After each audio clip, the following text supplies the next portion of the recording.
Is here. We'll kick this off. Welcome everyone to day 3 of the Stream 5 hearing. Mr. Binns, can you hear us? We can't hear you. Hello? Yes. Yeah, we have. So yes, well done. So we have your presentation, which we've read. So what would you like to tell us before we ask you some questions, Mr. Binns? Well, I'd just like to go over it quickly, what I've put in there.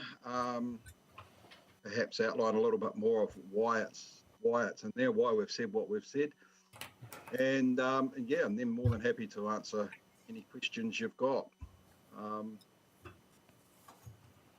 We've moved on a fair bit since our submission in Stream 2, both in what we're looking to do and also in our development and planning for the site.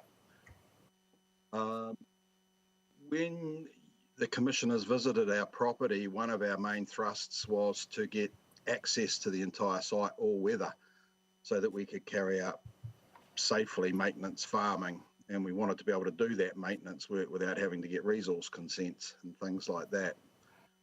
And I think from there you could see the size of the work that was needed on the site to make it safe to get around it, and winter's coming fairly quickly as well. And we want to do that so that when we finally get our development plan finished and through the system, hopefully, we've got safe access around the site. We hope to have a pre-app meeting with council next week to discuss our proposals for the site. So we are moving forward. But if we go back to start at item 46 in my presentation, and I've made the comment about the focus on primary production activities, and I know there was some discussion whether this was in scope or out of scope or whatever the case may be, but we did make quite a substantial presentation in Stream 2 as well on primary production activities or the lack of them. And really my focus has been on what the Section 32 report said, because we actually supported most of what that report actually said. And it's one of its statements: no farms rely solely on primary production activities for income. And yet we have a district plan with a focus on primary production activities. So we're sort of kind of struggling with just how that comes about. And if you rule out aggregate production and mining as not considered in primary production, then you really don't have a hell of a lot left that you can make some money out of Porirua. Aggregate production probably the most viable for most sites, especially hilly ones like ours, because the bulk of it's rock underneath that little bit of topsoil. And even forestry at the moment, and carbon forestry to boot, is until the government decides what their rules are going to be, who knows whether that's going to be a viable option for people or not. And based on our recent experience with leasing our land, well, we know that's not viable. And we've given you that information in this submission. We also commented on council's appropriateness criteria for working out what's what in the plan. And from our perspective, we don't believe that the focus on primary production meets any of those appropriate criteria at all in the current day. We've got no real idea on how often council carry out these district plan reviews, but if primary production is struggling in the area right now, we doubt that it's going to be more productive in the next 5 years. In fact, it's probably going to be considerably worse. So setting objectives for the city that have the wrong focus now, in our view, are only going to make things tougher for people in the future. And we would like to suggest the council consider what these definitions are for the rural zone, and take on board the comments made in their own Section 32 report. And I've quoted a whole bunch of other stuff there that we included in our Stream 2 submission as well, which we believe is all appropriate. for council to reconsider what its options might be for the rural zone. If we move on to item 64, when we read this this part of the Section 42 report, we were quite disappointed at the statement that we didn't provide any evidence, even though it's true. And we're not saying that we did provide it, because we didn't. But back when we put in our initial submission, we didn't have any evidence. All we had was an idea of what we might like to do on the site. And even then, we had no idea whether that was going to be possible, viable, or whatever. But for most average Joe Blows who you're actually seeking submissions from in this public domain, I suspect that not many of them would have evidence. They would have a dream like we did, or an idea, and say, well, now's the time to put it in there and we'll see what happens. To prepare detailed evidence, as we've found out, has so far taken us 18 months. And we're not at the point where we can submit it as a submission yet to council. So it's not a 5-minute job to actually come up with evidence at a sufficient standard to put that into a submission of this kind. And I think to expect people to have that evidence is probably not fair on those people. And to rule them out because they haven't provided evidence, I don't know that that's just or fair.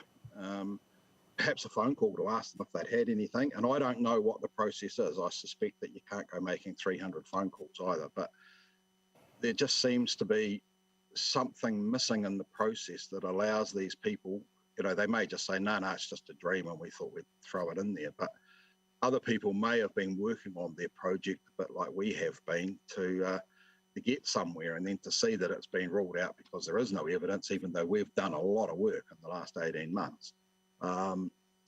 It just caught us a bit by surprise, to be fair.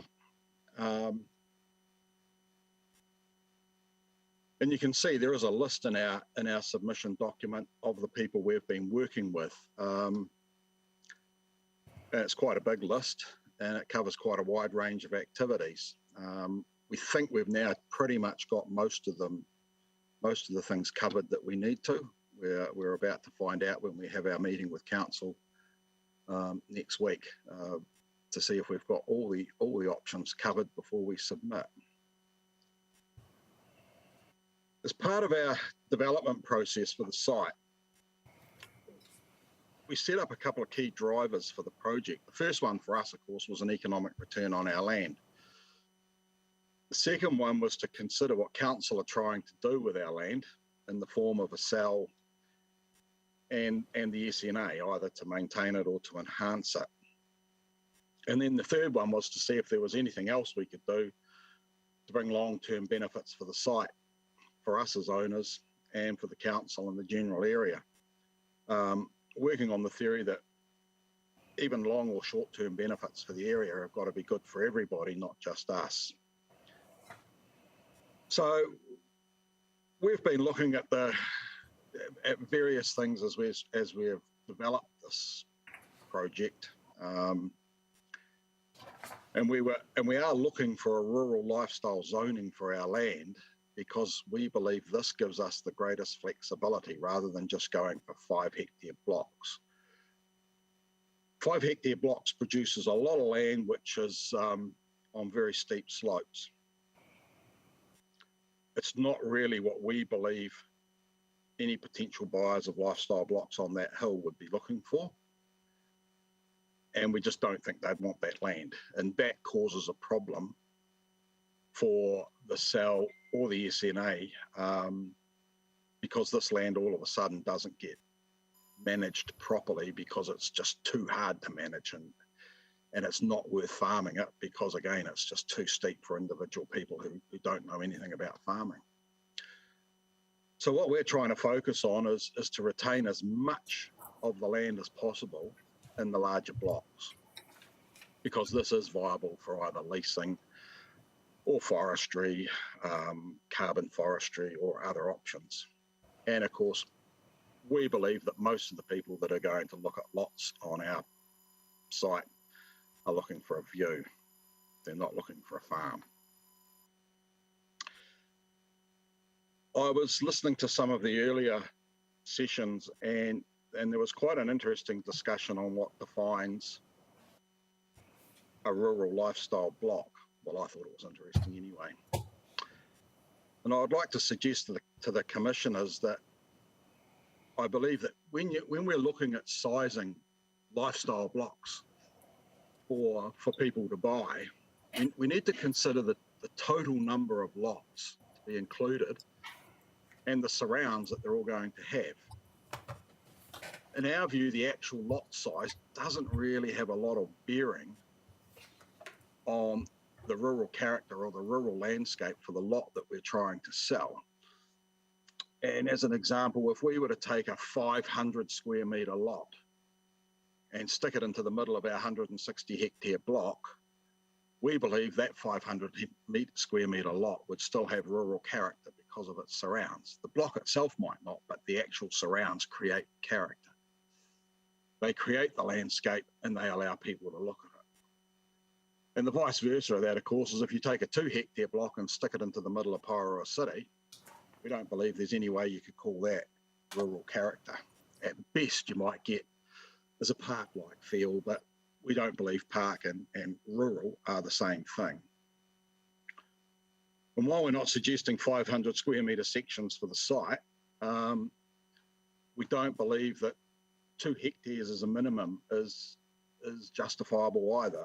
We're thinking something a bit more flexible than that. And in fact, it'd be nice to actually offer potential buyers a size that they think they want to manage. If they want to put a couple of sheep or maybe a beef cow called Roast or something like that up there to keep the grass down. The other discussion that was interesting too was sizing these sections for on-site servicing like wastewater disposal and stuff like that. And again, I think a minimum area for a wastewater disposal system and a house and everything else would be about 2,000 square metres. Nothing like a hectare. These modern systems are very efficient. They only have one discharge bed normally. Very seldom do you put in a secondary bed because the systems just don't need it. They are actually mini packaged sewage processing plants. So they're quite efficient and they work really well. And we've just put one in actually on that section that's that the commissioners saw that was under construction at on our land at the lower level.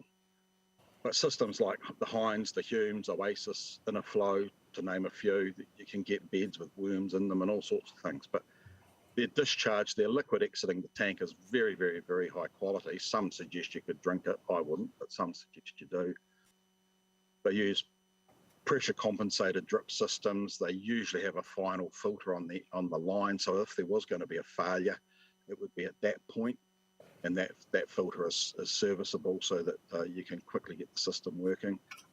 And providing the houses are designed with low flow water or low water use systems in them, low flow taps, low flow shower nozzles, front load washing machines and things like that.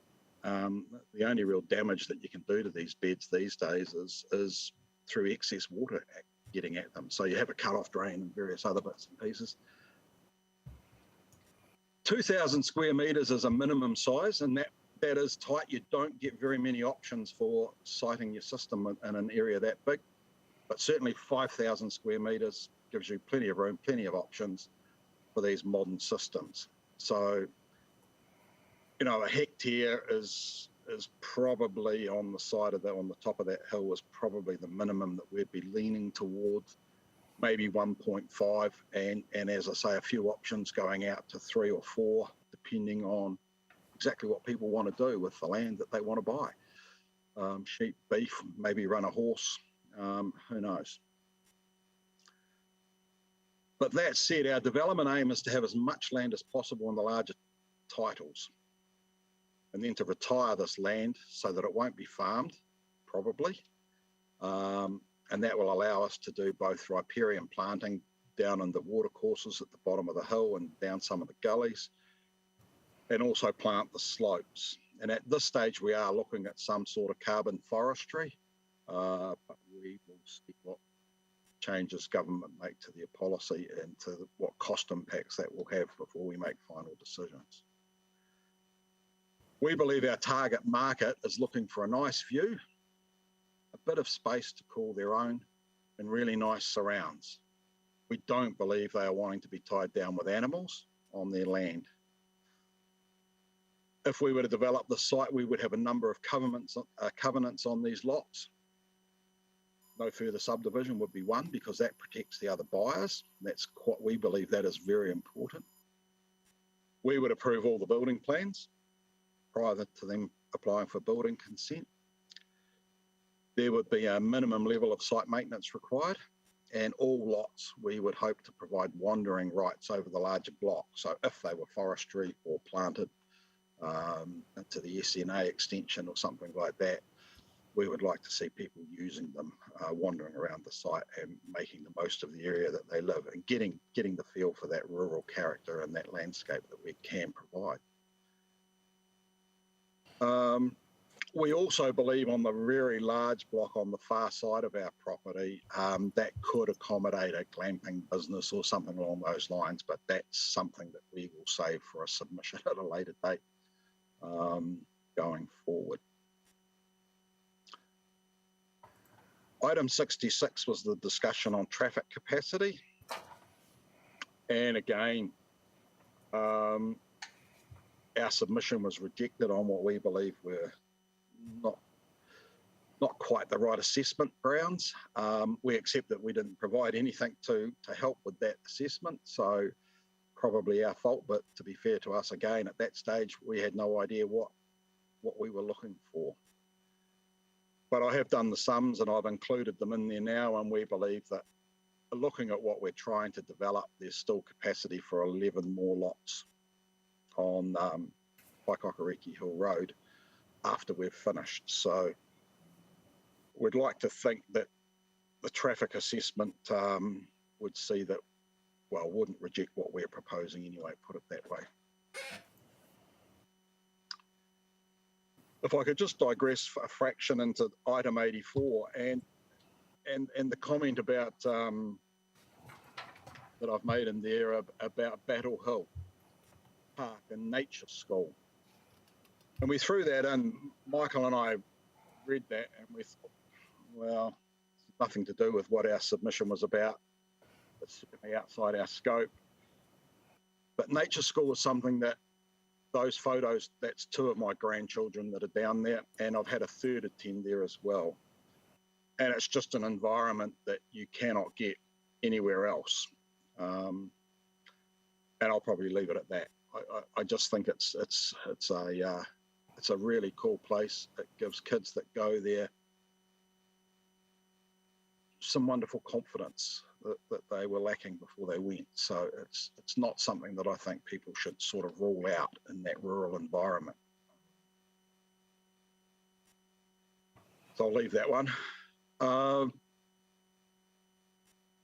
The Appendix A definitions, and this gets back to this, we believe that council need to review the items that they have listed in this document using the Section 32 report as a basis rather than whatever else was used. Why have rules for things that don't exist in the future? And they're not likely to exist in the future, such as the milking shed and things like that. I didn't provide that email as evidence, but I can send it through if you want it. We'd also question the lifestyle zone words as well about primary production on a 2-hectare block or even a 5-hectare block. And especially in this Porirua region and up on these hills. I mean, these are class 6, 7 soils. I don't know that you'd even grow wacky-backy or something like that up there very successfully and make some money out of it. So I don't know what you would do that you would call primary production on a 2-hectare block that would earn you a return. The best you'd get is a couple of sheep, and that would get you a few meals on the table.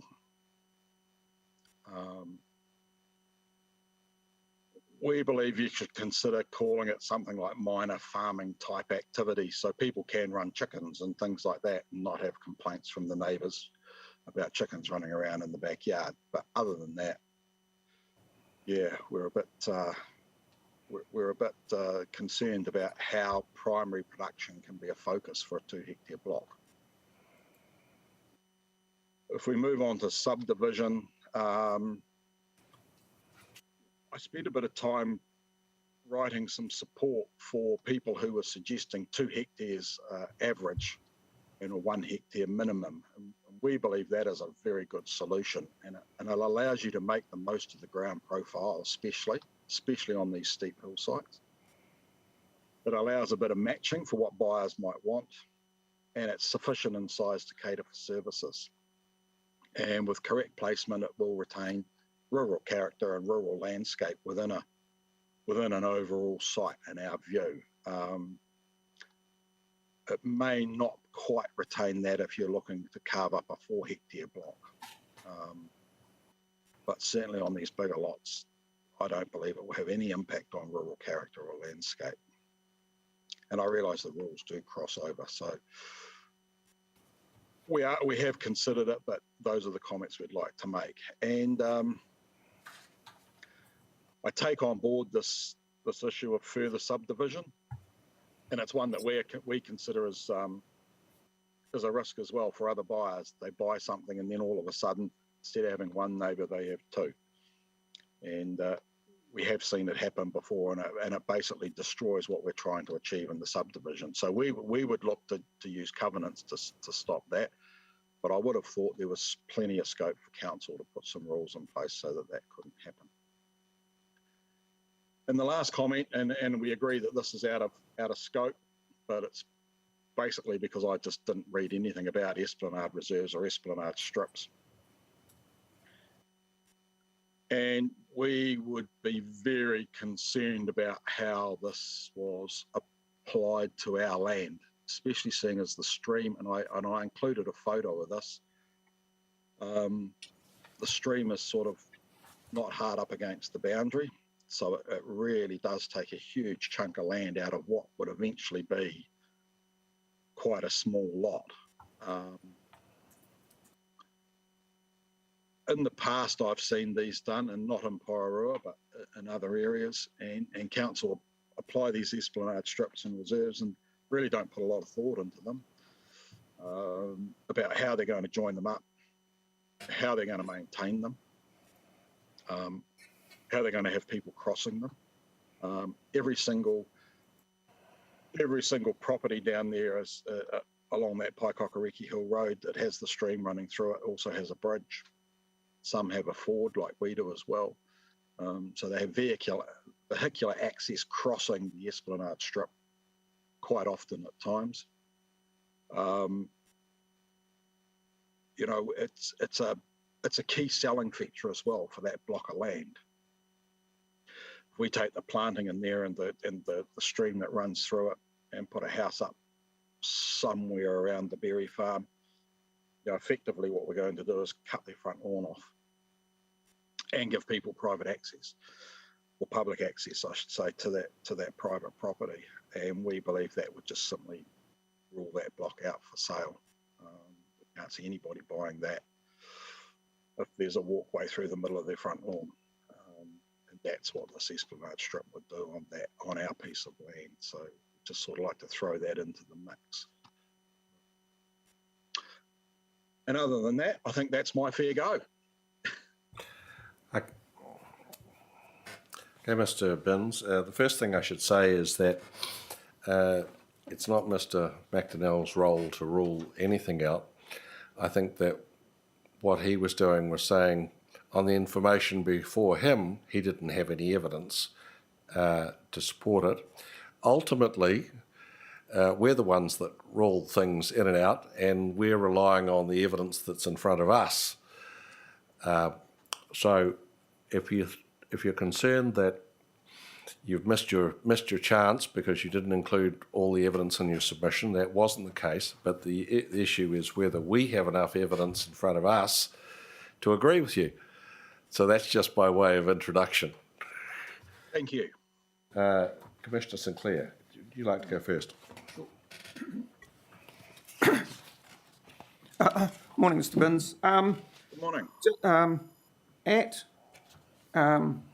page 3, the second to bottom paragraph, page 4, the third paragraph, and then I think it's 10, the second to last paragraph, you refer to things that viable return from the land, profitable activities, achieve return from their own land. Just, can you explain to it, sorry, that sort of seems to me to be a lot of the focus of your presentation to us today. So I'm trying to understand how strong or whatever that factor is in terms of what you want and therefore what we should consider. Okay. Well, from our perspective, we've purchased 162 hectares of land. My son's not a farmer. He's the one that purchased it. And we are looking to gain a viable return on it. And when we purchased it, there were several options. And the first one was to cut it into 40 hectare blocks and sell it, because that's allowed, I believe, or whatever the rules state, we can pretty much do that. So that was his fallback position. If he can't do anything else with it, that's what he'll do. And then we looked at 5 hectare lots, and we cut 2 5 hectare blocks off the lower part of the hill to basically gain a return so that we could then move on. We spoke to a farm consultant to Baker Agricultural, and they discussed some of the options for farming that block. But of course, because that block's been subdivided off a much larger block, the Grey Farm, there was a whole bunch of things that we needed to provide before our block became viable, such as stockyards, for example, loading ramps and things like that. And those are investments in anywhere between $20,000 to $50,000, depending on what sort of animals we were wanting to put through. Sheep being the easy ones, cattle being the harder ones. But at that stage, our block was still being farmed by the original owners via the other side of coming in from their original side. So they weren't using our side of the land at all. They were coming in over the top of the hill, and they had cattle up the top and then sheep around the rest of the block. But they've been slowly moving their stuff off. So then we started to look at options for trying to make some money out of it. So we thought, well, we'd lease it. And as you can see, leasing it 160 odd hectares of land, leasing it produces $10,000 a year. And that's not viable either. I mean, that pays the rates and that's about it. It doesn't allow us to build stockyards or anything along those lines, fertilising, spraying, all the other things that we should be doing to the land. So the only way to get an economic return on it is to do something else with it. Carve it up, subdivide it, turn it into something nice. Perhaps forestry is an option, although the forestry market at the moment is not that flash. And we have spoken to a couple of people in the forestry game that my son has done a lot of work with, Mark McCarthy, from McCarthy Transport. And that's not really much of a game. Carbon forestry 2 months ago was a really good option. Now I don't know with the government's changes in policy. And probably the other really good option for that block is aggregate production.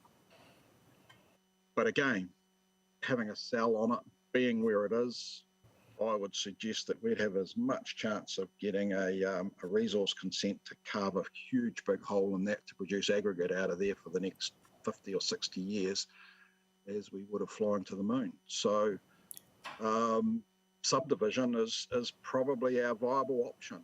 And even that comes at quite a major expense. We need a new bridge. We have all this planning that we need to do. And while we get assistance from Greater Wellington Regional Council and some from Porirua City, we still have to contribute more than half the cost to getting it planted. So you need an income for that as well. So unfortunately, there are no free lunches. So we either do something or do nothing and let the gorse grow. And the leasing of it at the moment is purely to just try and keep it green and keep it under control.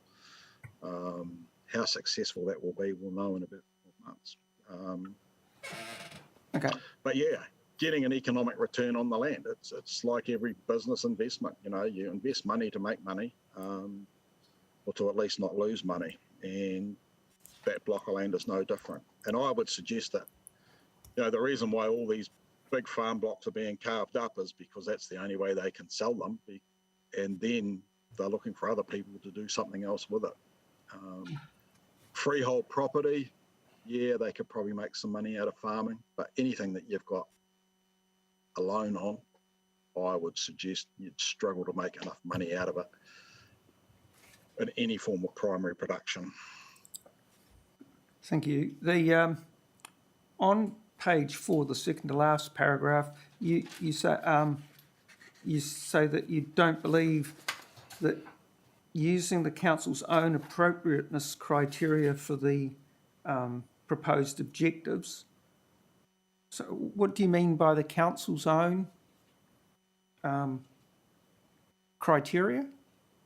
Well, they have, in one of these reports, I think it's in the Section 42 report, councils, they have an appropriate criteria for the proposed objectives for the rural zone: relevance, usefulness, reasonableness, and achievability. That's the council's criteria. Now, if you apply that to the rural zone and talk about primary production, I don't think primary production is a focus that's appropriate. In a lot of cases, it's not relevant. In our case, it's not relevant. I don't think it's useful, and I don't think it's reasonable to even look at that as an option. You'd need flat land, good soils, and probably some form of market gardening or something like that. And you don't have any of that on most of this primary land. And so you're linking it back really to that the viability and of making money on the land, as you said earlier. Yep. And as I say, it's not just us. When we read the Section 32 report on the rural area, we thought, well, that's hit the nail on the head. And then when we saw the report for Stream 2,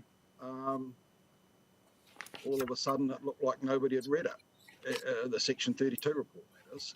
And again, I mean, I don't know that this Section 42 report reflects what's in the Section 32 report.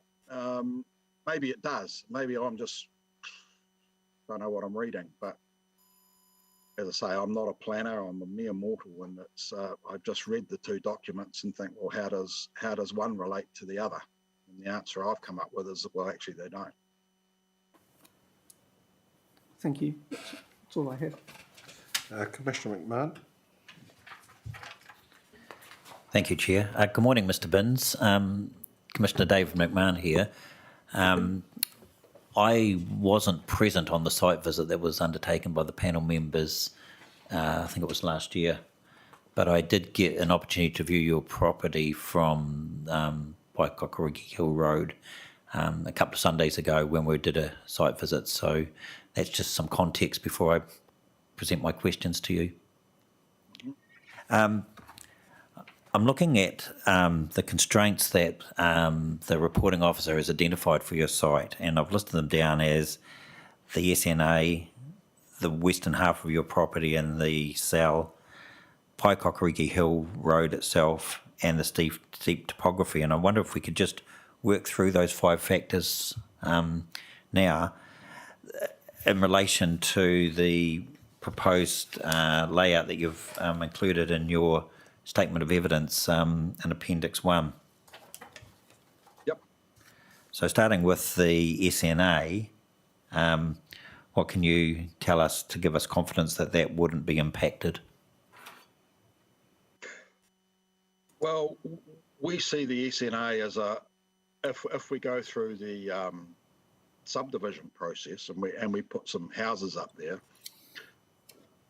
our proposal would be to actually plant quite a large section of that out even further with native materials, and just make it bigger.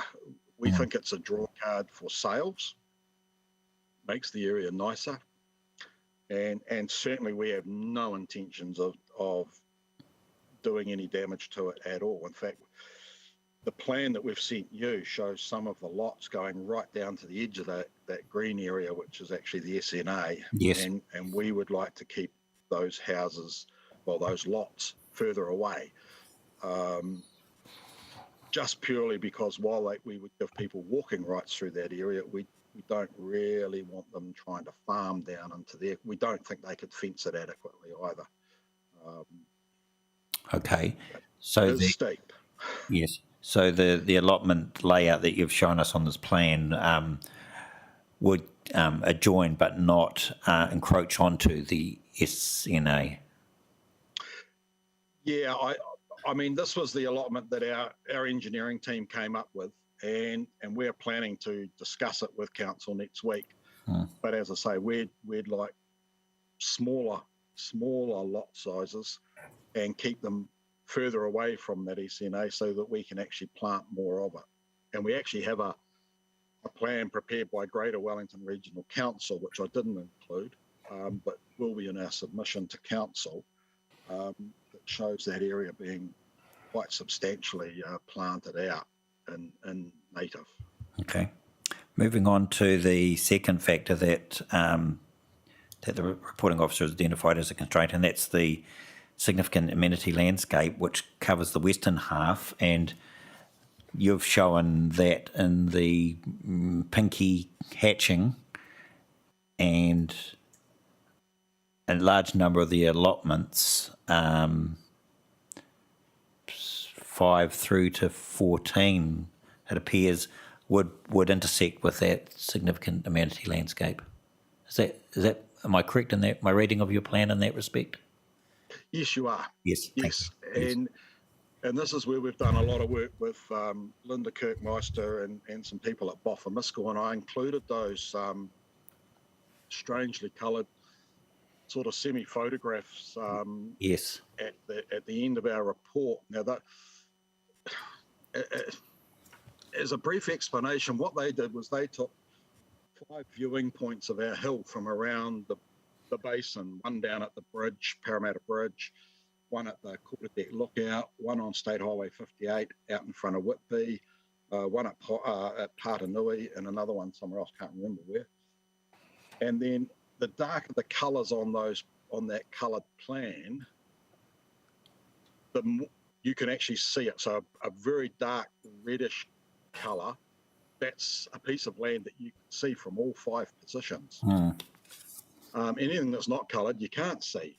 And you'll see that we've tried to position the building sites. Now, each one of those buildings, little squares that is shown on our plan, they are 400 square metres. So they're 20 metres by 20 metres as a building platform. But each one of those squares is being positioned so that they're not highly visible from one or all of those actual sites. So if we go to your material on page 15, which shows in the first image the purple boxes, which are the potential building envelope site, and then the second image, the red colour, which is the areas which are highly visible. Are you saying that there's no intersection between the purple boxes and the red colours? No, I'm not saying that there's none. I'm saying that the goal is to be minimal. Right. Because if you make them so that they completely can't be seen, then these people don't have a view. Okay. And the thing that people will be buying up on the top of that hill is a view. Yes.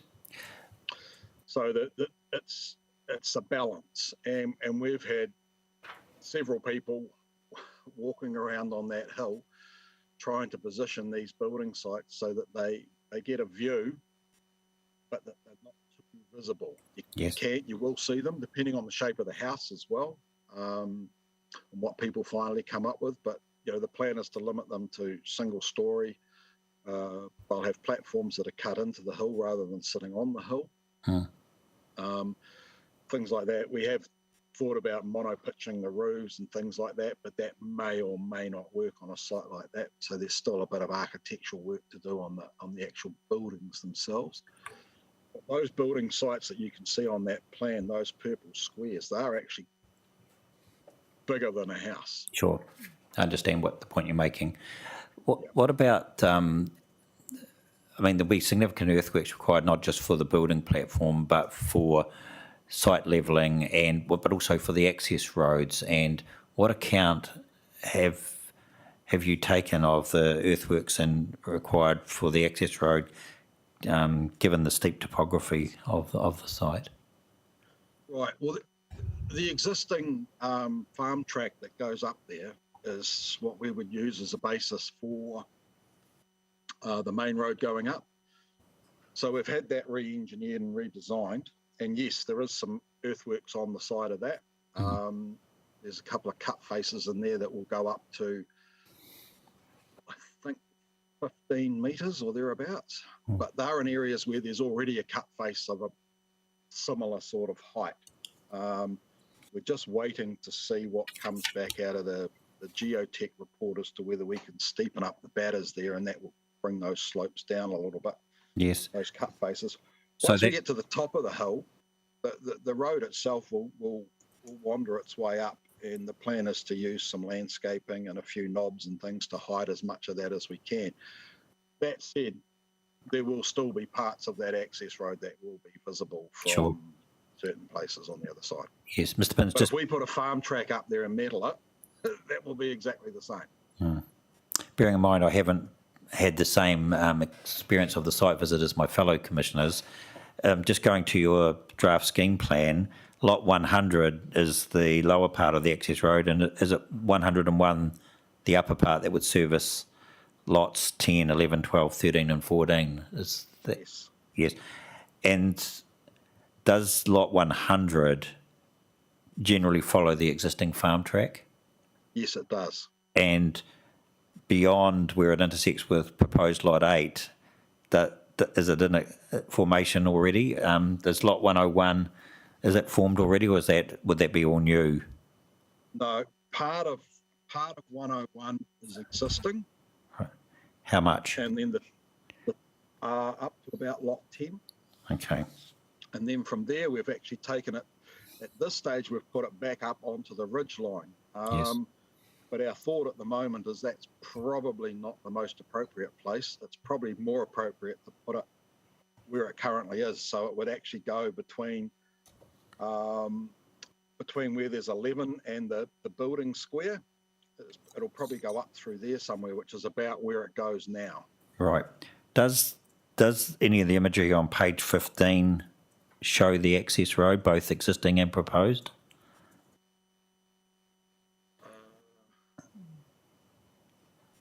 None of it shows the road at the top. Shows the road going up the hill. Is that the olivey green? On page 14. Yes, on page 14. Road.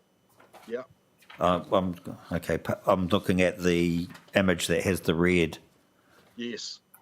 Is that green? Line is, that is the road and the earthworks. Okay. And there is another one there as well. The next photograph down shows the road and the earthworks. Okay. But the interesting thing with these images is that they flatten all the bush, the existing trees and things, so that while you can see that track going up the hill, for example, the bottom half of that track from where this view's taken, you won't see, because the green stuff in there that's currently flat, some of that's actually 25 metres high. Yes. Yes. It's trees. Yes. Mr. McDonnell, at his paragraph 64, says that the steepness of the site means that significant earthworks would be required, which would likely make it challenging to maintain landscape values. So that's his position, at least without seeing your information that you presented today. there anything that you would like to address in particular in relation to that comment? No, we'd probably agree with him that it has made it challenging. And that's why we've been using Linda and a couple of the people at Boffers to try and minimise that impact. Okay. Again, I think you'd find that the existing track, when it was first done, would have produced a significant compromise to the landscape as well. But over time, that has regenerated growth and it's blended itself back in, and now it's just a farm track. What we're proposing is not a lot bigger than the farm track that's there. Our traffic engineering people have come up with a road. The bulk of it will be 3.5 to 4 metres wide, so it will fit within the surface that's basically there. Yes. And there's only daylighting of some of the corners so that we can get passing around a couple of those where there will be, the cut faces will be trimmed back. Yes. What's the likely finished surface of the track, of the access road? Sorry. Going up the hill, we would plan to chip seal it. Yes. Just for durability purposes. And traction presumably too. Oh, it's not that steep actually. Okay. No, So it's well within road and code for Porirua City. Yes. So what I'm trying to understand, Mr. Binns, is the difference between producing and maintaining a farm track and producing a access road for a 17-lot subdivision. And you're telling us that you think there wouldn't be a great deal of difference in terms of its width at least, but the material finish would be different. Going up the hill, the material finish would be different. Parts of the track at the top of the hill would be metalled. There may be a small area sealed somewhere around that lot 8 and maybe the piece going up to 10. Yes. Again, just from a durability perspective. Okay. Until we get the final design sorted out and get some slopes sorted out and some stormwater control, we're probably not at that point just yet. Okay. Now I'm just going to move on. Thank you for that. I'm just going to move on to the last of the constraints that Mr. McDowell identified, and that was the capacity of Paikokariki Hill Road. And in his paragraph 66, he's saying that the capacity that would be provided for by the proposed rural lifestyle zone, as notified, would take a large proportion of the capacity that was identified in the Stantec 2020 report. The numbers being 172 versus 200 lots, that is. Any comment that you want to make on that statement from Mr. McDonnell? Well, that assumes that all of the lifestyle blocks that currently exist down that road are going to subdivide into 2 hectare lots. And I don't think they all will. Certainly the neighbour that we've got on the upstream side, I'm sure he won't.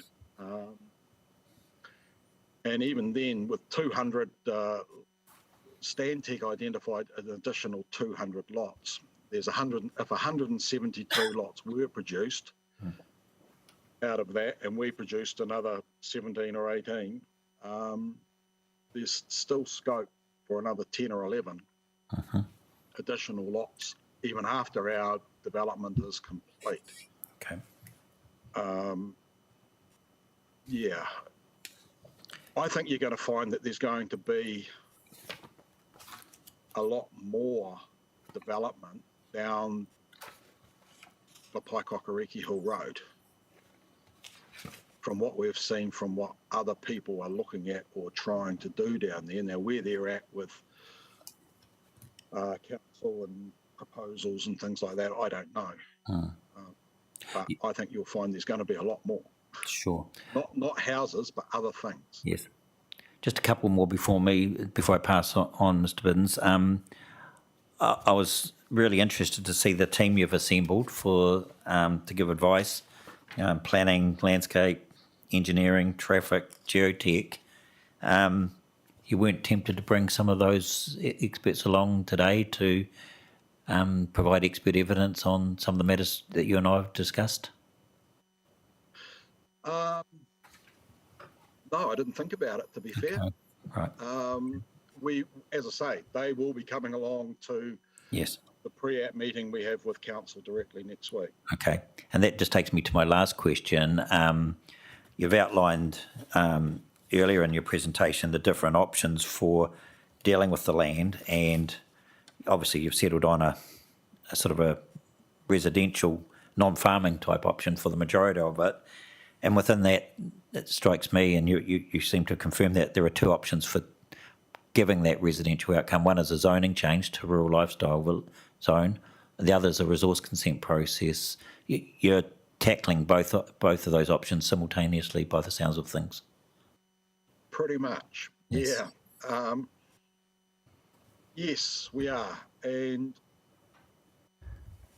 I mean, the submission thing has just come about. It's all a matter of timing, I suppose. Sure. When we were purchasing the land, we were all of a sudden got an email to say, oh, there's a submission process for the district plan at Porirua City, and you should put in a submission as well. So we Okay. did. Yep. Thank you. Appreciate your answers. Thank you. Mr. Williams? Thank you, Mr. Binns. Commissioner Williams questioning. First off, I just looking at the graphic on page 15. I wonder if you can point out on the lower graphic where the SAL, how far it comes down in terms of that access road. I know it's going to be tricky, but perhaps, I think I know where it is, but perhaps you can confirm by counting how many spurs from the lower boundary. Yeah, it's not quite at the top. You'll see there's it's pretty much, it's the second bump down, we think, from the top. Sorry, on which? You're looking at the upper photo on page I'm looking 15? at the lower photo. Oh, well, on that lower photo, you won't see the access road at all going up the hill. No, I understand that. I guess what I'm trying to see is where it fits on the topography. At the point where the SAL, how far down the SAL, at the point at which it crosses that access road, the SAL boundary.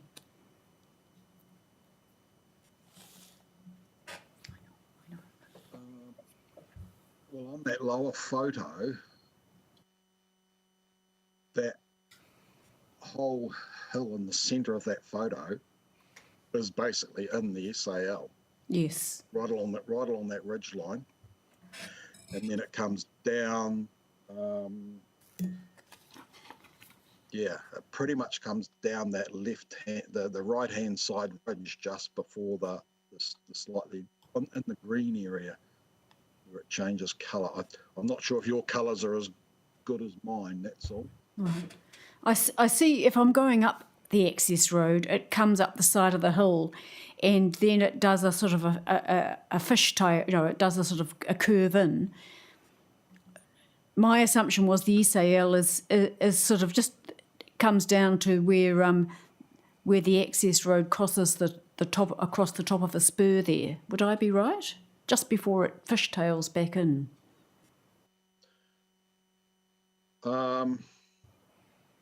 I really don't know. Oh. No. I suppose I can't pick it off that photo. Yeah, I'm sort of interested because that will be the point where it crosses the spur is where you will get the quite considerable sort of cut faces. Though you've just told us, have you not, that some of the cut faces from the existing track are pretty substantial. Yes, they are. It's just you really just don't notice them because they were done, from what we can gather, back in the 40s, in the late 40s, by the sound of it. From what we can gather off some of the history. for that access road up the hill. I mean, the whole farm up that whole block has actually got tracks all over it. It's just that none of them are metalled. Right. And at the moment, in summertime, in the winter, a couple of them are a bit hairy, to say the least. Yes, I seem to recollect that, Mr. Binns, in the site visit.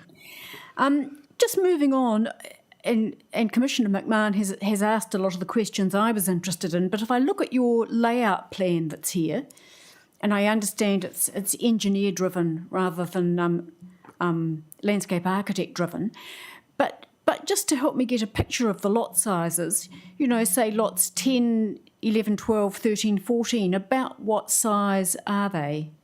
Can you recall? Yep. 10 and 11 are 2.5 hectares. 12 and 13 are about 1.5. And 14 is again just a bit bigger than 1.5 at this stage. The red squares are the building sites, and they're 400 square metres, so they're 20 metres by 20 on that plan. And then lot 6 and 5 are about, lot 6 is 6 hectares and lot 5 is 4. And we think they're just way too big. Thank you. That gives me a good idea, I think, of the size of the other lots. It was just hard to get a grip on Yeah. in terms of the total size. And my last question is that you've talked about the block, the residual block. Do you mean lots 200 and 202 as when you talk about the residual land? Are you, what? Yes, the 201 and 202. And that'll make up about on this plan, that'll make up about 100 hectares, just over. And perhaps you could reiterate what you were thinking you would do with that land, how you would manage it long term. Plant it. Plant it. Trees. Yeah. Yeah, I just checked with the SAL the provisions in the NFL area, and I note that plantation forestry is a controlled activity in the SAL. So, would you be looking at native revegetation in that instance? For some of it, what we've had suggested at the moment, well, again, it depends on what the final outcome actually is, but at this point in time, the option we're favouring is one from the Greater Wellington Regional Council. And their plan would be to plant it with a mixture of eucalyptus and native for the bulk of the area. But the area around the existing SNA, they would plant that in native alone. So basically from our boundary right through to just about through to the access road. But we will have some planting. There's some riparian planting that Porirua City are interested in doing as well, down the bottom of the gully. And of course, right at the top of the hill, we'd have to restrict the height of plants that we can put in so that we don't disturb the view, because we don't want people cutting trees down once we get them growing. So as we come up the banks, we'd probably go to a lower growing species of something. Right. Well, thank you. That's really useful. And then my last point, I'm assuming then that the eucalyptus won't be harvested, that it will be for carbon credits or just for revegetation? At this stage, the plan was to put them in for carbon credits. Yeah, definitely there was to be no harvesting of anything on the site. It was, and basically, so that from a farming perspective, the entire site would be retired. But of course, we need an income to do that planting. So it's a bit of a, if we can get some sales, we get some money. If we get some money, we do some planting. But we're probably talking, from what we can see, even with subsidies, we're probably going to have to commit $750,000 to planting this, maybe more. Right, thank you. That's really useful background. Thank you. Well, thank you very much, Mr. Binns. My colleagues have asked the questions that I had in mind. So I think that's it from us this morning. Very good. Thank you very much for your time, and good luck with the rest of your considerations. Well, good luck with your discussions with the council. Thank you. Do we have the Greater Wellington team sitting waiting? Yes. Hope Mr. Stevenson feeling comfortable. So we have the Greater Wellington team there. Apologies, our first submitter addressed us at somewhat greater length than we were expecting, but you get that in the big jobs. Not a problem. So would you care to introduce yourself and we'll go from there? So I'm Matt Hickman, I'm the Manager of Environmental Policy. Fleur Matthews won't be with us today, so it's just myself and Mr. Smale. Good morning, Commissioners. I'm Alistair Smale from the Regional Council. Good morning. Well, gentlemen, how would you like to proceed? I'll start if that's appropriate, and we'll be very brief. So hopefully you'll get back on track in terms of time. We want to make just two short comments. Firstly, on the future urban zone chapter, and then secondly on subdivision. Firstly, on the future urban zone chapter, we are supportive of the recommendations in the Section 42A report. In particular, there were changes made to Appendix 11, which is the criteria and matters required for structure planning. We asked for some changes there, and we are happy with the changes suggested or recommended in the Section 42A report. There were a number of submitters asking for changes to the future urban zone area. There are a number of landowners who are in existing future urban zone areas who were asking for upzoning. And there were several other landowners in areas outside future urban zones who wanted to be a future urban zone. Those were largely recommended to be rejected by the Section 42A report, and we support those recommendations. We feel that the reasons laid out in the Section 42A report are appropriate.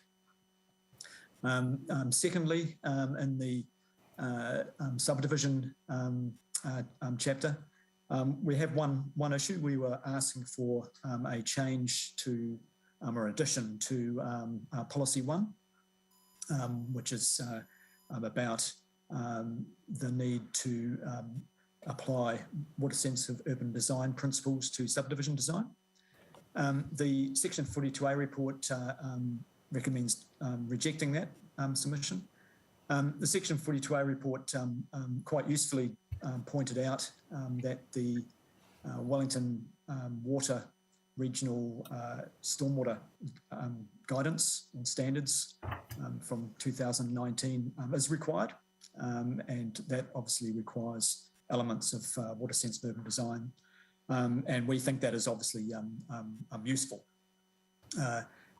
We think that it might be useful to link that requirement in the policy, and we suggest that that's carried through.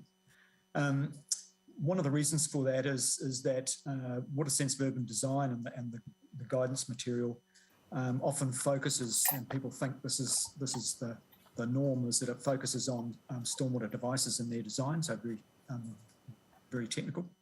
But water sensitive urban design also involves subdivision design principles. In other words, the actual layout of the subdivision and how it's laid out is actually important in terms of impacts on particularly fresh water. And it's those areas that we think are useful. So having some words in policy 1 would reinforce that.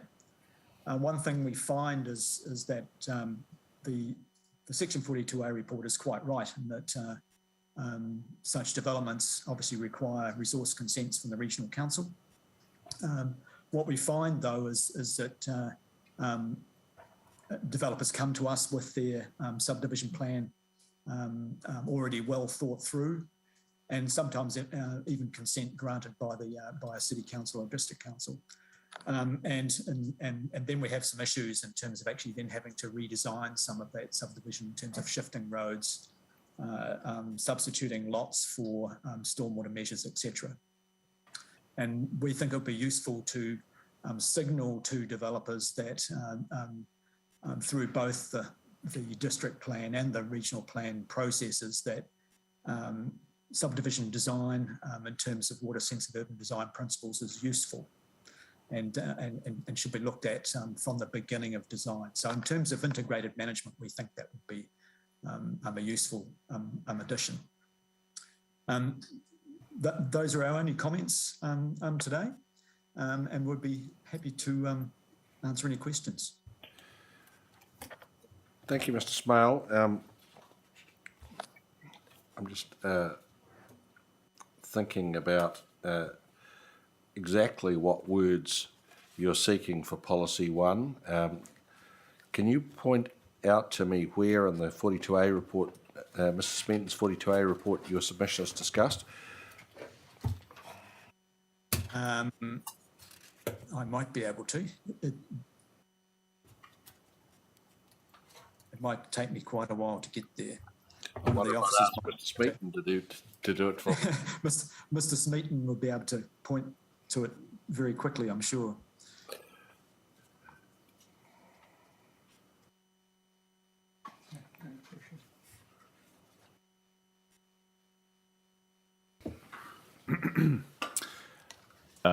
Commissioners, I believe it's in section 3.91 for policy SUV-P1.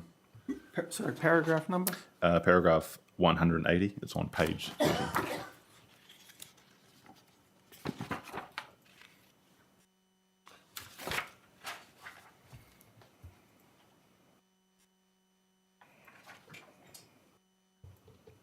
Sorry, paragraph 180. Sorry, that's in the section starting at paragraph 180. I believe it's 183 and 187.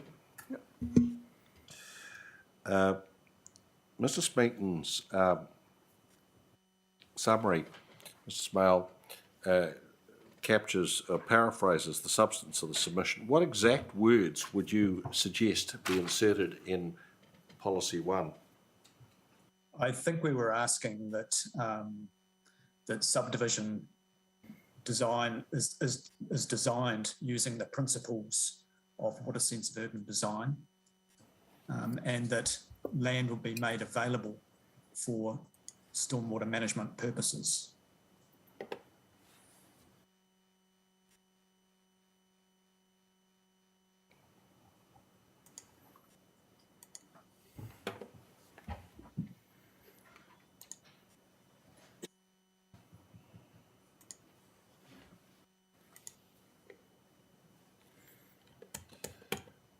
In terms, Mr. Smale, in terms of the issue you identified about basically developers getting too far advanced with their subdivision plans before they talk to you,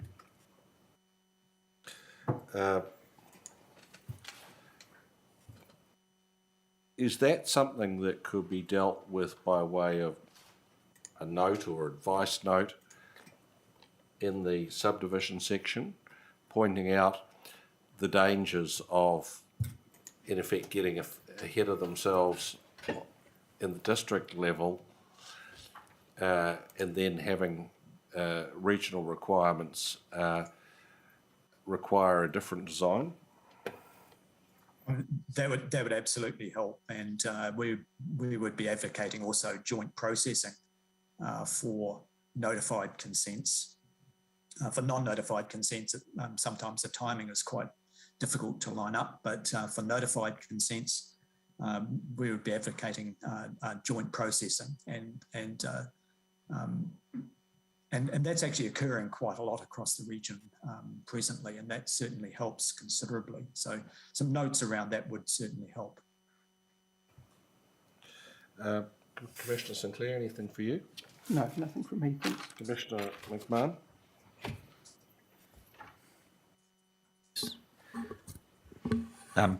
Good morning, Mr. Smale. I've just got a question for you in relation to the fuzz zone and Appendix Appendix 11? Appendix 11, yes. And you quite rightly pointed out the officer has recommended that your submission be upheld, and the changes that have been recommended are largely, I think, to the infrastructure section of Appendix 11 and new clauses 5 and 6. Is that your understanding? Yes, I think that's correct. Yes. And the two changes, and these are questions that I put to the officer, talk about, firstly, the impact of any discharge consent, and secondly, any contaminant limits that are set out in the Regional National Resources Plan. In relation to the second matter, a question I put to the officer was, what stage are contaminant limits at in terms of the regional plan? And is that provision referring to as they stand at the moment, or as they might be in the future? As you probably know, there are no contaminant limits in the plan as yet. We have a plan change coming up, which will insert those. And of course, we are required by national direction to insert those limits at the latest by 2025.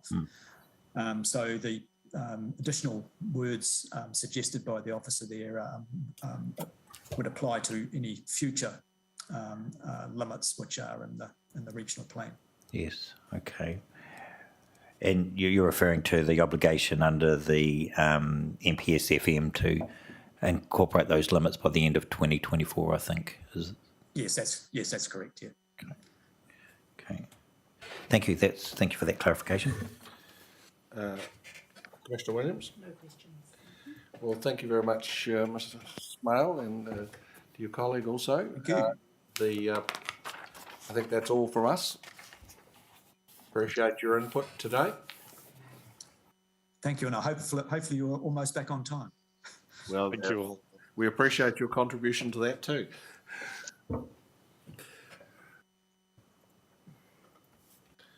Mr. Stevenson, we are ready to hear you. I just suggest you come forward to the reserve section. It's reserved for you.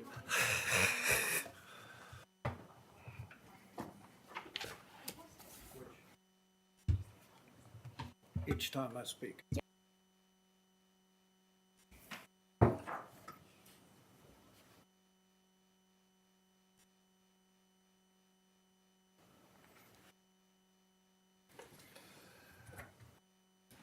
We have your additional statement.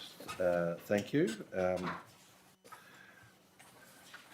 We've all read it. It's admirably short, which is helpful. Because it cross-references back into your submission, I myself have printed a copy of your submission. I've read that too, and or reread it actually. So I think that what we'll probably do is invite you to speak to your presentation. We'll stop for a cup of tea, and then we'll come back and ask you some questions. Well, thank you, Commissioners, and good morning. I'd stick to my supplemental submission, one that you just referred to, sir. And there are two items that I think remain for us to discuss today: the zoning, general rural and rural lifestyle, and the coastal environment, inland extent. I set out in the original submission in detail the long association that Picareri Farms had with the city. And I think it's fair to say well, over the years we've had a very good relationship, and with a farm next door to the city, your neighbours, and we've got on well. And in our submission, we sought additional rural lifestyle zoning, and in the officer's report, they accepted that, except for the area shown cross-hatched yellow in Appendix C of the report, which I referred to in my last submission as the yellow land. And for convenience, I attached the 3 maps, which shows it clearly. And we agree with the report of the officers except for the yellow land, and we submit it should be zoned rural lifestyle. The officers' report refers to the special amenity landscape. Well, that's the Rukutani Tirahi Bay Komanga. Well, Komanga, and you saw it on site, is the land closest to Mana Island. It's on a separate title and separately zoned general land, and by its very nature, it's fully protected, and we hope we would see it as always been protected. It's, I remember going around there as a small boy years ago when I was about 7, and it was then as it is now, and I hope it stays that way. And the significant natural areas, some across the site, those are little areas of bush and that we've preserved over the years, and if there was a development in the future, I'm sure they would be preserved because they are attractive and add to everything. And the high coastal character area, that's the Rukutani Escarpment, and it's by nature, cliff contours and location is protected. It always, I would think again, like Komanga it would be. And the area and sites of significant to the Maoris, that's Komanga, to give it its full name, Rautauwhiri, and it's on the separate title, as I mentioned, and not at risk. In the report, Appendix C, it stated the submitter has not provided significant reasoning or evidence would justify an amendment to zoning on the northern portion of the site adjacent to the wastewater treatment plant. Well, we dispute this statement, and Section 2 of the submission, that's our original submission, sets out the history and the establishment of the buffer zones adjoining the treatment plant. Now, basically, there are 3 buffer zones were established: city neighbouring land, and that was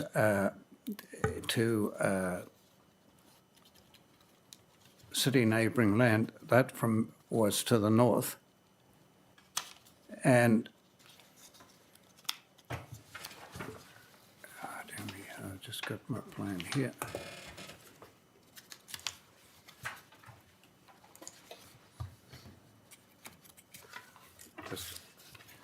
I've got an additional copy of the plan. It might assist if it's the plan attached to the original agreement.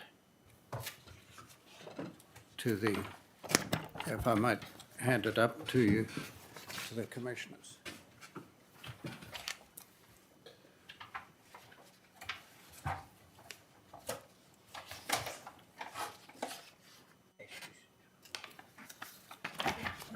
Ash will collect it.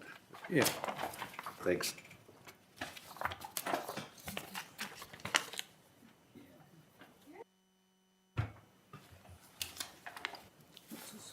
Submission number? What's the number?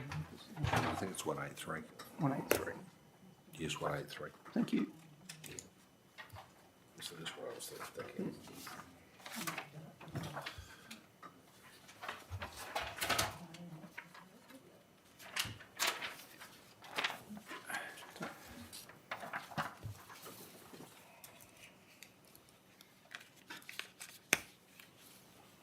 This was a plan that was attached to the original agreement between the city and Pikariri Farm Limited. If one looks at it, on the northern boundary, you see the treatment plant land, and to the left, outlined in pink, is the entrance land, which is both sides of Pikariri Street, and to the north west is Lot A, which is outlined in blue, And basically, and in the just to the south of Lot A is an area marked Lot X. And if one follows up Picariri Street, you'll see a line across just below ROWA. Now, the particular part there is that the buffer zone there provides that to the north of the dotted line below ROW, there were to be no residential buildings, but there could be other buildings. In Lot A, to the north, with 46 hectares below it, is planting which was put in to protect the treatment plant site and the neighbouring land. And the entrance land to the right, which straddles Picariri Street, and it's provided that the city would not subdivide that into less than 2 hectares. The idea was to set up right around the treatment plant site for the benefit of both parties a buffer zone, and it was intended that there be no contamination beyond that.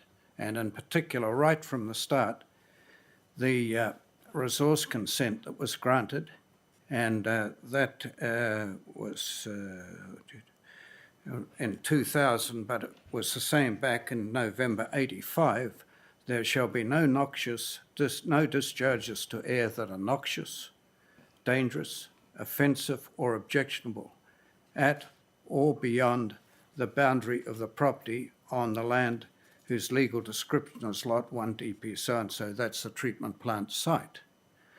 So, and it also provided that if any of the treatment plant site was subdivided, the same would apply. Paragraph 2.6 to 2.8 of our original submission refer to an email from Porirua City to Picariri Farm and a Land Matters report of June 2020, which makes clear the reason for not zoning the yellow land rural lifestyle is to protect the treatment plant at the expense of Picariri, and that emphasis is our emphasis. The current air discharge consent has expired and application has been made for a new discharge consent. No doubt it will contain conditions prohibiting odour beyond the treatment plant boundary. Now, since that, I wrote that, the officer's report in respect of the application for the new discharge consents proposes a very similar condition that there shall be no noxious, dangerous, offensive, or objectionable odour to the extent that it causes an adverse effect at or beyond the boundary of the site. So the treatment plant currently and in future is not permitted to have odour beyond the treatment plant boundary. It's our submission that the treatment plant does not and will not require zoning protection as it is and will not be authorised to contaminate beyond its boundary. The yellow land is approximately 210 hectares and is patently unreasonable for any or all of that area to be zoned general rural, particularly as most of the yellow area is distinct and remote from the treatment plant. The yellow areas by location, contour and nature is similar to the areas recommended to be zoned rural lifestyle under Appendix C of the report and should be zoned rural lifestyle. The other item I wish to just refer to briefly is the coastal environment inland extent. It's shown on the Porirua City Plan, 25 January 22. It effectively follows the high ridge some 200 to 250 metres above the coastal escarpment. The NZ Coastal Policy Statement notes that coastal environment varies from place to place and the position from which a place is viewed. Picariri's view is that the high ridge is not, in this case, a dominant or relevant formation as regards the coast. It is visible only from the few boats well out to sea in the Cook Strait Mana area. The coastal environment, inland extent, in Pikiri's case, we submit should follow the top of the cliffs along the coastal escarpment. Also, certainly I just add to the southern area close to Colonial Knob, that ridge that the coastal escarpment is currently indicated to follow is clearly overshadowed by the big ridge that runs along up to Colonial Knob, which is some 1,600 feet high from memory. So that's all I wish to add to our submission. I think it really comes down to the point of the yellow land. Our submission is that should be zoned rural lifestyle, and that would follow also the principles that have been applied to the other areas of rural lifestyle on the farm. Thank you, Mr. Stevenson. As I say, we'll break for a cup of tea. Good, thank you, sir. And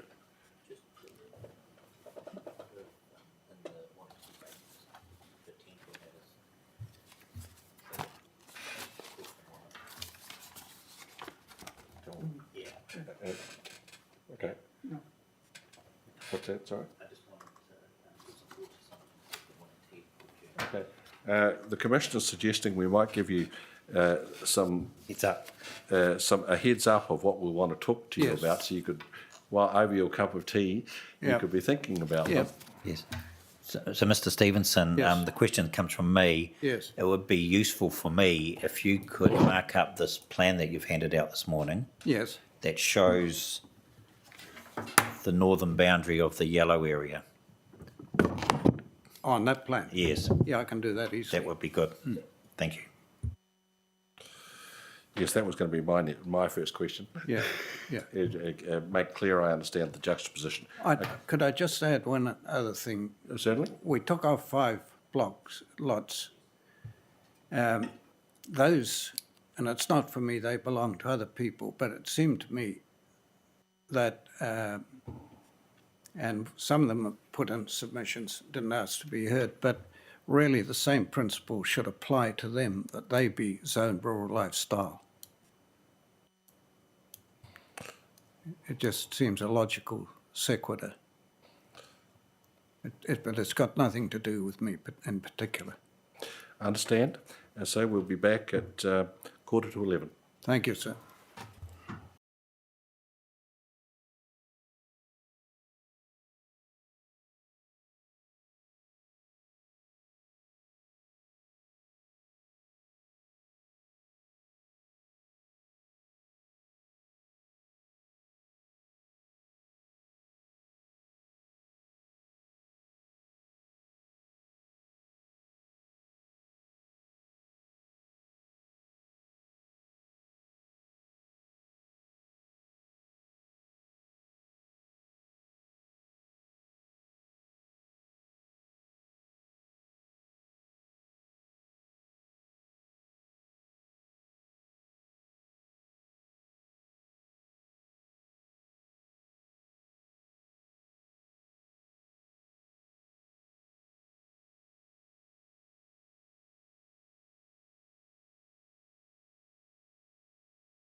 Underway? Yeah, thank Got your you. microphone on? Yeah, Thank you. it's on.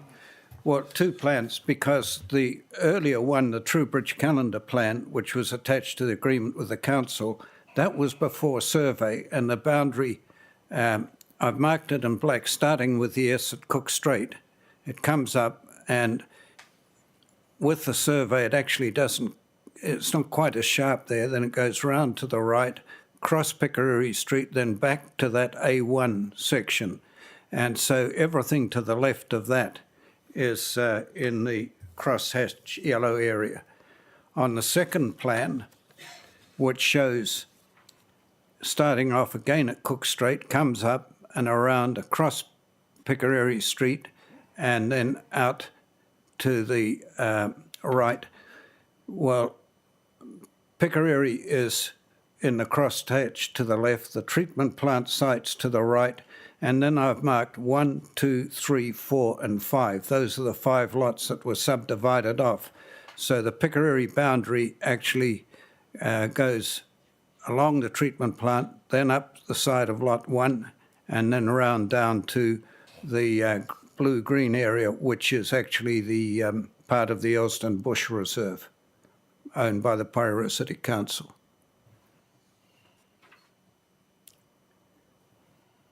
Does that help you, Commissioner? Good. It does. Thank you for that. Mr. Stevenson, can you tell me, when were those 5 lots subdivided? Be 5 or 6 years ago. Now, maybe time goes by. Certainly 5 years ago. The last ones, the last one was sold about 2 or 3 years ago, and 2 of them have houses on them. The 2, 1 and 2, 3, 4, and 5 are about to start construction.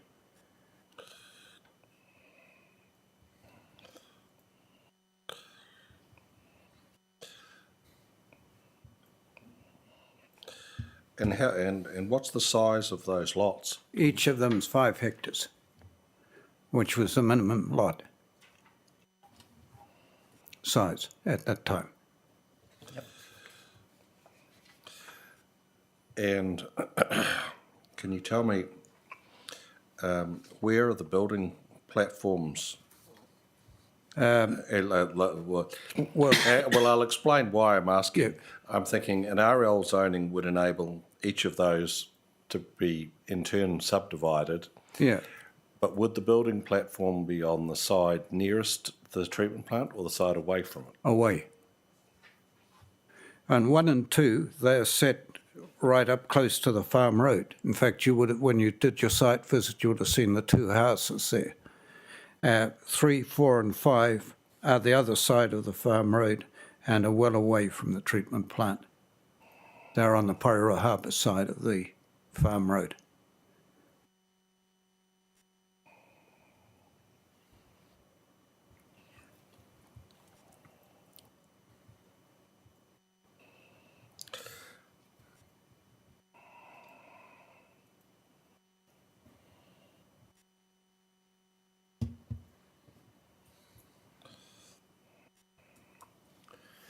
Commissioner St Clair, would you like to get us underway?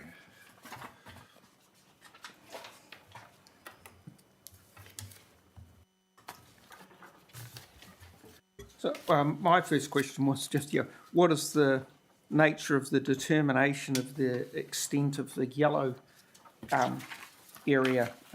That's probably more directed towards the officers, but do you, Mr Stevenson, that yellow hatched area, Yes. do you know how that's been determined? Well, I don't, but I think to the left of the yellow hatched area is a steep,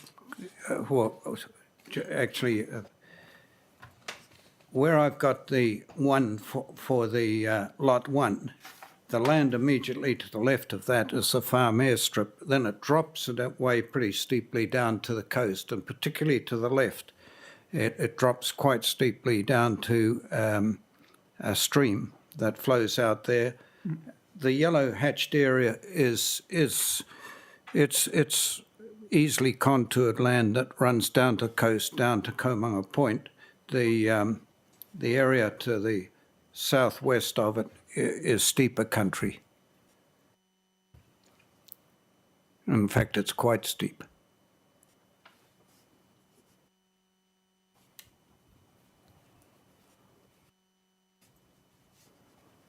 That yellow crosshatch area pretty well follows the contours.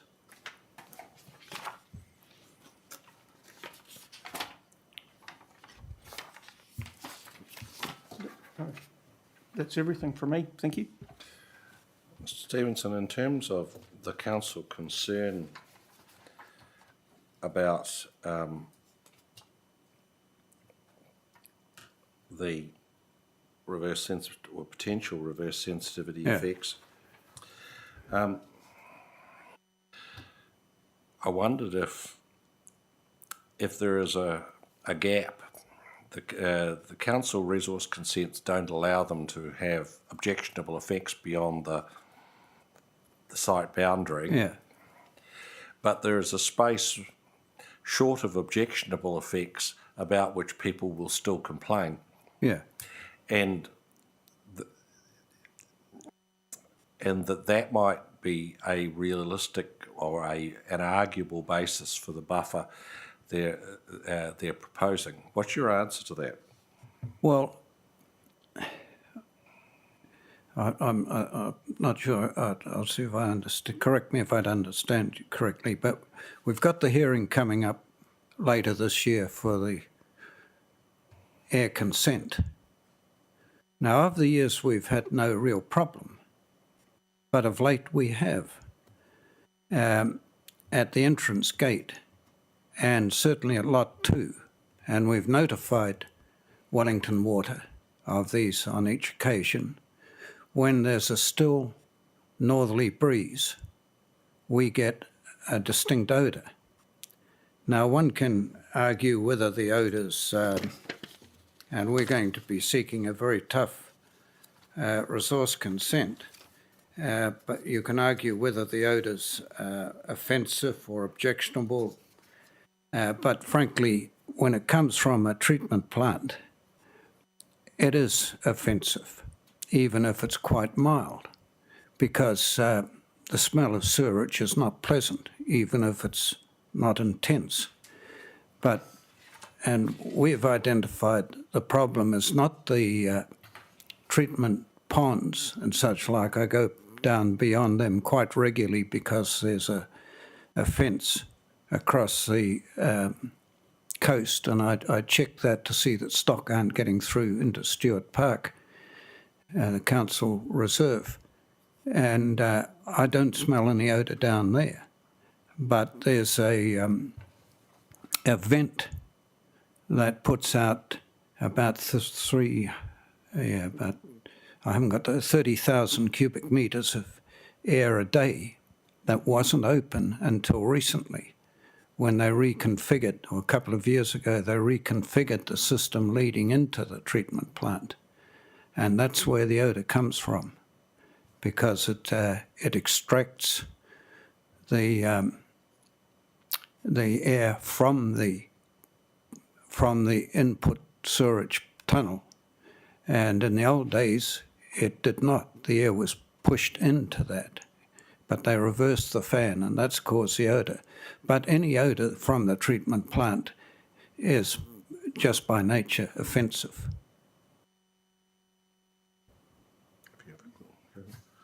In fact, when we came home the other evening, my wife thought I was responsible in the car. Mr. Stevenson, just continuing that theme, I mean, this is your land, the yellow hatched area. Yes. You travel on and work in it. Have you, in the yellow hatched area, outside those lots, have you ever smelt the wastewater treatment? No, because at the moment, it comes up just to the right at the farm gate. There are two little sharp valleys that go down to the treatment plant. And when you get the right wind conditions with the vent there, the odour just drifts up those two gullies. One comes up to the gate, the other comes up to Lot 2. But I've, for example, at the airstrip on the farm, which is right next to Lot 1, I've never smelt it. One would imagine there'd be a fairly fresh breeze there a lot of the time Yeah. to take the odours yeah. away. Right. And if you get a fresh northerly, you don't smell it. It's when you get just a nice, gentle, and particularly, say, an overcast day, when there's an inversion. Apparently, I'm not an engineer, but it must have the effect of holding the air down, and so it drifts up the two gullies. Right, thank you. No, not a problem. Next,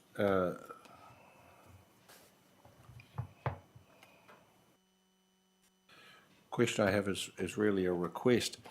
Do you still have a copy of the subdivision decisions, the consent decisions on lots Yeah. 1? Oh, yes. Do you think you could provide it to us? Yeah, I can do. Who shall I send it to? To Ash? If you send it to Ash, Yeah. then she'll print out copies for Yeah. us.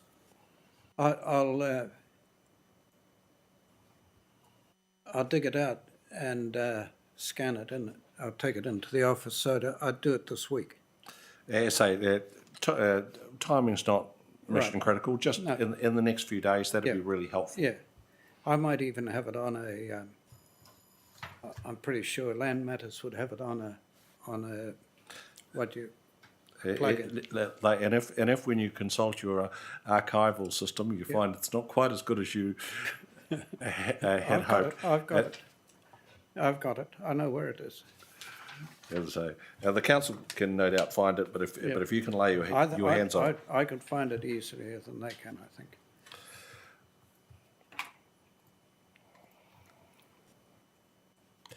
Now, I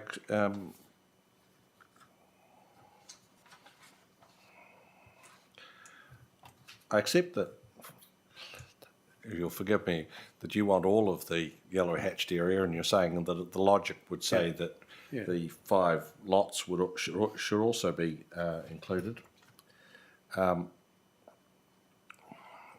you've admitted at 213 of your further statement, you said all or any. Yeah.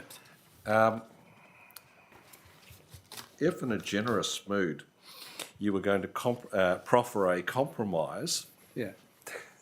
Well, I thought you might ask that question.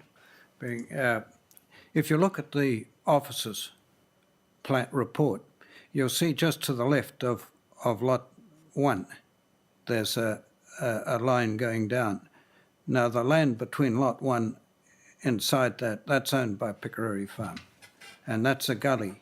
It wouldn't concern me if that was zoned rural general, because it wouldn't be developed, and that would also give a bit of protection to Lot 1 as well as the land adjoining for Picaruri. so when you're talking about the land going down, are you talking about, I'm holding up this this bit underneath? That's right. That's it. Yeah. Looking at it, it'd be about 5 hectares. It's about the same size in area as Lot 1. Does that have its own parcel boundary, Mr. Stevens, that lot? I mean, I can see the delineation of it, but I'm just not sure what that blue hatched line is. No, yes, it does. I think from memory, but it's in effect part of the adjoining title to the left. I think it has got. When the subdivision was done, I'm pretty sure that had a separate lot number for the surveyors, but there's a condition that it's always to be associated with a neighbouring title till something else is done. But can be identified though. Yes, I think so. Yes. Not a problem. And my final question is that hope you won't consider unduly provocative. Yeah. But effectively what Mr McDonnell is saying is, well, that agreement and what was considered to be an appropriate buffer was entered into 40 years ago, and that was then, and this is now. Like, that's paraphrasing it Yeah. in somewhat colloquial terms, and that his argument is that in terms of the instruction in the regional policy statement to protect regionally significant infrastructure, which clearly this is, that's what we've got to worry about, what's required to protect it, not what might have been agreed 40 years ago. What's your answer to that?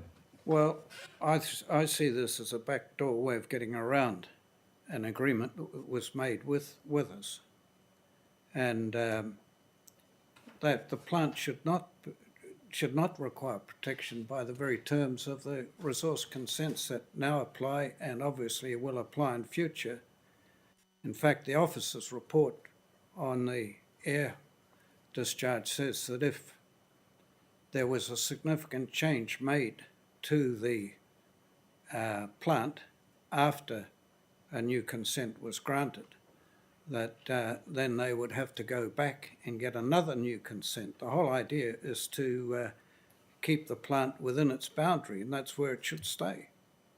And it's particularly, when you come home and the car's all closed up and you've got the air conditioning on, and your wife looks at you and realises it's the plant, not me.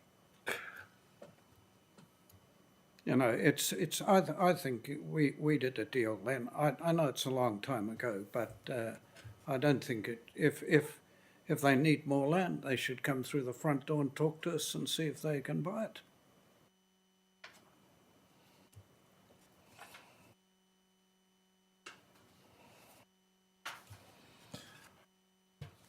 But from what you've said, the issue is actually in Lot 2 anyway. Yeah, it is. It is. And I would think in certain conditions, there's no one living on Lot 3, but I wouldn't rule out it coming up to the northern part of Lot 3. When you get these right conditions. And, you could go through the winter when it's colder and windier.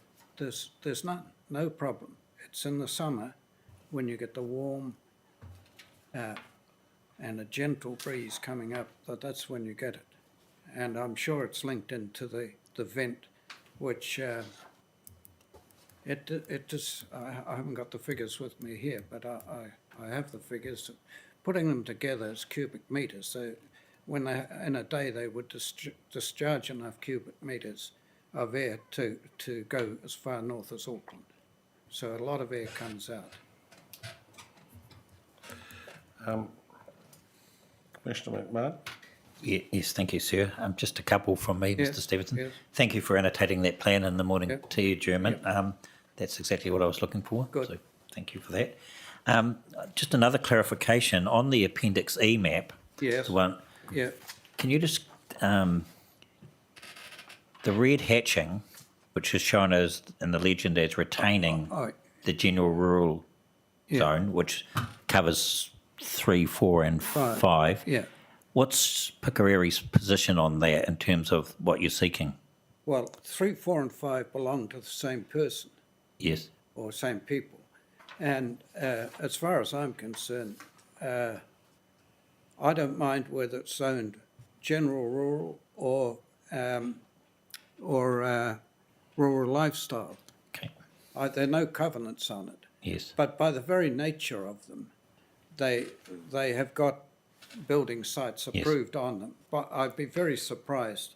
Maybe Lot 3 might be open to further subdivision, but that wouldn't worry me. No, I understand that. I just wanted to understand what the original submission was seeking. Was it originally seeking rural lifestyle? My submission didn't apply to that land. It because didn't. I didn't own it. Okay, understood. But Commissioner, there is a separate submission by Yes. the landowner seeking the same relief. Yeah, Okay. That's where submission 66 comes in. yeah. What's the name of that submitter? And I've talked to Mrs. Rochelle, the landowner, Rochelle. Rochelle, and I'm happy with what she wants. Furland. Yes, Aramo Rochelle. Yes. Yes, okay. Sinzan Brooks' cousin.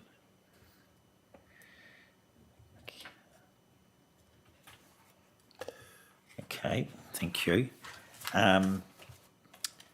The 42A report Yes. from Mr McDonnell really raises just a single issue, and that's the reverse sensitivity.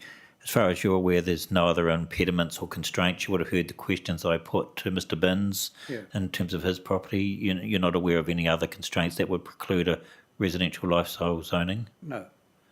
No. Solely that issue? What do you, anything in particular have in mind? Oh, topography. No, no, the topography is really lends it. It's a shame you weren't there for the on-site visit we had, but the other commissioners could describe it to you. Sure. It's a very attractive part of the land. It goes down quite gently. Well, we drove down in a four-wheel drive station wagon, no trouble, and it looks out to Mana, right down to Blenheim, the inland Kaikoura's. It's Derville Island, Stephen Island, Mana Island, Kapiti Island. Yes. I mean, it's beautiful. Thank you.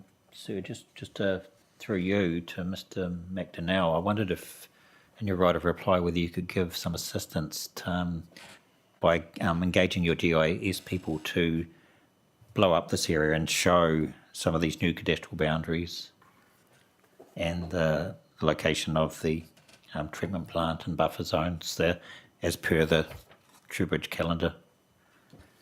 And any other constraints, I don't think there are any, but such as any SAL that might impinge into the area or any SNAs. That would be useful in terms of a separate exercise. Absolutely. I already have on my list for the reply a map of the broader farm with the topographical, the contours on. So yeah, more than happy to add insert map with this area with all relevant planning. Certainly, I mean, by way of explanation, I'm a very visual person. I like to see these lines on plans. It just helps me with the decision-making exercise. So yeah, so cadastral boundaries, any SNAs, any SAL, the 5 new allotments, the buffer area. That's my last one, the coastal environment. You must have been reading my notes, Commissioner Williams.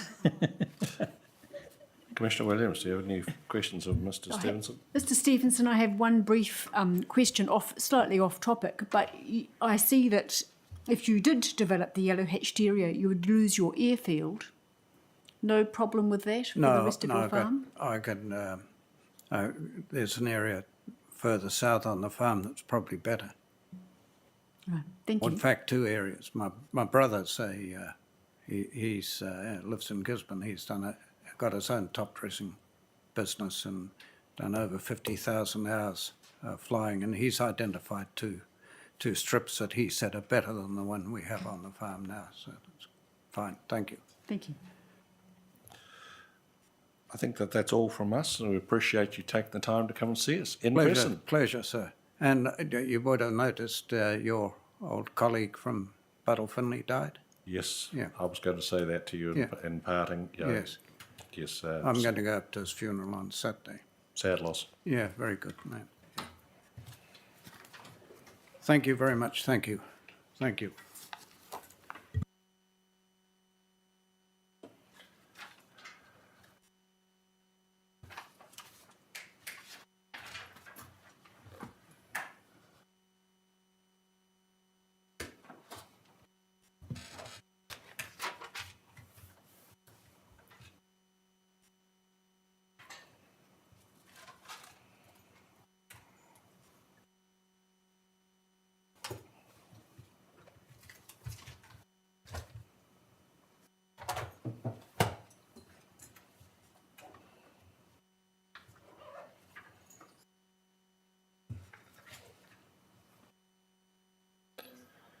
Is that Mr Gwynn?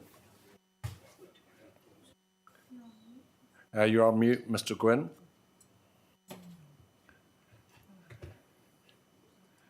How's that? Is that better? You're coming through crystal clear. Good morning. Good morning. I should introduce myself. I'm Trevor Robinson. I'm the chair of the panel. I have beside me on my left Commissioner Sinclair, on my right Commissioner Williams on the near side, and Commissioner McMahon on the far side. Thank you for participating today.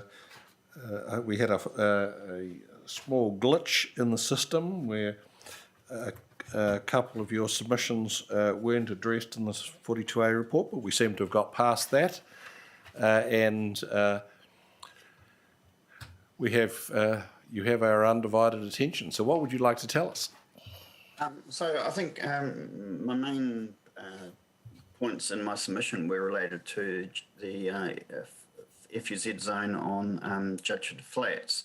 Now, we lived there for 30 years, so a bit of experience around that area, of course. I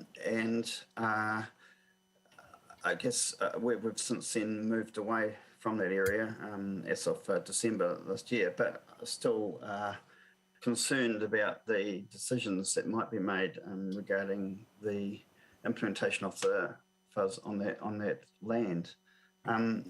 From the Land Matters original report, the constraints and opportunities for employment land were some of the main opportunities were topography and gradient. Talked about flatter land either side of State Highway 58, and talked about it being outside of identified flood zones, and it talked about the main constraints being environmental and geohazard.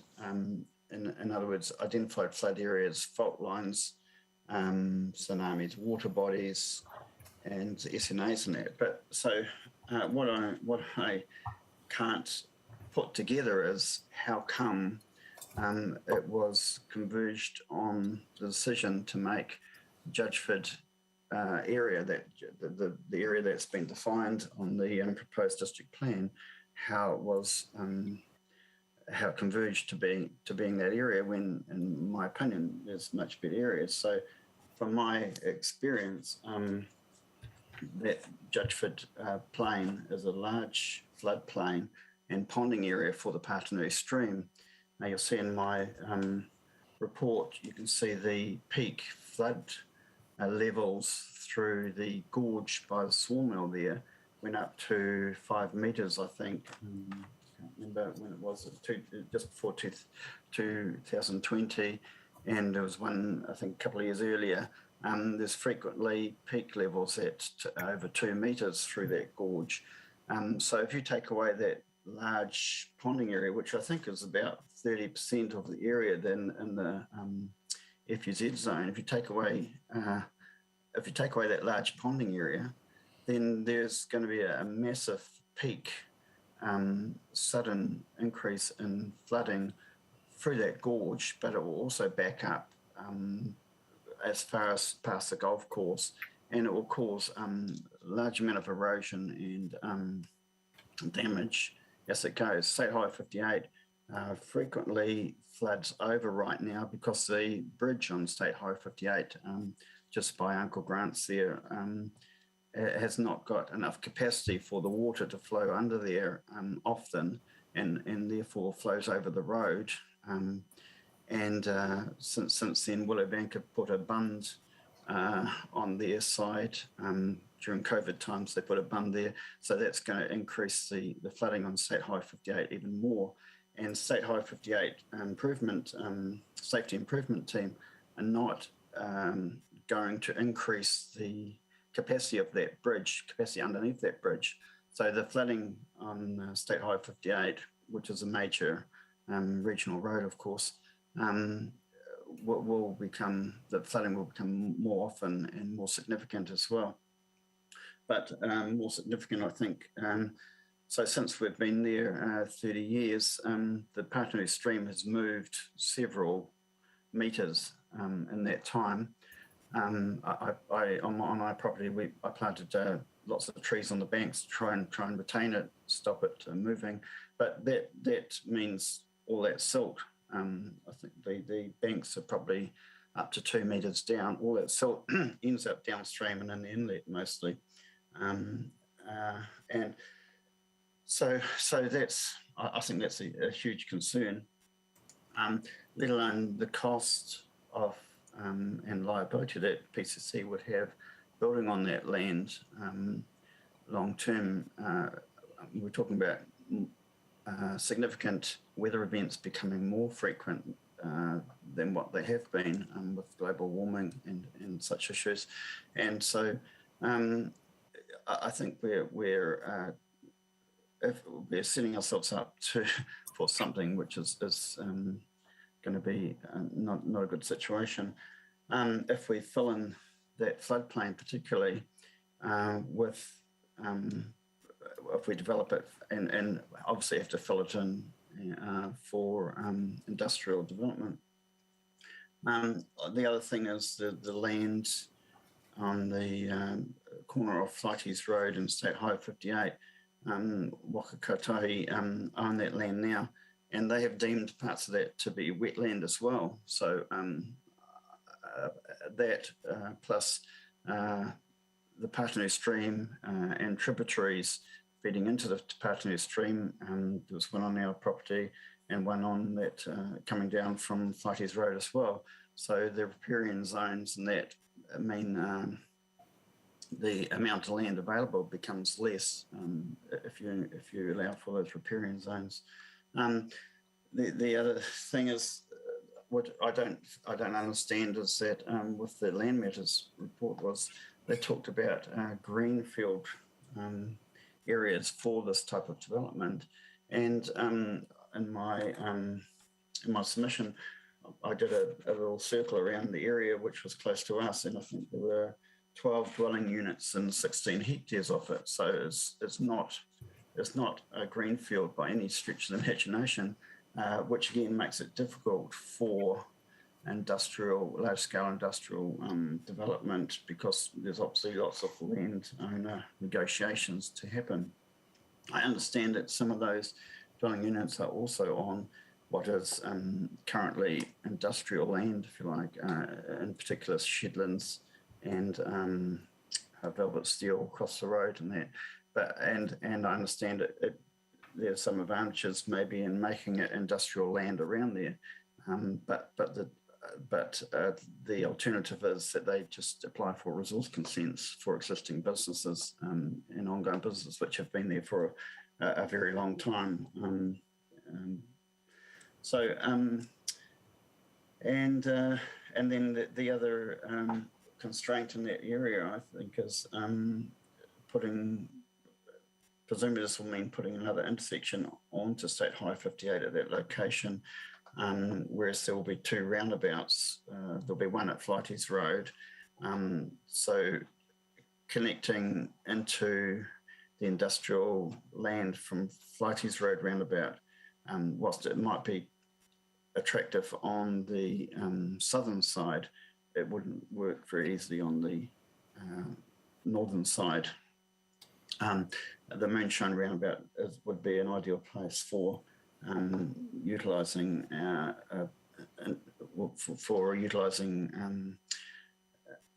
large traffic, heavy traffic in and out of an industrial zone. And so I think, and the Land Matters report excluded a couple of areas, I think, which I think may have been more interesting. One of them was the Porirua Link Road area, and I'm not sure why that was excluded.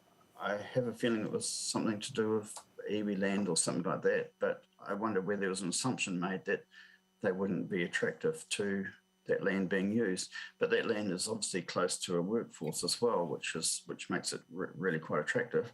The other land, I think, was just over the fence from the zone where they excluded was in the valley and from Brands up there, just on the Moonshine Road, start of the Moonshine Road there. And yeah, there are some hills and topography there, which would ideally be, some of that would be flattened to make it useful, but that's not impossible with the earthworks that goes on nowadays. And there are not we don't have the riparian zones through there. We don't have the flooding issue through there. We can avoid the earthquake fault line that goes right through the Judgeford fuzz We haven't got the same constraints with the national grid power lines, and so my suggestion is that that area also looks like an attractive area which looked to have been excluded from the original land matters consideration. So that's my main points related to the Judgeford fuzz.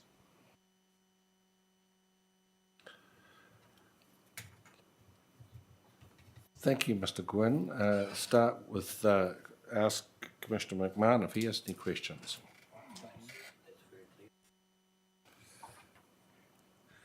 I've just pulled up your submission, Mr. Gwynn, and it records you as 275A Parramatta Haywoods Road. That's where we used to live, yeah.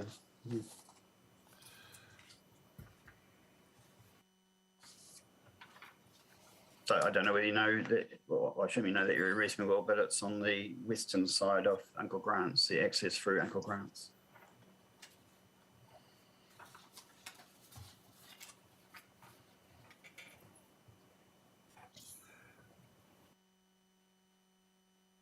And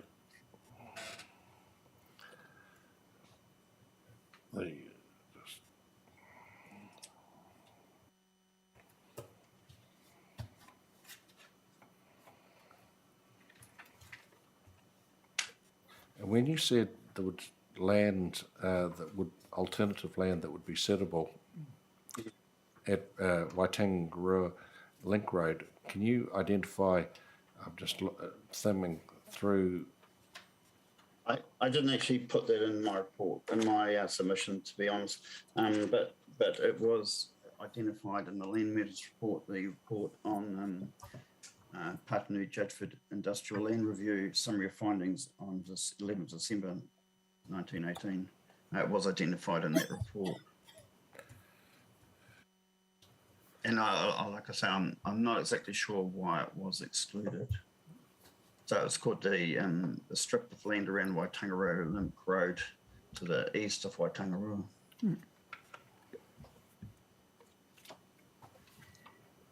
Mr. Gwynn, Commissioner Sinclair, can I also ask, was that area you identified in the valley near the Brands area, was that similarly identified in that Land Matters report? No, and this is my. I'm not sure why it wasn't included. It seems like the boundary that they had was at Brands, and they didn't include anything, just slightly, well, on the boundary of Brands, basically, which really surprised me because the Judgeford structural plan, which was done some years ago, 2012, I believe, identified around the Brands area as the future potential logistics hub, it was called then. And I think I'm not sure entirely, but I think it included the land that I'm talking about now. And for some reason, the emphasis moved from there to the boundary of Brands, the northern boundary of Brands, further southwest, if you like. And so that's what I didn't understand, was because for me, the land that I'm talking about is mostly a greenfields. There are very few dwelling units in that area or close to that area. There's Brands there, which already has some infrastructure for industrial or parks or industry, and Moonshine Roundabout will be a good sized roundabout, which would not, which means another roundabout on State Highway 58 would not be required. So you're talking about the area effectively between Brands and State Highway 58 and on the other side of the road and on the other side of Moonshine down to State Highway 58? It's probably more between between Brands and the valley through to the end of Mulhern Road, in fact, if you look on the drawing I've got there. the Brands is on the north. There's an orange. I've sort of drawn a big orange circle, if you like, big orange shape, if you like, and it goes between the end of Mulhern Road, so the top end of Mulhern Road. What page of your submission is that, Mr. Sorry, I haven't got page. It's about page 5-ish. Yes, I'm just thumbing backwards and forwards. Page 5 on my printout. there's a legend, and then there's a drawing with an orange sort of circle around it. Not circle, but a legend. I'll show you from this. So it looks like that. Oh, yeah. that one. It's Yellow? it's yellow on our printout. That's why it was. Sorry. Right, yes. Yep. Gotcha. So you see Brands is at the Moonshine Roundabout is right on the bottom end of the corner on the page there. Bottom end of the edge of the picture there.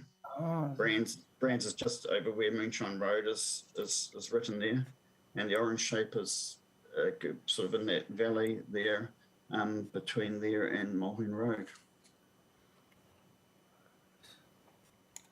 So, and there are some hills and some topography to deal with in the area, but it's not insurmountable nowadays. Yeah. So it's here, that's that area.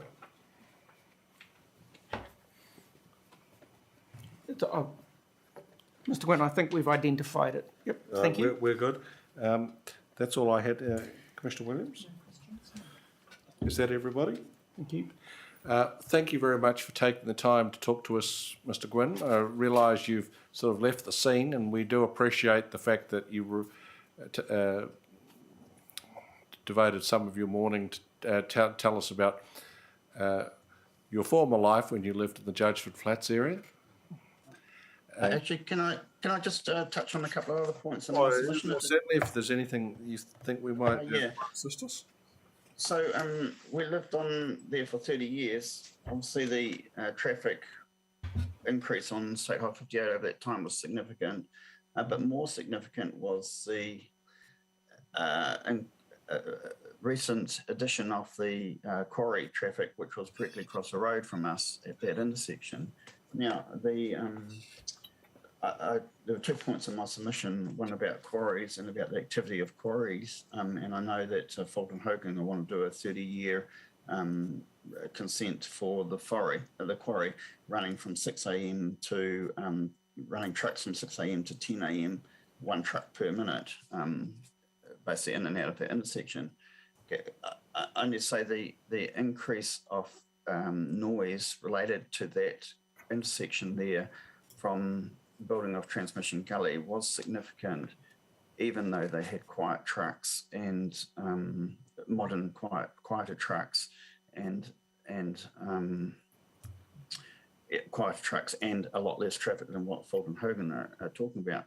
The proposal on the district plan related to noise on state highways and the noise zone, if you like, I think is completely inadequate for protecting the people from the impacts of noise on state highways. If someone adds a new activity like that to a state highway, the acceleration noise and deacceleration noise from trucks, for instance, is significant. It's not a linear noise like it is for a car constantly going across a road.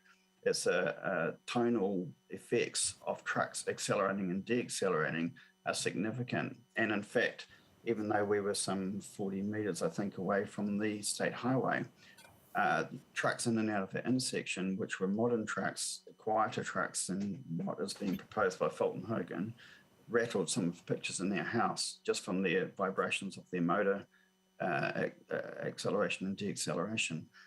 So when I see that the noise corridor, that they're talking about a noise corridor on state highways, wider than what it is currently, I become concerned about existing houses and existing properties on those state highways when it is possible for someone like NZTA to add a new activity, and even adding a new roundabout at Flighties Road, for instance, would have had significant impact on the property where we live because of the new sounds of trucks, motorbikes, etc., accelerating, deaccelerating into an intersection. So whilst a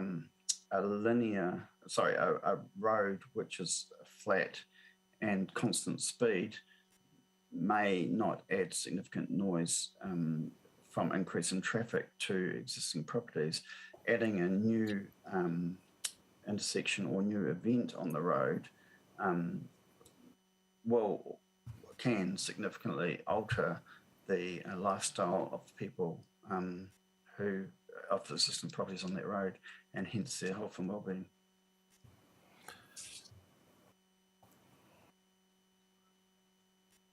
So there was one, and then the other one, other main point I had was related to quarry activity. So I know from living in that area also, the quarry activity up there had, and from talking with neighbours, had significant impact on them related to vibration and noise and dust, because there didn't appear to be enough segregation from the quarry to their houses, and some of their houses were actually damaged, even though the vibration requirements in the district plan were met.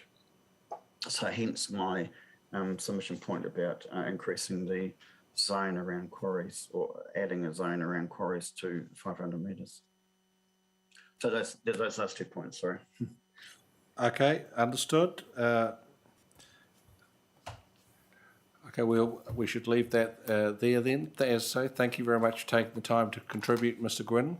We appreciate your input. Thank you. Cheers. Cheers.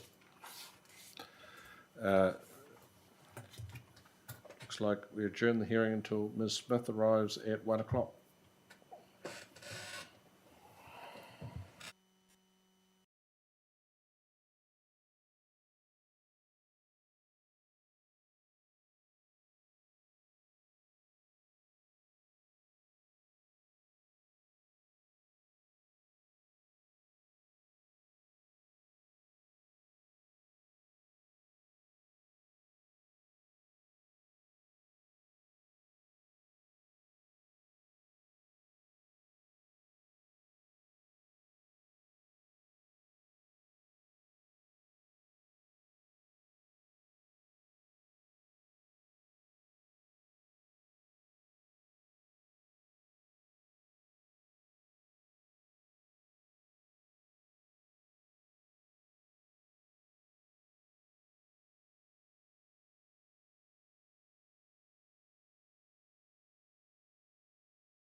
We'll resume the hearing. Are you up there, Ms. Smith?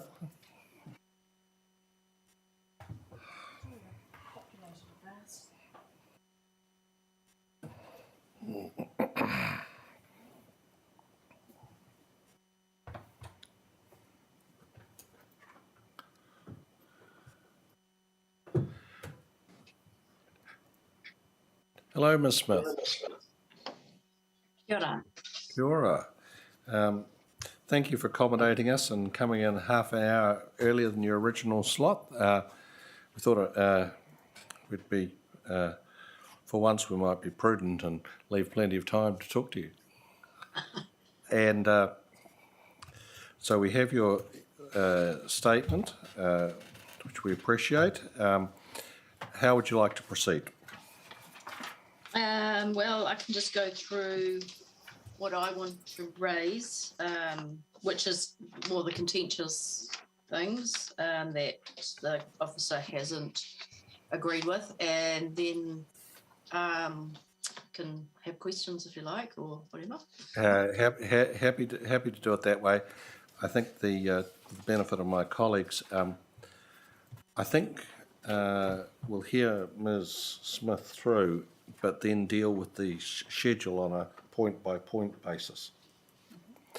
So, over to you, Ms. Smith. Okay. I've already given you my pepeha previously, so I won't repeat that. It's on my statement. This is submitter number 168, and this is just in support of my submission. There's been 15 of my submission points have been allocated to hearing stream 5. The section 42A authors have recommended the following submission points be accepted or accepted in part, which is the open space zoning for Whitireia Park, 168.1 and 168.2. Open space zoning for Titahi Bay Beach, Stewart Park and Arnold Park on 168.97. And the wording of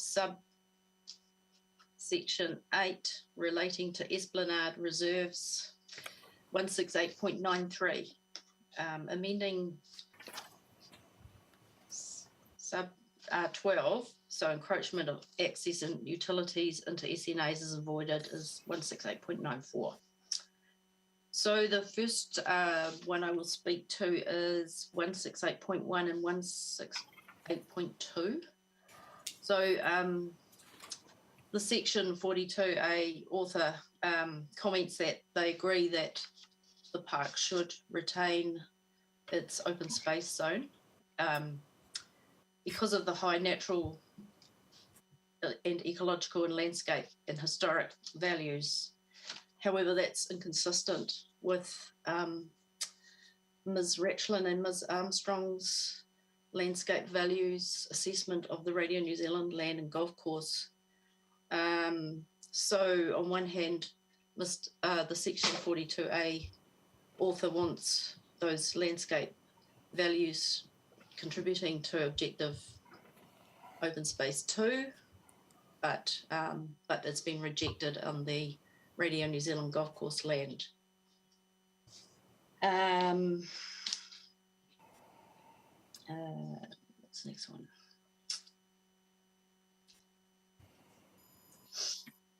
Submission points 168.59 and 168.60, open space rules. Yes, so I made a submission about the Titahi Bay boat sheds, and you can see in the photos that a lot of the boat sheds are fitted out with kitchens and showers and all sorts of facilities which discharge onto the beach. There's no connection to the public drainage network.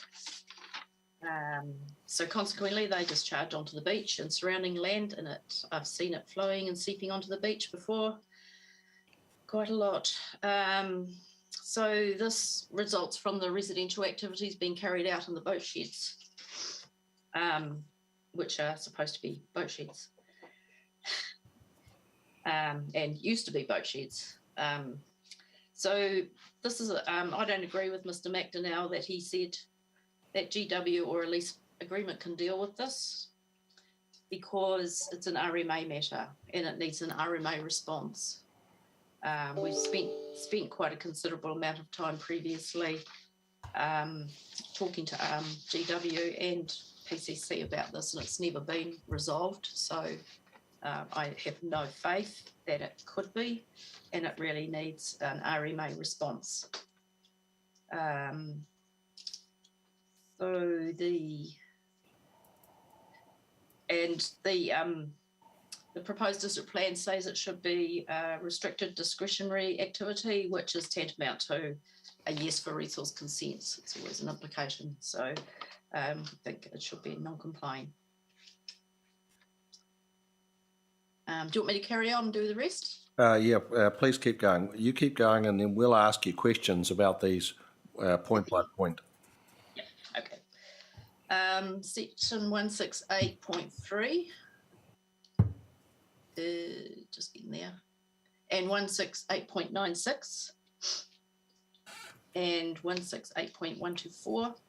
The open space provisions don't limit the number of buildings on one site. This is the standards and rules relating to buildings in the open space zone need to be amended to reflect the open space objective 02, which is low levels of development and built form with few structures to support passive and active community activities. So I've asked for an amendment to the open space section 3, so it limits the number of buildings to one per site. The 42A author has not provided any rationale about why he rejected my submission point. He says that one building limit would restrict things such as visitor centres and information kiosks and public toilets, but that's already permitted under a different specific rule, which is OSZ3 park facilities. So there's no restriction in terms of those buildings. And the section 48 author also fails to compare the proposed approach for Whitireia, which has no limits on the number of buildings, with the proposed district plan approach to Belmont Park and Battle Hill Farm, Forest Park, where only 2 buildings are allowed, each of 50 square metres. There's no this is inconsistent with no rationale. So submission number 168.4. Point 124. That's that one. Sorry. Submission point 168.4, 168.5, and 168.6 open space rules. So I've asked for amendments to the open space rules only as far as they relate to Whitireia Park, so that residential activities, visitor accommodation, and commercial activities are non-complying activities. The section 42A author has provided no reason why he recommends the rejection of my submission point again. All he said that these activities currently occur in city parks, but he hasn't differentiated between city parks and Whitireia. He's therefore failed to highlight that these activities do not currently occur in Whitireia. My submission about open space rules 16, 17 and 18 is only related to Whitireia Park. Just want to make sure that's clear. Not saying that this shouldn't happen in city parks. The relevant text in my submission was under the heading of specific site Whitireia Park and Peninsula. My submission has no implications for the other parks in the city to which the author is referring to. The stricter consent regime I've suggested for Whitireia Park is consistent with the open space 02, which is the aim of which is maintenance and enhancement. On first principles, it's not possible to maintain and enhance open space values if your consenting framework provides for something that does not currently occur. And on one hand, the author is advocating for consistency with activity rules between the city parks but on the other hand, suggesting that inconsistency between the parks and rules about number of buildings is not inappropriate. Submission point 168.95, subdivision where land contains an SNA. So I've asked for an amendment to the rule R12. So it incorporates additional matters of discretion. The additional matters I would like it to see included are controls over the use and control of pest plants, controls over keeping pests and predatory exotic animals, and also mechanisms relating to monitoring, compliance, enforcement, penalties, prosecution provisions. The section 42A author has recommended my submission point be rejected, but he only says it's because, I'm just getting to it. There's because it's a land use aspect. There's nothing wrong with including such conditions in subdivision consents, and indeed such conditions are specifically allowed for under section 108 and 220 of the RMA. I've given some land use examples which are provided for.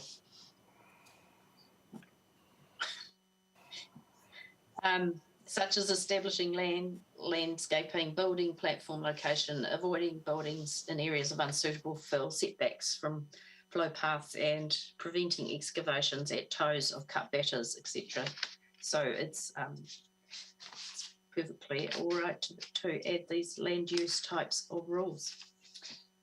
The amendment I've sought is needed to achieve the protection of SNAs required under the section 6C of the RMA, which is to protect areas of significant Indigenous vegetation and significant habitats of Indigenous fauna. Submission point 168.94 is against subdivision where land contains an SNA. To that one. Yes. So I've asked for an amendment to that subsection rule 12, subdivision rule 12. So a subdivision of land with an SNA is a non-complying activity if building platforms, access and utilities aren't located outside of the SNA. I disagree with section 42 author's recommendation to reject this submission point. Protection of and preservation of SNAs is a section 6 RMA matter and subdivision is not. If section 6 RMA matters can't be provided for with a subdivision, then the default activity status should be non-complying. Any less than that sends a message to subdividers that section 6 of the RMA does not really matter. Now I'll take questions if you got them. All right. Well, we'll start, because your submission's neatly compartmentalised. We'll do this in stages, Ms. Smith. So we'll start with the covering comments. The issue about Plimerton Farm that you raise and the comment.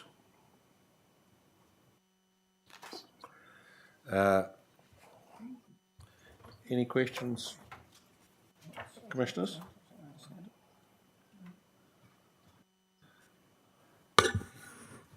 Good afternoon, Ms. Smith. David McMahon here. Can you hear me okay? Yes, thanks. Good. This submission point regarding Plimerton Farm confused me a little bit. I just wondered if you could take us through what the key point is and what the relief is that you're particularly seeking in respect to the land dealt with on Plimerton Farm, because we had a discussion with the reporting officer on Monday or Tuesday last week, and that was Ms. Sweetman, and she had indicated that the proposed plan had intentionally kept Plimpton Park out of the proposed plan as far as objectives, policies and rules were concerned, and just wondered if that was your understanding of the intention and whether you agreed or disagreed with that. Yes. So you do agree, yes. And so what further changes are you seeking from the panel in respect to that matter? My understanding is that this has been deferred to hearing stream 7. That is correct. The issue, it's a little confused because we're not sure how much of hearing stream 7 they're going to be left once we see the final form of the intensification variation. But that's our intention, that it'll be dealt with as part of the consideration of the rural zones of the plan, of the urban zones of the plan, sorry. So perhaps we can defer our conversation about that till then.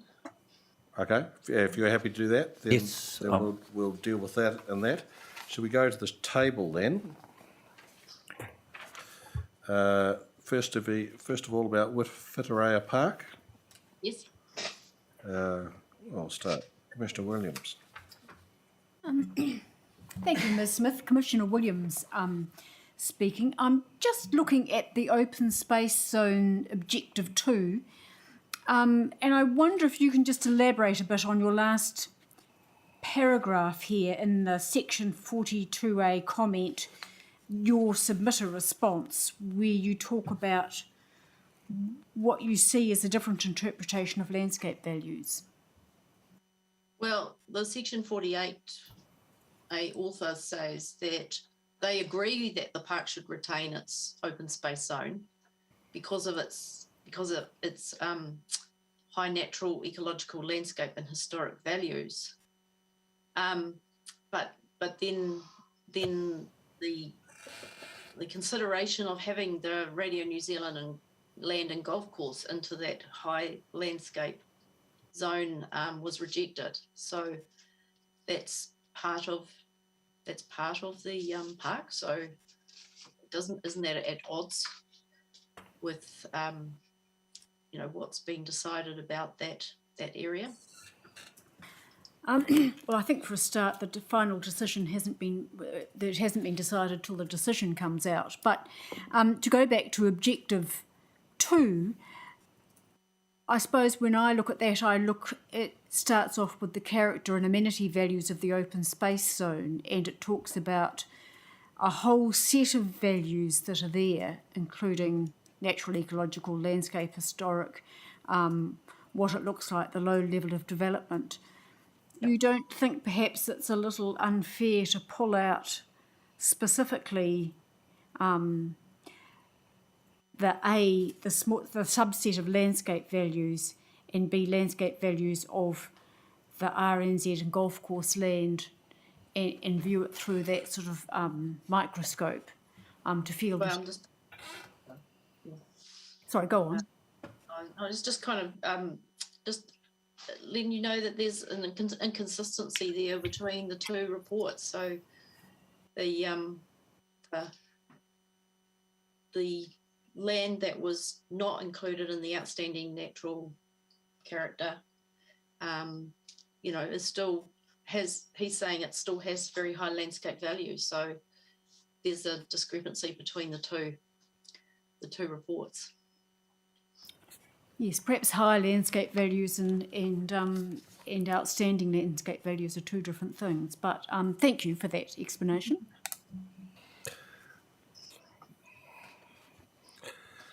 The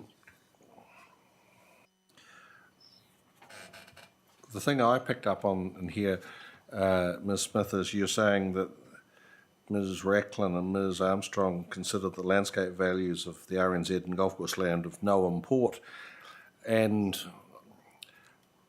that's not my recollection. It's one thing to say that they're not O&Ls, but it's another thing to say that they have no value. Like Ms. Armstrong quite clearly said, they did have value and would meet the standard of an SAL.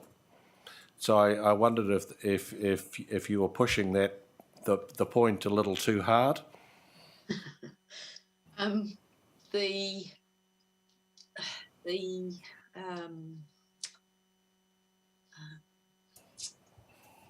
Lost my train of thought now. The landscape values there, yes, that's what she said, but she was looking at it in terms of on their own, and I think that was a mistake to look at them separately. They should have been looked at as part of the whole, and as part of the whole, they are certainly not inconsistent with outstanding natural features. And I really do think it's wrong to look at that area separately and do a separate judgment on it when it's part of a much wider landscape. And the area immediately below it is designated as outstanding natural, whatever it's called. Well, we won't rerun that argument. I understand the point you're making. Anything from you, Commissioner? Nick? Yes. Ms. Smith, just before we leave that topic, just so that I'm clear, you're in alignment with the officer, though, that the zoning should be open space zone, aren't you? Absolutely, yes. Yeah. That's what and any other landscape attributes will be handled through overlays, won't they? Yes. And so it's one thing to be zoned open space, it's another thing to comply with any rules or provisions associated with an overlay. Yes. You'd accept that? Yes, thank you. Now, Tutahi Bay boat sheds. Commissioner Williams. No questions. Commissioner McMahon. Yes, Ms. Smith, the point of clarification I've got here is whether the relief that you are seeking, which is, well, you do use the word prohibited, but later on you talk about non-complying activity status for residential. Are you seeking that change in the open space zone per se, or are you wanting it to apply solely to the Tutahi Bay boat sheds? Well, I think it should be any boat sheds, because they could be built anywhere in the whole district. So, okay. Let me rephrase that. Let me rephrase that question. Are you seeking non-complying activity status for residential activities in open space zones? Yes. Okay. Yes.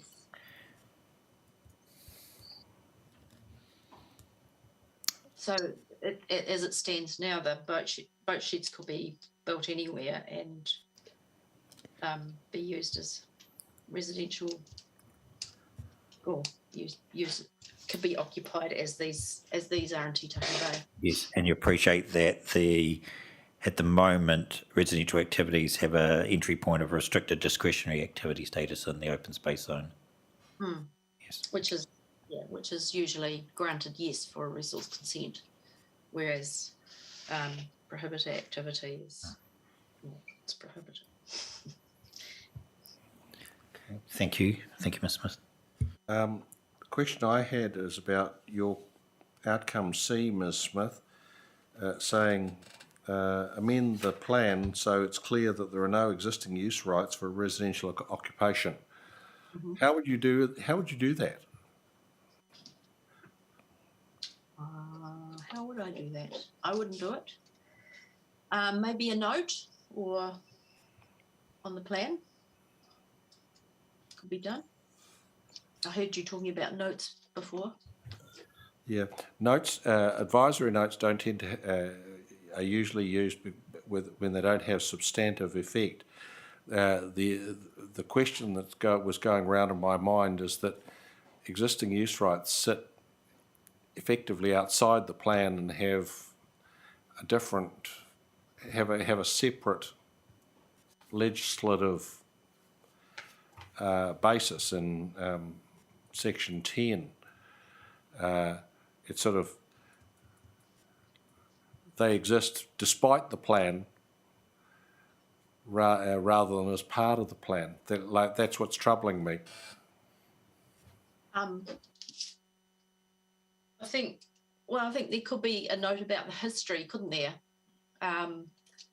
the history of these boat sheds was they were boat sheds, and then people started actually using them to live in and cook in and shower in and all sorts of things.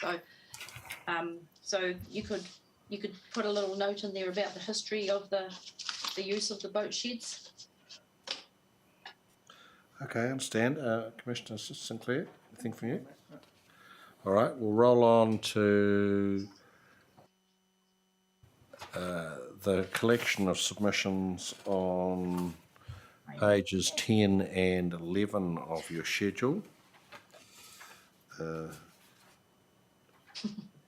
Porirua Park, basically number of buildings. Commissioner McMahon, anything from you? Yeah, just one, sir. Ms. Smith, the question of clarification I've got there is the rules that affect the Belmont Park and Battle Hill Park that you cite as needing to be compatible with Porirua Park, as far as I could see, don't stipulate a number of buildings. They stipulate a maximum floor area. Yes.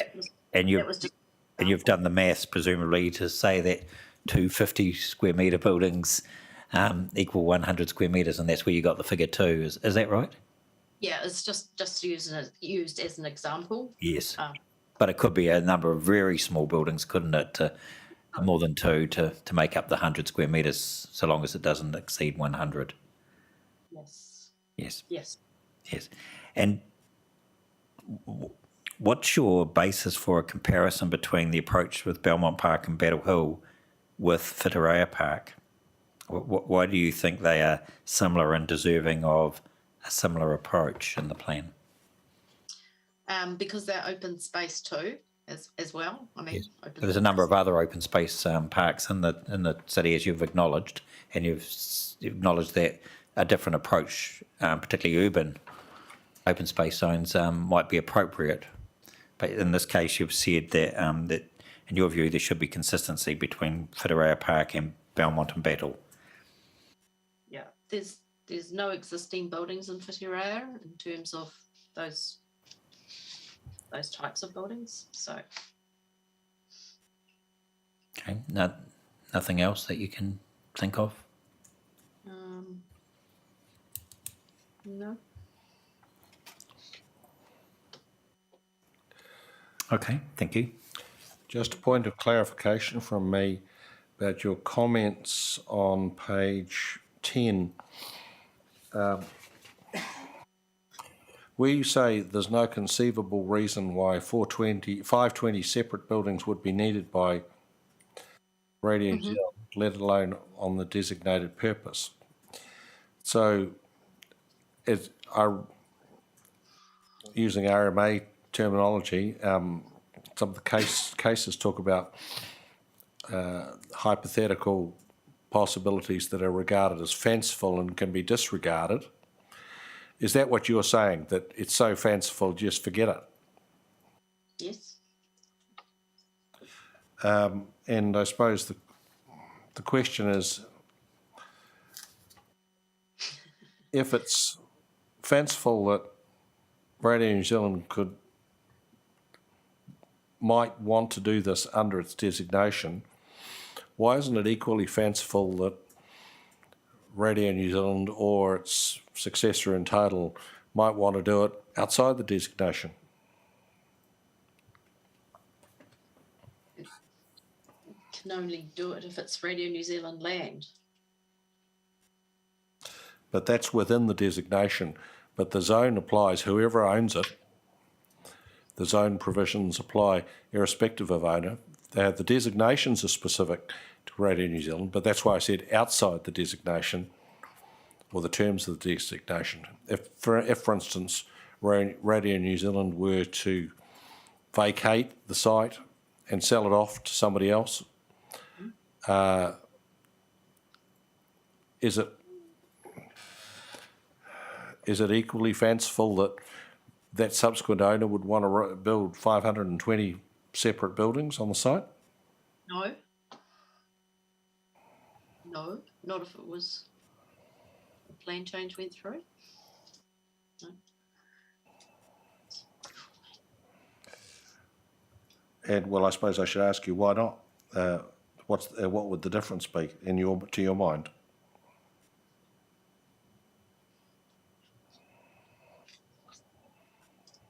You could there could be glamping activities. There could be a school with a whole lot of dormitory, tiny little buildings on there that are less than 50 square meters each. It could be used for a whole lot of different things, couldn't it?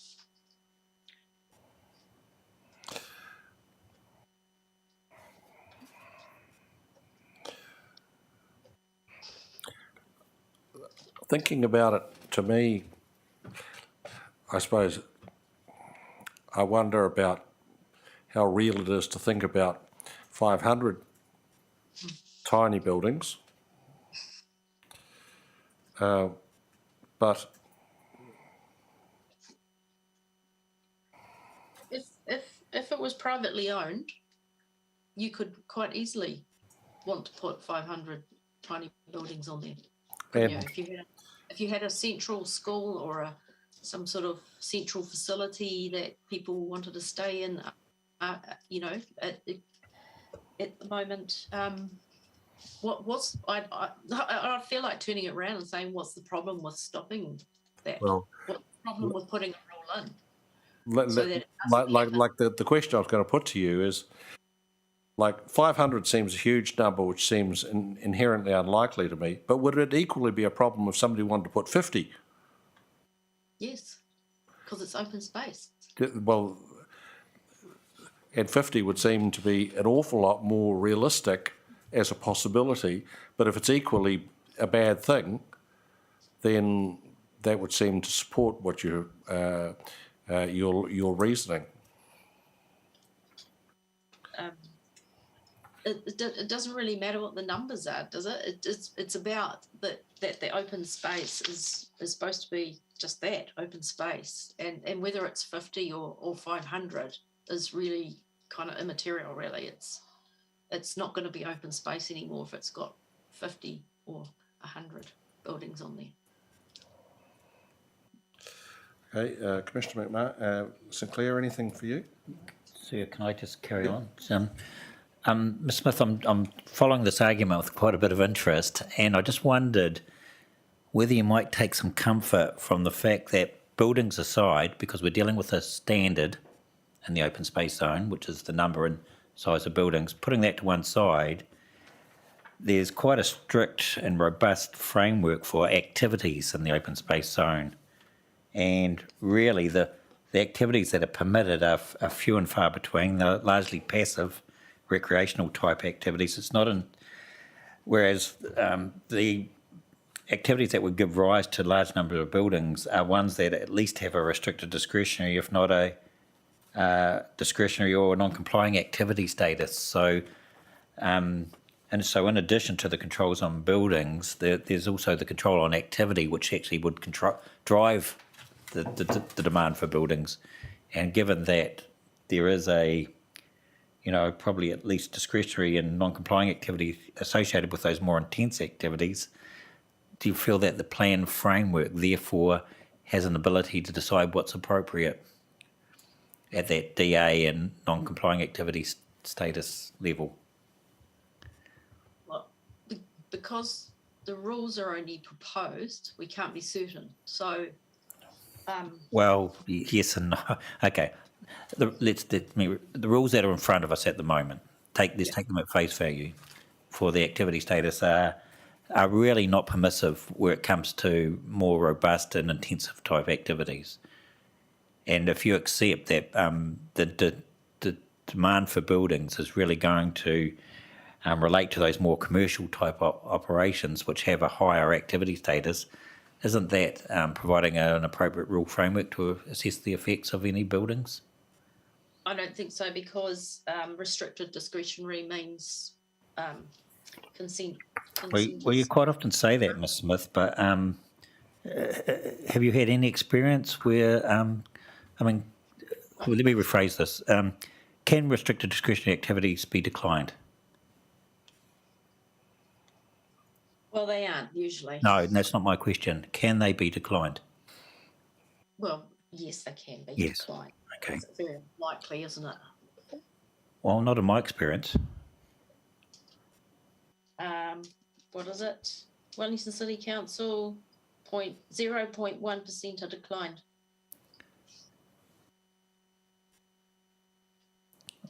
I'm not aware of that statistic.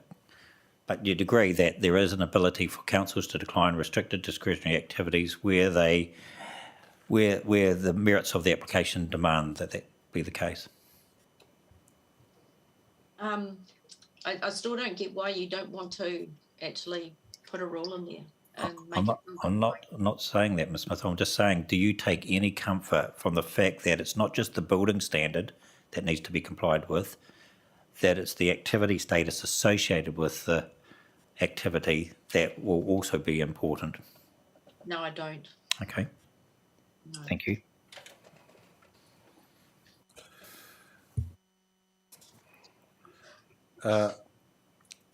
Okay, we'll go on to talk about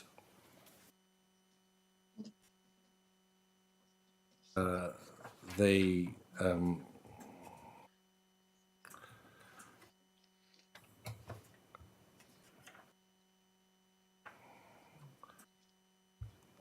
the group of submissions on page 12 about stricter consent regime to align with a maintenance and enhancement position.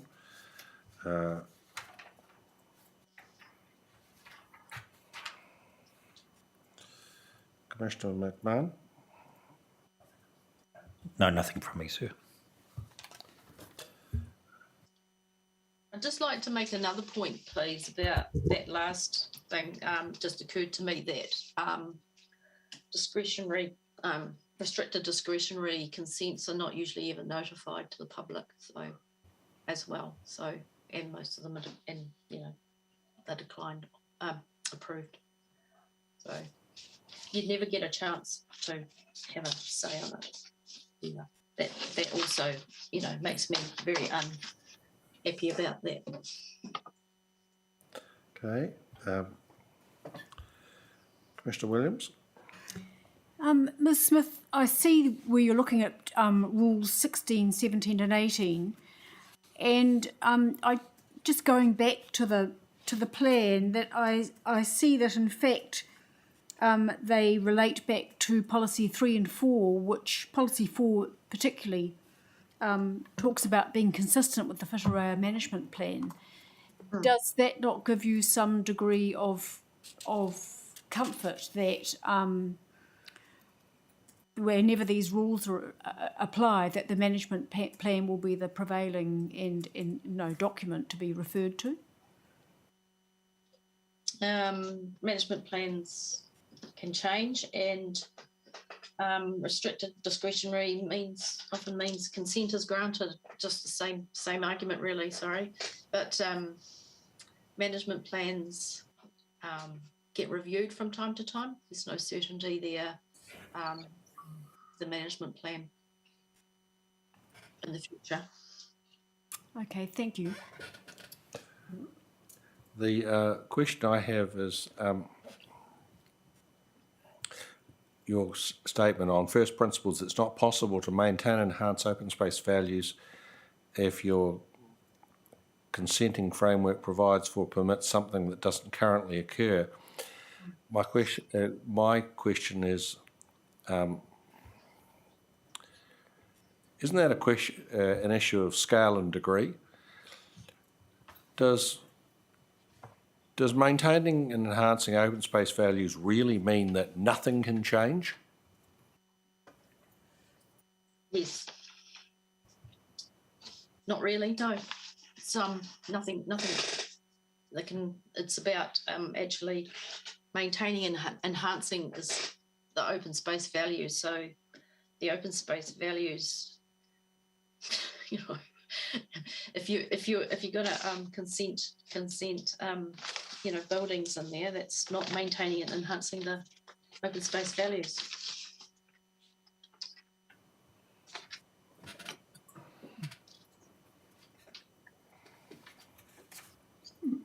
Ms. Smith, Commissioner St Clair, the again just on the this particular provision here, again, just to clarify, you're just seeking that these changes to these rules apply only to Whitireia Park rather than the whole open space zone. Is that correct? Yes. Yep, thank you. Okay, we'll go on to your submission 168.95. This is the matters of discretion. And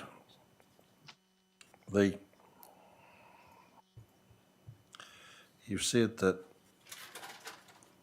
there are two things that I wanted to query with you. The first is you've instanced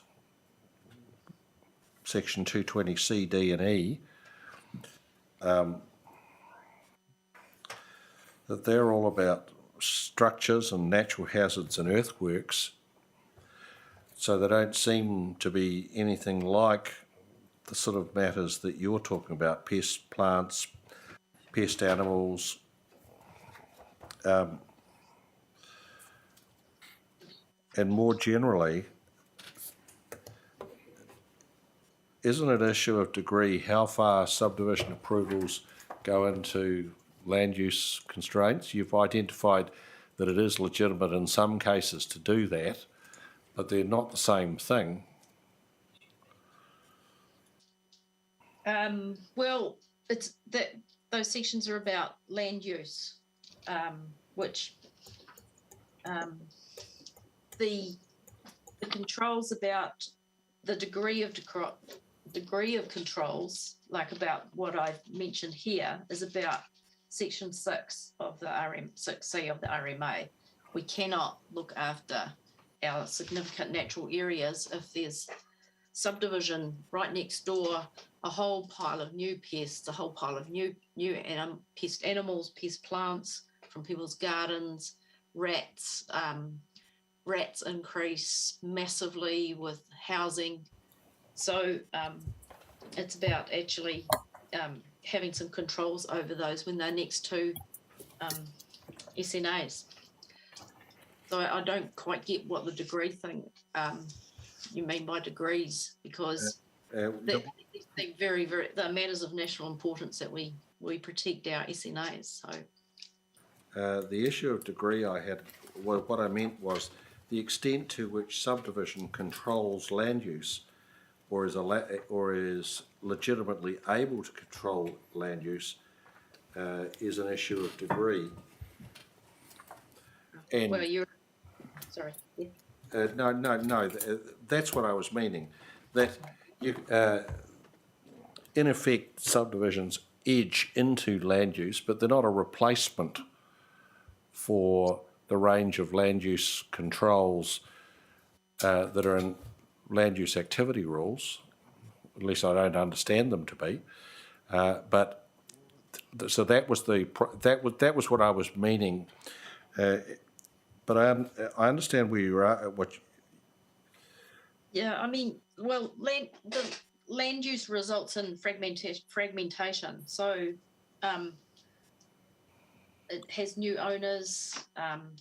There's all sorts of new things come in. So you can't control that unless there is a subdivision rule about that.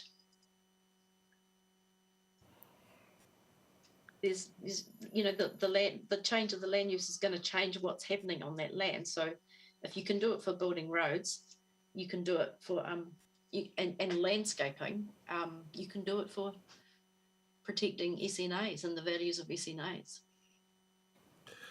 And one last question is, when you talk about predatory exotic animals, yep, what do you mean? Like, is this cats? Cats. Oh. well, it could mean I was thinking about big cats like tigers. You mean domestic cats? yeah. Feral. Yeah. The commissioner next to me says feral cats, but they don't necessarily have to be feral. No, not at all.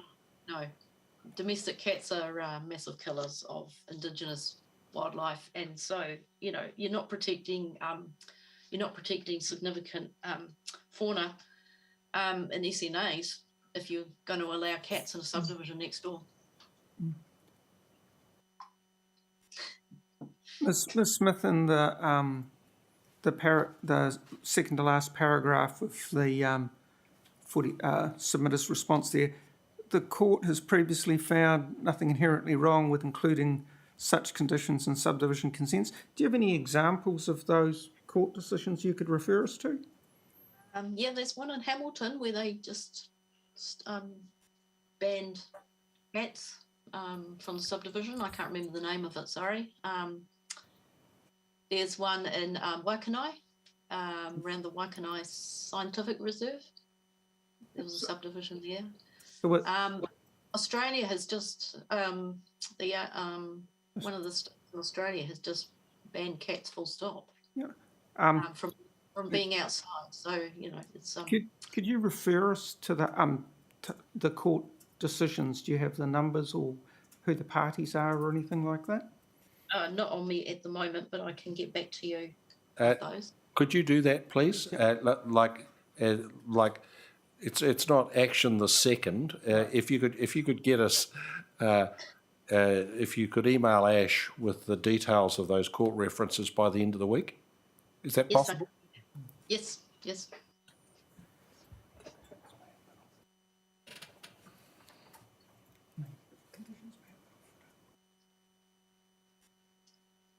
The one in Hamilton was about bats, protecting bats, I think.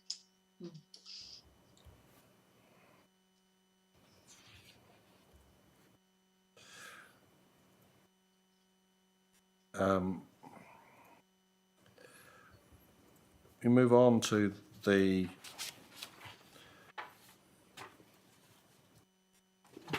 next one, subdivision of lots where access through an SNA is required.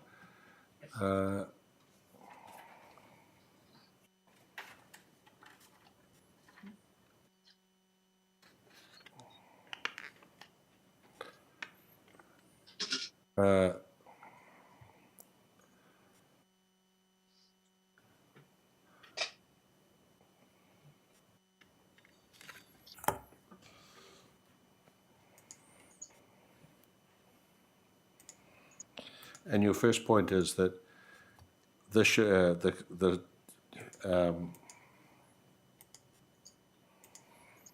42A author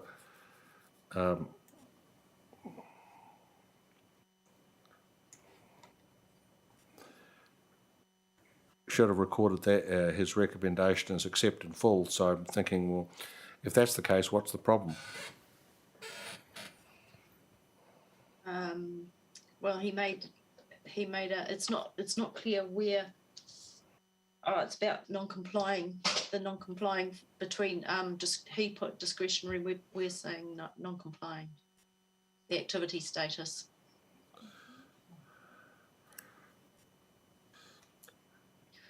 For. Okay. Any other questions, Commissioner? At that point? No.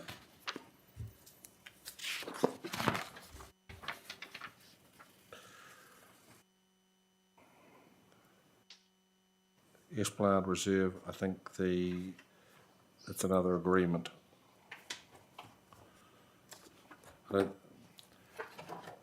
Anything else for Ms. Smith? Well, thank you very much once again, Ms. Smith. We appreciate, as previously, we appreciate the very detailed referencing back to the submissions, which means we don't have to wonder whether you're in scope. We know exactly where you're coming from and why. And for your helpful answers, as I say, we've asked you for those references. Like I've asked if you could do that by the end of the week, but that date's not set in concrete. If that's a problem, come back to Ash and tell her about it. Okay, that's fine. And I think that's it from us for today. Okay. Thank you. Thank you very much. What's this? In that case, we'll adjourn.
Now back on the go.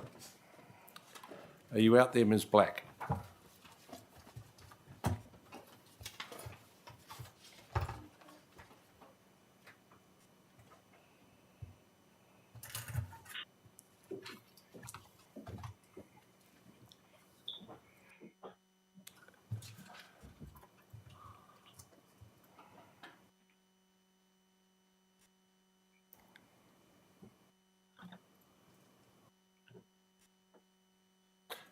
Hello. Kia ora. Kia ora. So,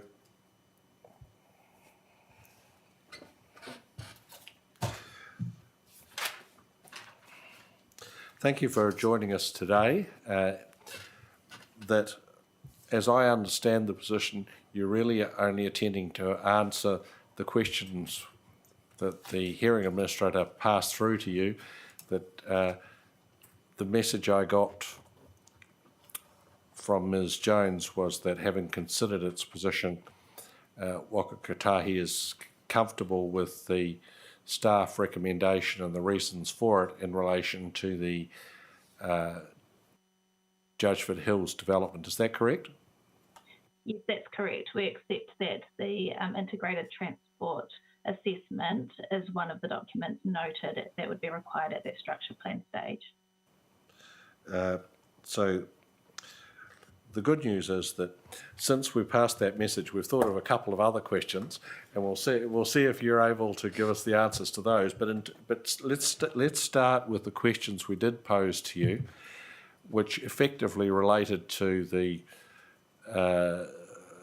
analysis that has underpinned the proposed upgrade works on State Highway 58, which were described to us by council staff as roundabouts at either end, effectively, of the stretch between Moonshine Road and Flighties Road, and median barriers that will constrain traffic coming out of the intermediate roads to be left turn only. Yes, sure. So as you've noted, those are the safety improvements that we are delivering along State Highway 58 currently. It's important to note that the outcomes we're seeking from that investment are predominantly safety related, as well as some resiliency to the wider network that occurs when we have safety with crashes along the State Highway 58 corridor. In preparing for those improvements and determining what should be done along that corridor, we did look at the growth that is proposed under the proposed district plan. We used a version of the Wellington Transport Strategic model, the Watson model, that included the district plans within it, and also included Transmission Gully being open. That included some of the assumptions around the land use zoning along 58 that was being proposed. That model shows that in the next 10 years, out to 2038, 15 odd years, we will see significant growth along in vehicle movements along State Highway 58 as a result of Transmission Gully opening, and that growth kind of takes away the need to look at the specific land use zoning because it outweighs anything that land use around there would generate. It also showed us that with that significant increase in vehicle movements as a result of Transmission Gully being open, we needed to invest in these safety improvements, even more so because of the additional safety risk that additional traffic volume would put onto that corridor. So I guess the short answer is yes, we did consider it, but it didn't change our view of the need to address safety in the manner in which we are addressing the safety concerns along and issues along that corridor. May I? Commissioner St Clair, when you said that the model that was run used the district plan information, when was the model run? What year? That would have been 2021, early 2021, or it could have been a late 2020. Okay. And when it said it used the district plan information, did it use operative or proposed or draft plan information? I believed it used the proposed. So are you able to provide any more certainty around what was used relative to working out what those roundabout scales and the volume of traffic that would be coming to them from what was proposed? So it was using the proposed plan in Porirua case. Was it using the Hutt City's operative plan? Yes, it would have used the Hutt City operative plan. Right. And it used the proposed one for Porirua. Yes, that's my understanding. I can come back to you with confirmation of that if that is needed. I think that'd be helpful.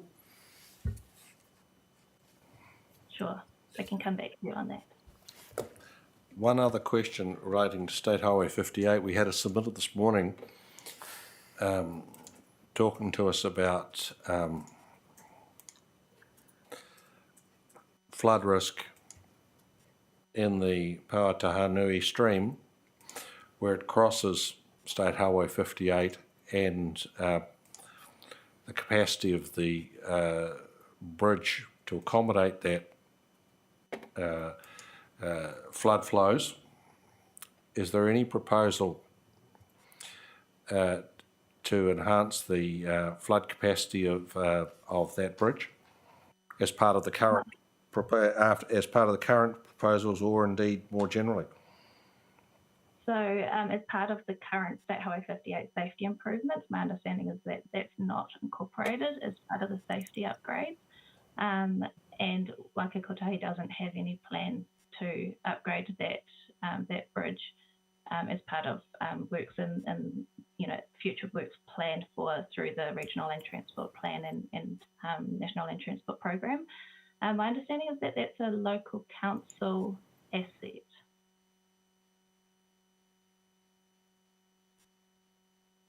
I'm not sure if someone from council can confirm that. Well, we could ask them in due course. One other question from me, Ms. Black. Where we started in this exercise, your and Ms. Jones' evidence was about the Judgeford Hills proposal. As we understand that proposal, it depends on road access to the Transmission Gully roundabout at Waitankaroa. Now, my understanding is, of course, that Transmission Gully is a limited access highway and that anyone hooking into that roundabout will need Waka Kotahi agreement or consent. Can you tell us what the status of that road is from your perspective? Has an application been made to you for that consent? Is it under consideration? Where is it at? Yeah, so as part of that Judgeford Hills future zoning, as noted through the district plan, there would be that integrated transport assessment completed as part of it, and that would identify where the appropriate access points should be. There's no requirement, as I know it, for there to be a connection to Waitangiroa interchange, but that would address some of our concerns with regards to access for public transport services and connections into local amenity. Obviously, it would be a much more direct route into the rest of eastern Porirua. So, but that would come out through the integrated transport assessment. In terms of an actual application to Waka Kotahi would have to approve any connection to Waitangiroa, or in fact even an upgrade to State Highway 58 if that was deemed to be the better solution. I don't believe there's been any applications to us to date for that, and that work would still need to be done. But from the sound of it, the view of the agency appears to be that if the integrated transport assessment did fasten on access to the interchange as being the preferred access, that would be something that Waka Kotahi would support as an improvement from your point of view. Like, I'm not asking you to commit the agency, so you don't need to qualify your answer, but from your personal perspective, it seems that you regard that as an improvement. Is my understanding correct? Yes, from my personal perspective, having a connection to Waitangiroa would be beneficial for active modes and public transport access for that Judgeford Hills area.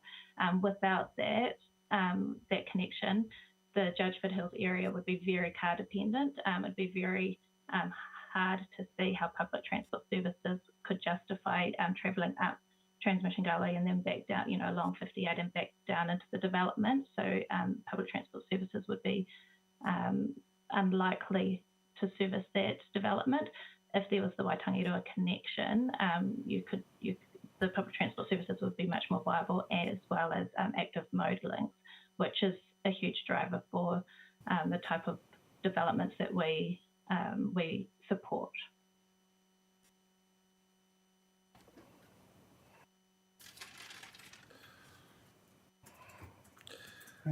Any questions? Other questions from Ms. Black? Yep. So, Commissioner St Clair again. The other question that we had for the one that was sent out to you was in relation to, again, the capacity of the safety improvements for State Highway 58, and was any account taken of the operation of Willowbank Quarry? Is that factored into the methodology for the safety improvements? So the Willowbank Quarry was noted within the documentation, but it was considered outside of the scope of the safety improvements to upgrade that access into the quarry. Again, just going back to the purpose of those State Highway 58 improvements, is really safety focused and that resiliency issue, addressing the resiliency issue when we do have crashes along that corridor. I assume that part of the Watson model, that would have taken into account that land use there as well, and the traffic movements coming out of the quarry, but no further consideration beyond that was given. Thank you. Commissioner McMahon. And good afternoon, Ms. Black. Just focusing on the Judgeford Hills question, we're yet to hear from the landowner 1010 on that. I think we're scheduled to hear from them on Wednesday. Have there been, to your knowledge, have there been any direct discussions with the agency from the landowner about the potential link to the interchange? You already said that, to your knowledge, there's been no application, but just wondered what discussions, if any, had occurred to date. I'm not aware of any discussions, sorry. Okay. Is it possible that there have been discussions that you're unaware of? It would be possible, and it may have been possible. It may be possible that those discussions were had with the Transmission Gully team, but I'm not aware of those personally. Okay. Well, I don't think I can take that any further then in that case. And just going back to State Highway 58, the theme that I'm getting from what you've said this afternoon is that those changes, which have been largely driven by safety considerations, although there has been some consideration to growth, but for safety foremost, and that those changes, and that's largely driven from the increase in traffic volumes that will occur as a result of Transmission Gully becoming operational. So that's to address current safety issues that are occurring along the corridor that will be exacerbated with Transmission Gully now open. Yes. And the increase in traffic volume. Yes. Is it taking it too far to say that those safety improvements that will occur will also address any growth associated with the future urban zones? No, they wouldn't cater. They don't. The purpose of them isn't to cater for future growth. The purpose is to address safety. Yes, and so the mechanism for that is the future integrated traffic assessments that need to occur through the Appendix 11 approach. Yes, so those would consider the current roading environment, including the works that we're doing along State Highway 58 currently. We do have a wider piece of work that we are also looking to start very shortly, which is a wider program business case looking at the west-east connection right through from the Noronga Gorge to 58. Yes. And looking at what transport improvements would be needed to address resiliency and access along that wider land area. And that was something that came through in the documentation for the State Highway 58 safety improvements as well, was noting that with the significant volume growth in traffic volume along 58 as a result of Transmission Gully, that this wider piece of work really was needed to look beyond 58 and what was needed, for example, on State Highway 1 and State Highway 2, as well as our public transport networks and rail capacity and all the rest of it. And so this project that we're looking to start very shortly will answer those wider questions. Okay. So I'm just wondering aloud where the panel can land this in terms of the various future urban growth areas that have been proposed in the plan and the provision of infrastructure to service those in the future. We're hearing about the current program that's been driven largely for reasons other than growth and safety considerations. And I think I'm hearing that there are mechanisms in place to deal with any additional safety or capacity or resilience issues that might arise as a result of those structure plans being formulated to give effect to the future urban zones, and that the agency is comfortable with the mechanisms that are in place to allow appropriate consideration of the upzoning of those future urban zones at the time? Yes, I think that summarises it. I think I should still note that we don't think the Judgeford Hills area is what we would deem a good area for future growth. However, we acknowledge that it has been considered for many years now. It's in a number of plans that we've supported. Sure. And there is that mechanism to assess what will be needed to enable it to fit within the existing transport system. Okay, that's very clear. Thank you. Commissioner Williams, anything? Well, thank you very much, Ms. Black. Appreciate you taking the time to increase our knowledge on these matters. No problem. And so we'll sign off. Thanks. So thank you for having me. Thank you. And we'll adjourn until 3 o'clock when we hear Brands.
We'll resume the hearing. We have the Brands team, it appears.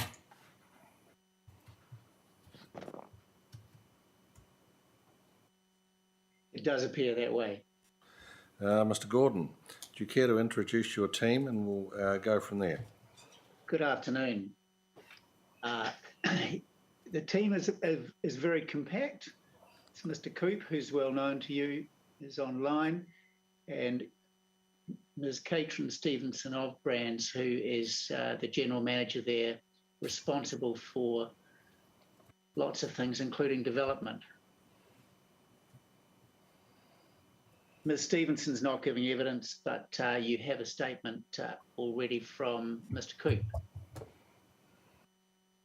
But Ms. Stevenson is available to answer any questions you might have in relation to these matters. Well, Mr. Gordon, we've read your legal submissions, extensive as they are. Would you care to take us through them or highlight anything before we ask you some questions about them? Yeah, I'll do that.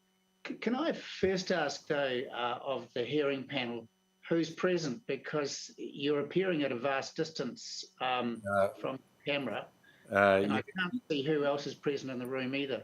You can detect my own dulcet tones, Mr. Gordon. I'm accompanied by Commissioner Sinclair, Commissioner Williams and Commissioner McMahon. Commissioner Sinclair on my left, and then Commissioner Williams, and then Commissioner McMahon on the far end. A veritable Supreme Court. Yes, we'll draw lots as to who's in which who's which.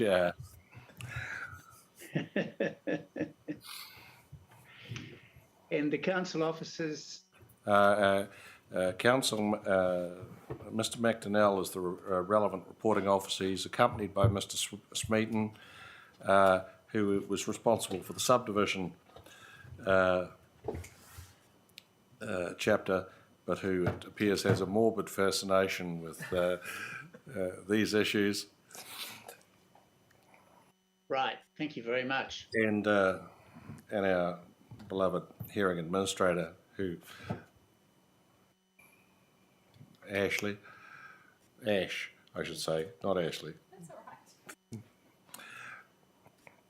So please proceed. Thank you, Mr. Chairman. Well, you've got very brief submissions from me that are pretty much axiomatic. First point, Brands is the only independent building research institute in New Zealand. Second point, the Section 32 evaluation identifies Brands as an important contributor to good outcomes in the industry and more generally a key contributor to the social and economic well-being of communities and national economic activity, and most importantly, providing a service and facility with regional and national importance. I suspect that and I've taken that language from the Section 32 report.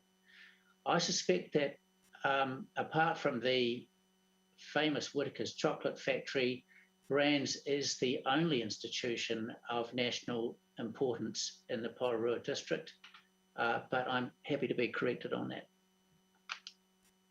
that.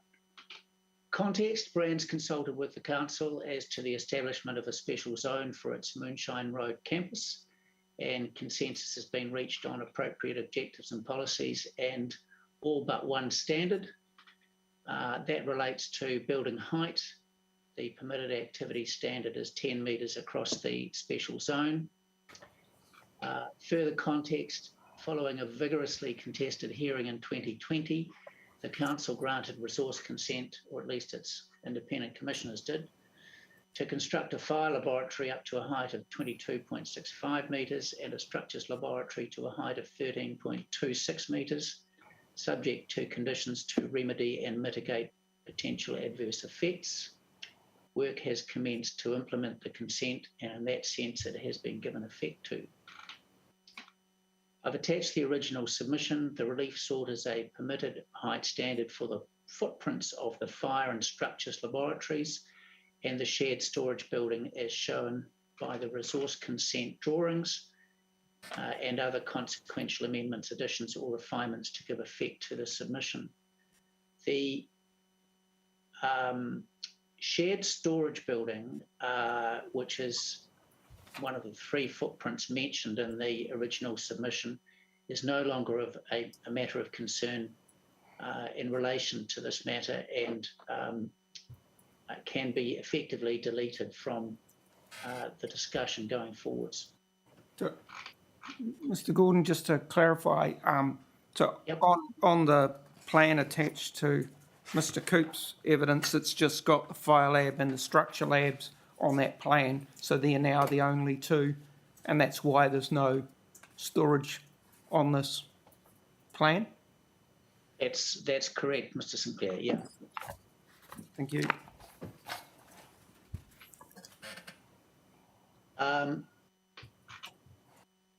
And I refer there at 2.2, the Section 42A report.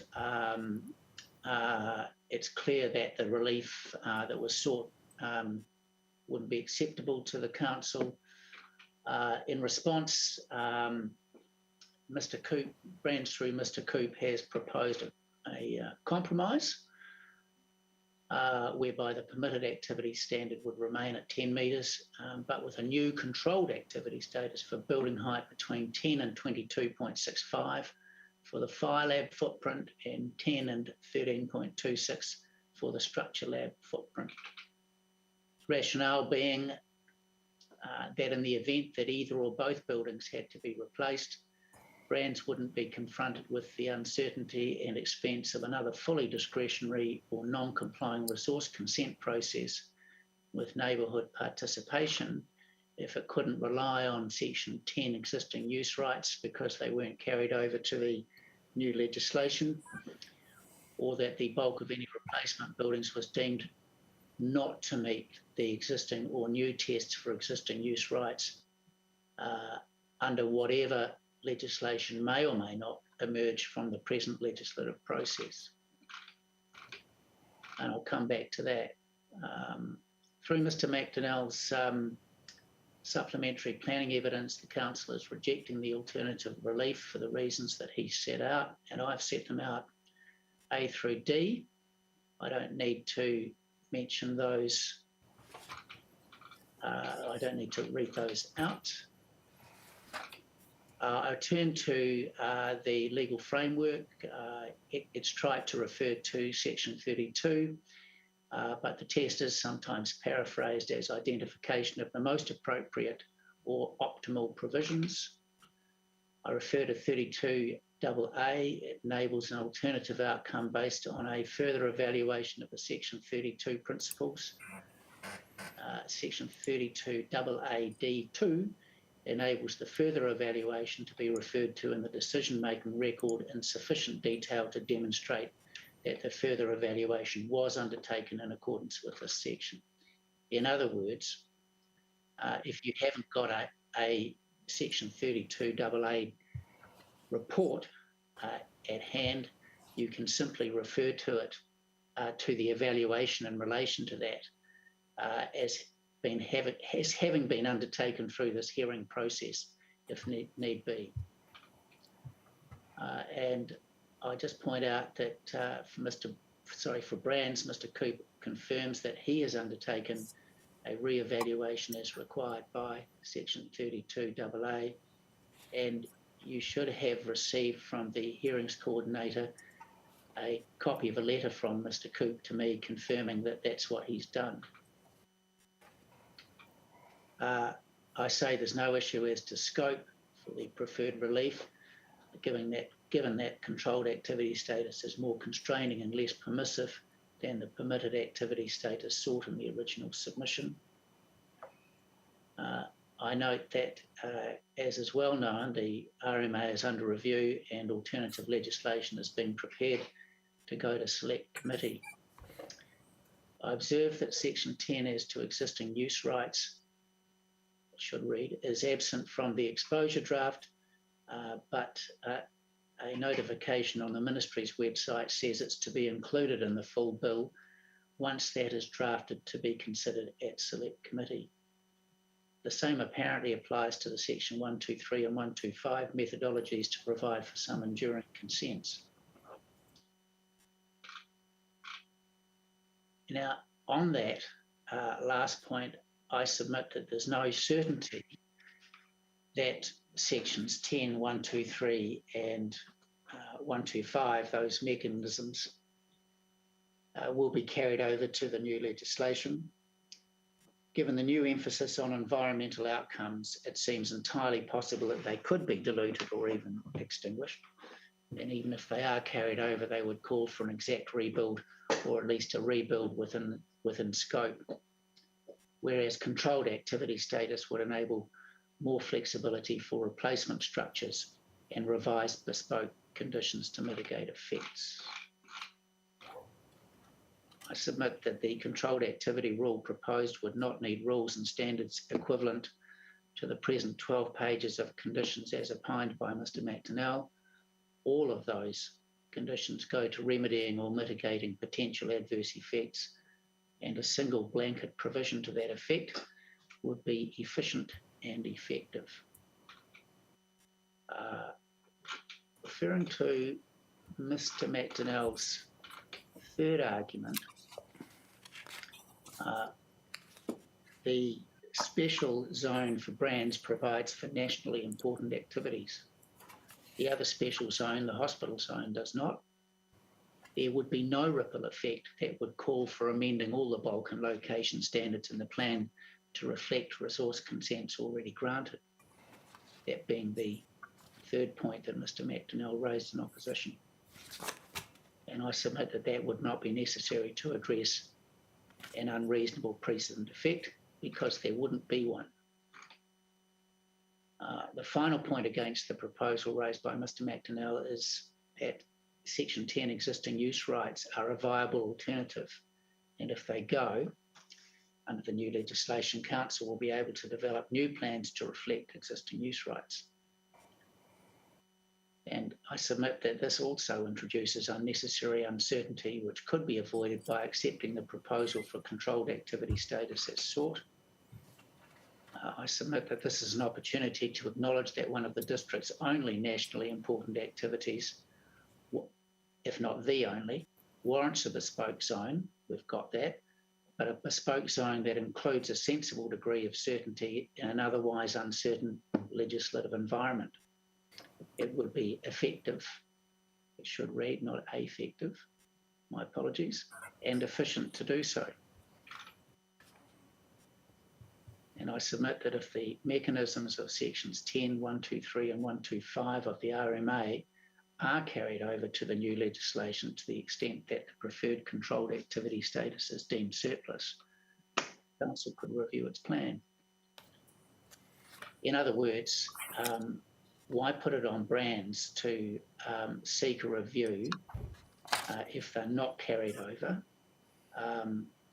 when we've got an opportunity to deal with that kind of situation now? And if you are minded to create a controlled activity status as proposed and it's later deemed surplus, then if the Council feels a need to change the plan, then it can instigate that at a later date. It's the overall submission, therefore, of brands that the most efficient and effective way forward is for a controlled activity status in relation to the building heights as proposed. And the Council has very recently approved those heights, subject, of course, to a raft of conditions to remedy and mitigate effects. In those circumstances, it seems inefficient and ineffective to not acknowledge what Brands has been through to achieve that kind of building height and maintain the same maximum building height for permitted activities without a controlled fallback as per the rural zone which adjoins the Brands zone. So those are my very brief submissions, and if you have got any questions, I'd be happy to deal with those now or ask Mr. Coop to speak to his evidence. I think we'll address the legal principles that you've enunciated, Mr. Gordon, and the first question I have relates to the suggestion that existing use rights weren't in the exposure draft, and neither were the enduring capacity of land use consents. It seemed to me that that's true of the whole district plan process. District plans weren't in the exposure draft. District plan rules weren't in the exposure draft, and we can't even rely on what was in the exposure draft finding its way through to the final legislation. And in fact, so nothing in the current environment there's nothing in the current environment we can be certain will appear in the future legislation. So why should we start picking off, well, we're not sure if these bits will be in, where the solution may not be may not fit either? Should we be starting at shadows about what's in the future legislation, or just doing the best we can with the legislation we've got? There's quite a few parts to that question. Yes, I accept that there is a lot of mechanical stuff that we've become accustomed to in the last 30 years or so that's been left out of the exposure draft. And we're told that some of it's going to go back in. And it's apparently going to go back in the next 2 or 3 months if they can meet their timelines. So why shouldn't you just stick to the RMA? Well, you could. In my submission, that would be backward looking and could involve missing out on a perfectly good opportunity. And we're not asking you to do this right across the district. We're simply saying there's a move here to create an appropriate special zone with some bespoke policies and rules to implement those bespoke policies, and that there's an efficient and effective way to deal with height issues in this zone rather than toss it up in the air or kick the can down the road and see what happens, and leave it for brands to have to come back and seek a plan change at some stage in the future.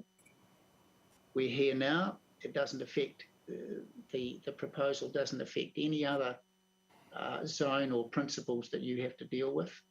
And it's a good opportunity to provide for effective and efficient provisions. Obviously, Mr. Coop can assist us, but it's I don't think he provides us with the wording of his suggested controlled activity rule. You say that it wouldn't need to include 12 pages of conditions. A single blanket provision to the effect of remedying or mitigating potentially adverse effects. What does that actually mean? Yeah. What would the rule actually say? I'd probably do Mr. Coop a disservice if I tried to put words into his mouth, Mr. Chairman. He's more experienced than I am with drafting such provisions. One of the reasons I asked you was that he'd have 5 minutes to think about what his answer was. Well, now he's got 5 minutes to think about it. Yeah. What are the matters of control? Yes. Yes. In particular, what are the matters of control that would be reserved to council, the consent authority? Effects relating to building height including visual effects and visual amenity, and building dominance. Those are the ones that occur to me from my experience of dealing with the resource consent application. And my final question, you've stressed the importance of certainty to brands, and I understand that that's an important consideration, and you're right to put it before us. Should we also be concerned about the certainty for the neighbouring residents who were told by the independent commissioners, well, if we have all of these conditions, the end result will be appropriate and acceptable?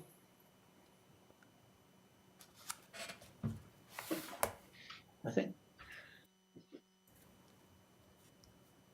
yeah, that's a good question. I think the important thing for plan users going forward is that newcomers to the neighbourhood of the brand's campus or their advisors can pick up the plan and get a feel for what might happen there, what is acceptable or not acceptable going forward. And whilst they may not be able to quickly and easily find the existing resource consents, they could at least get a feel for what other buildings might occur. In other words, there's a 10-metre height limit across the rest of the campus as a permitted activity. But they could expect with some reasonable certainty that should the fire lab or structures lab need to be replaced, that would occur subject to conditions in relation to visual effects, visual amenity, and dominance. So in other words, they'd be forewarned, Mr. Chairman.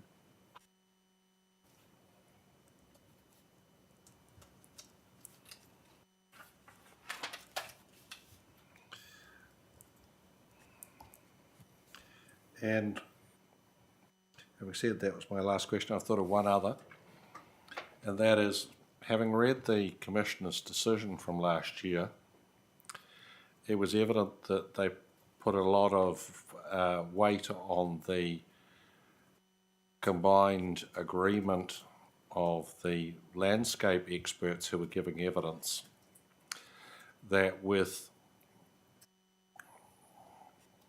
an appropriate scope of mitigation planting, and in some cases with some time for the mitigation planting to mature, the effects should be acceptable in their view. One of the things about a reapplication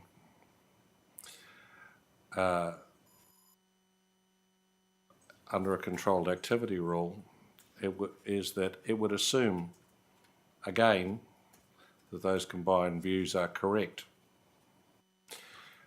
Should we be concerned about the possibility that in 5 years' time it is evident that the combined wisdom of those landscape experts was not actually correct?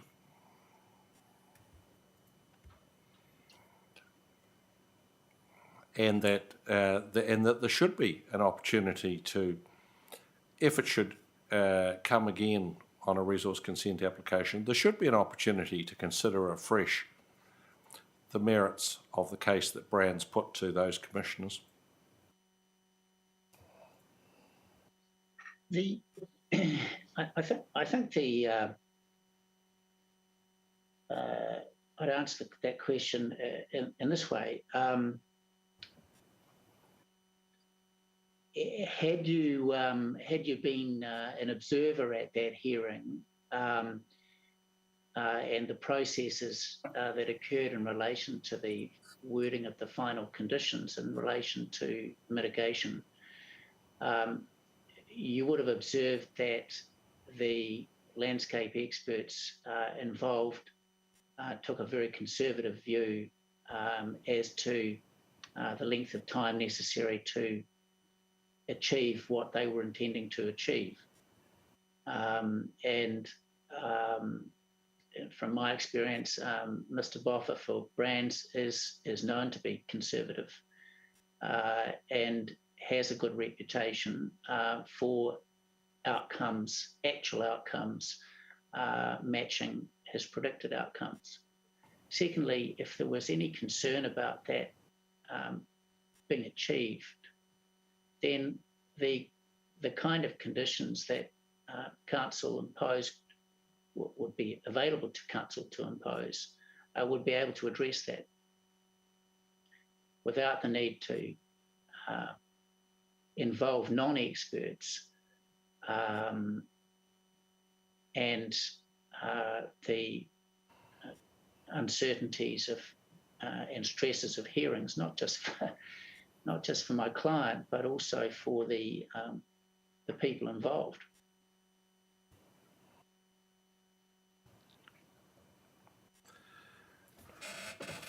Any other questions, Commissioners? Yes. Commissioner McMahon. Good afternoon, Mr. Gordon. Commissioner McMahon here. Good afternoon. Good afternoon. Mr. Gordon, I've got 3 questions, and I'll try not to repeat those that have already been put to you. The first question is really a clarification. You said that you have concerns with Section 10 and 123 and 125 not being carried over into the new legislation, and I understand your point there, but you also went on to say that even if those provisions were carried over, there were still some issues there as you envisaged with Section 10 in terms of a rebuild. And I wondered if you could elaborate on what you meant by that. Yeah.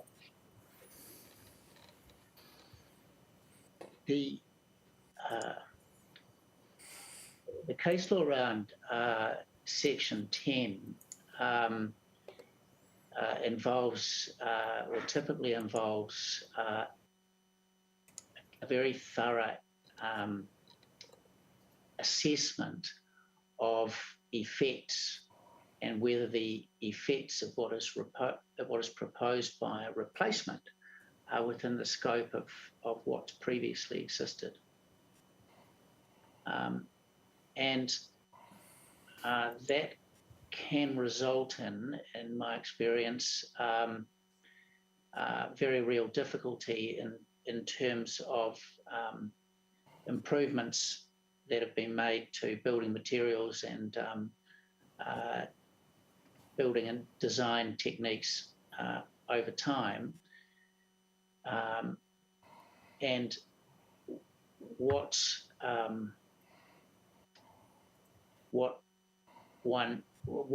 ought to be in scope is sometimes deemed out of scope because it's not an exact match with a set of plans.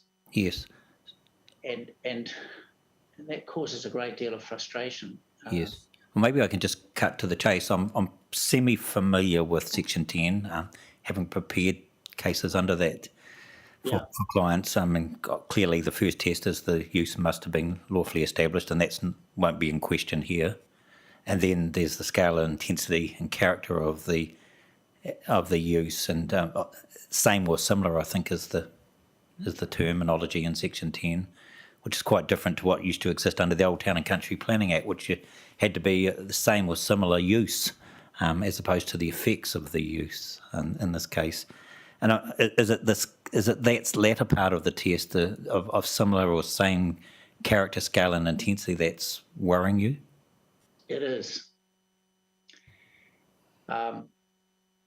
So it could be of a similar or height, but the appearance, the bulk, other aspects of the building might fail that test? That's the concern. Yes. Okay. Okay, I think I understand that. My second question, and it's very hypothetical, but you started it, and that's about jumping at shadows, about, whether Section 10 might be there or 1, 2, 3. I mean, presumably you might accept that controlled activity as a construct, as we know it at the moment, may not be replicated, or if it is replicated, may be carried over in a different form, such that there might not be a presumption of non-notification with that, and there might not be a presumption of approval, which currently sits with controlled activities. So we can't be certain as to the I guess the fabric that sits around particular activity classes going forward, unless you know something about the exposure bill that I don't. No, I don't. And you make a good point. Although activity status of district planning, or as a component of district planning, would seem to be so fundamental to so many district plans that it would be less likely for it to be carried to not be carried over. Okay. I suppose is all I can say in relation to that. And all I can say in relation to that is I've heard some worrying rhetoric about what might happen to controlled activity, and which is not admissible really, other than to say that I don't share your confidence in that, in terms of the two presumptions that I just referred to. I suppose that's an interesting observation. I suppose if there's worrying rhetoric about controlled activity status, the same rhetoric might because there's much more emphasis now on environmental outcomes in the exposure draft, the same rhetoric might apply equally to sections 10 and 123, 125. Sure. Okay. I don't think we can take why that. Create rights to rebuild things? Yes.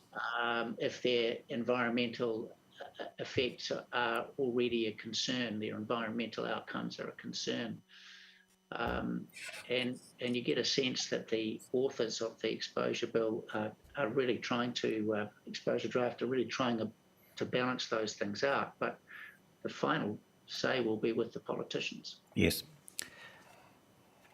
I'm going to leave that there because we're jumping into the shadowlands there, possibly. The third question I had, Mr. Gordon, was the Section 32 test that you referred to in Section 32AA. And I guess I just wanted to focus on the two terms that you've used consistently through that, and that's effectiveness and efficiency. And there'll be a question for Mr. Coop here too. But I think I understand what's meant by efficiency, and there's a case that I'm aware of, and I think it's the Royal Forest and Bird versus Thames Coromandel. It's a case by Judge Kirkpatrick, and I'm sorry I don't have the citation, but in that case he said the test for plan makers is that where you can land an activity status that, and you're confident that all the outcomes that are needed to be achieved in the objectives that set the parameters can be achieved by the lowest activity status, then you should, for reasons of efficiency, adopt that lowest activity status. So, for example, if it's a choice between discretionary and restricted discretionary, and you're able to ring fence the matters of discretion that pertain to the activity, you should make every endeavour to do that and choose RDA over DA. And I guess the same applies to the difference between controlled activity and discretionary activity. And that's the efficiency component, and I understand what you and Mr. Cooper are saying there. The other side of the coin is the effectiveness component, and I wonder what you mean by effectiveness. Is it in terms of this appropriateness question that Section 32 tries to get at? What is the most appropriate provision, policies, rules to give effect to the objectives? which in turn, having already decided that the objectives give effect to the Act and its higher order documents, is there a nexus between effectiveness and appropriateness? Yes, I don't think I could have put it better, actually. I think there is a nexus, and I think that's what the word effective is intended to convey. And it's how do what provisions best. I know implement is unusual in a plan sense, but what provisions best implement the objective, or yes, best explain it to the community? Yeah. Well, that's useful because that's going to provide some good basis for some questions to Mr. Coop on that in terms of why controlled activity status and why the rule framework is the most appropriate to give effect to the objectives in the Brands special zone. And that's an important consideration, I believe, that from a planning perspective. Yeah, I accept that. Yeah. That was all from me. Commissioner Sinclair? I just had one question, Mr. Gordon. In relation to the matters you referred to about uncertainty and that the future's uncertain, so effectively this is the what you're putting forward, but that's isn't what's the difference between that uncertainty about what the rules 10A and that section 10, whether they will be there in the new exposure draft, compared to, say, if we've got a draft NPS on biodiversity, we've got a draft of that. It's not law, but it looks like it's going to be and whatever. I'm trying to understand, if we applied the uncertainty principle to one, shouldn't we apply it to both? Shouldn't we be looking at if we're going to do it because 10A might be removed, surely if some things look like they're going to come in, well, shouldn't we be including those as well? I'm not sure that I follow the question. I mean, if the exposure draft had included Section 10, I don't think we'd be here.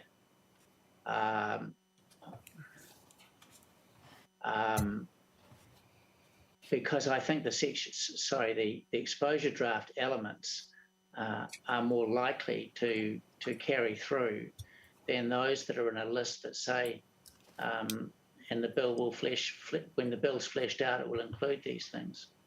Is that what you mean? Yep, no, or that's fine. do you say that? Are you asking me why our uncertainty issue is important if there's overarching uncertainty in any event? Yeah, both. Yeah. Well, I suppose there are two things that I come back to. Firstly, this is a bespoke special zone, so anything that you decide goes into it does not affect or influence other zones within the district. And so if you were to accept our proposal as to a controlled activity status in relation to height, then that won't call into question any of the principles or details that are in any of the other zones. And secondly, the existing resource consent demonstrates in my submission to you that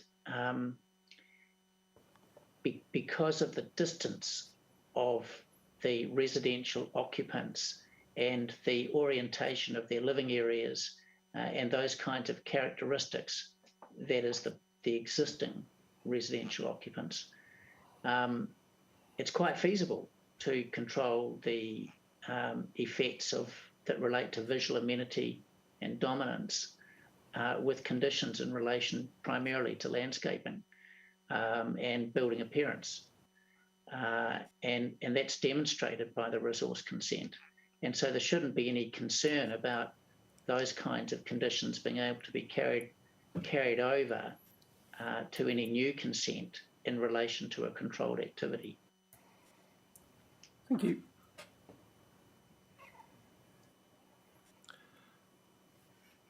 Commissioner Williams, anything for you? Commissioner Williams, Mr. Gordon. I can understand you talked a little bit about new materials, new techniques in building, that, you know, if the buildings burnt down, were demolished, fell in some natural disaster, that it's a little bit worrying with a fire lab and a structures lab to think of how they might fall. But if they had to be rebuilt, you may want to do things differently. The research was proved to be unsuccessful. But I suppose you made a statement earlier on that residents in the area would want more certainty, and you felt that a controlled activity status would give them more certainty. I put it to you, would not newcomers to the area get more certainty rather than looking at the district plan? They'd get more certainty from looking at the buildings, new buildings as they stood there in their vegetated context, and say, well, if these buildings go, anything that replaces them will look like this. Is that a question? My question to you was, don't you think they'd get more certainty by looking at the reality of what's there than looking at a controlled activity status in the district plan? Yeah. Well, look, sorry, I didn't quite follow you. Yeah, look, that's certainly going to give them some level of expectation, isn't it? Indeed. Perhaps not comfort, but some level of expectation. But they don't know what process those buildings went through to be there, and whether or not they sit comfortably with the district plan provisions. And then, so if you can see them there, and then you pick up the district plan and look at that and see that what's there could well be a controlled activity, and that the council has chosen to have a bespoke zone for this campus, and has identified that buildings of that height, 2 buildings of that height in those locations, could be replaced to the same extent, then you know what you're dealing with. I mean, you know, the counterfactual would be that it wasn't some kind of non-complying activity status. Well, it was actually. That the plan doesn't treat them as non-complying from here on in. And you might ask me, well, is it just as effective if they're restricted discretionary, and that would enable the council to say, look at the hand, say no? And my response to that is, well, effective, yes. Efficient, no. Why would you waste so much resource when you've already got a blueprint in the mitigation provisions and the existing consent? Well, thank you. I think you place a lot of reliance on newcomers to the district leafing through the district plan, or it's actually scrolling through the district plan, but rather than looking at what's on the ground. But I beg to your greater experience. No, you don't need to, but it's surprising how often I get asked by people who are contemplating buying properties what's viable in the zone, and how the zone provision should be read and understood. People do it. Thank you. If that's the questions for now, then perhaps we can move to Mr. Cooper. Commissioner McMahon tells me that he has one final question, which we will hold him to, one only. It's a Legal question, Mr. Gordon, you'll be pleased to hear. I may not be. And it comes about because of Mr. Coop's last paragraph, where he says that if this is all accepted, it would be useful if a specific policy was added into the zone that supports the replacement of buildings should that need arise. And I'm wondering about the scope for that amendment in terms of Brands' original submission. Yeah. We would suggest that it's a consequential amendment to ensure that there's no policy misalignment, Commissioner. Yes. You can use the word lacuna if you want. Okay. To ensure that there's no lacuna. Sorry. Right. I thought that might be your answer, and I actually had written down consequential amendment, ? Yeah. But is it as simple as that, though? Because the policy direction that Mr. Coop might be suggesting, and I don't know I haven't seen the wording, could be quite at odds with the policy direction that's there already. And how do we reconcile that?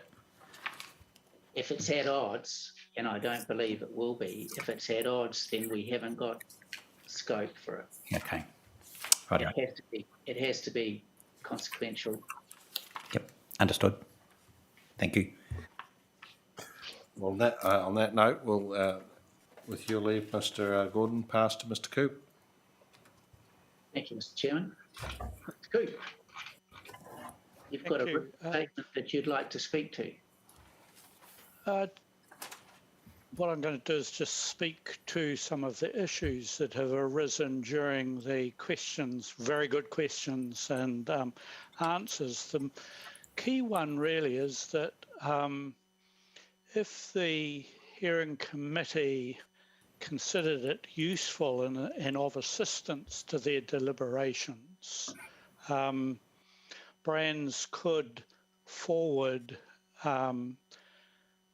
the suggested policy and the suggested controlled activity rule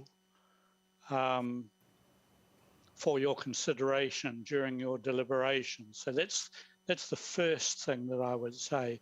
Mr. Coop, first answer, you have until 1 p.m. on this coming Friday, the 27th, to forward to the hearing administrator the suggested wording. Perfect. It can be done. So the second point I'd make is in relation to the controlled activity or the proposed controlled activity provision. And in my experience, in both drafting controlled activity provisions and also applying for resource consents for various controlled activities, the matters of control can easily be specified in a single sentence rather than what the council officer fears, which is a huge list. And I just don't believe that's the case. That's not my experience.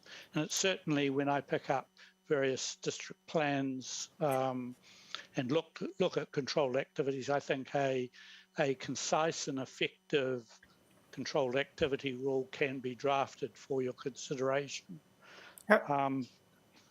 So, Mr. Coop, how does that, what you've just said, relate to how the controlled activities are currently set out in terms of the district plan structure for the rest of the plan? Well, in terms of controlled activities, and how are they set out usually within this plan in terms of the plan structure that they've adopted? Yes, well, in drafting the rule for your consideration, I'd try and make it as consistent as possible with any existing controlled activity rule in the proposed district plan.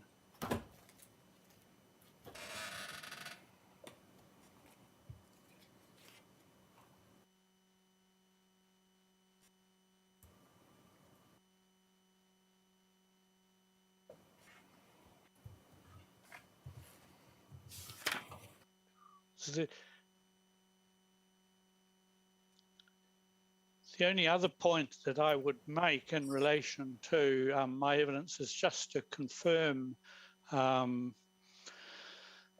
letter that I provided to Mr. Gordon that really just clarifies and codifies my view that a controlled activity provision would be both efficient and effective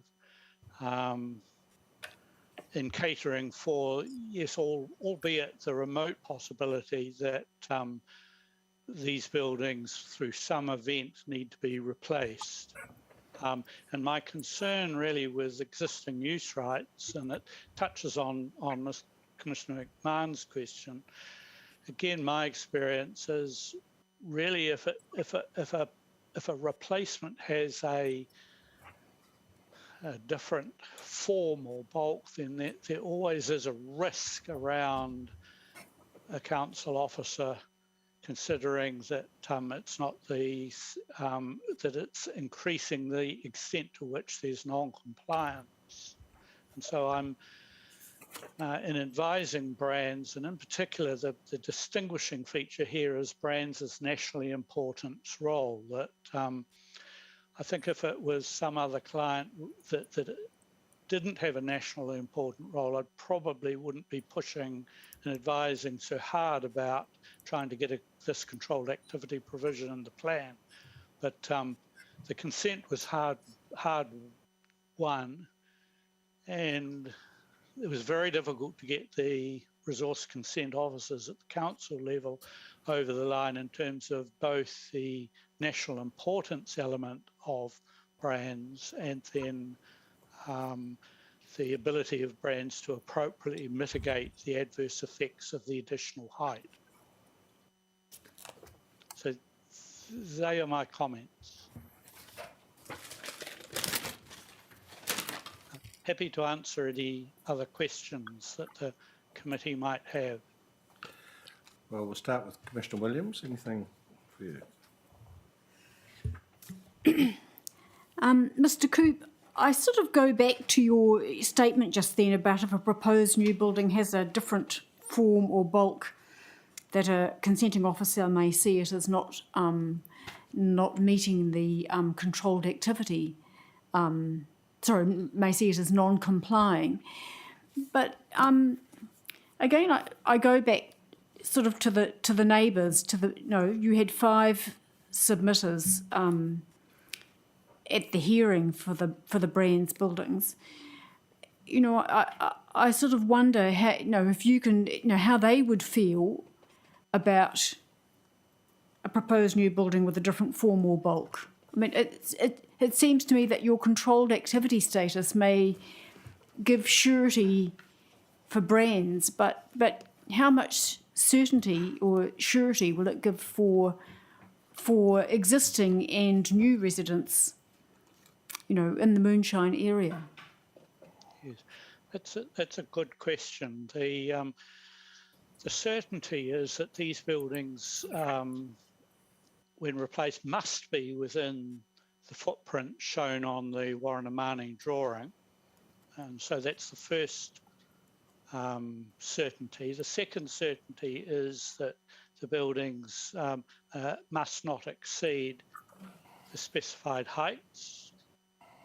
And then thirdly, the certainty that they have is that the council can either reimpose the same or similar conditions and in fact improve on the conditions that are already in place. So I think that there is enough checks and balances in the proposed controlled activity provision to safeguard the neighbours from any unacceptable adverse effects.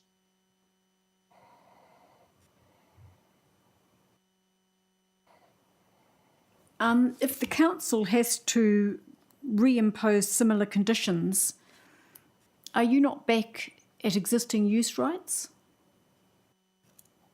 Well, I don't believe so, because I think the provision has, to my mind, two advantages. The first advantage is that it does provide the council with the ability to reflect on and change or amend or improve the conditions. And then secondly, it gives brands as a nationally important provider enhanced certainty that a replacement building of same or similar height and bulk will be anticipated and provided for by the district plan as a controlled activity.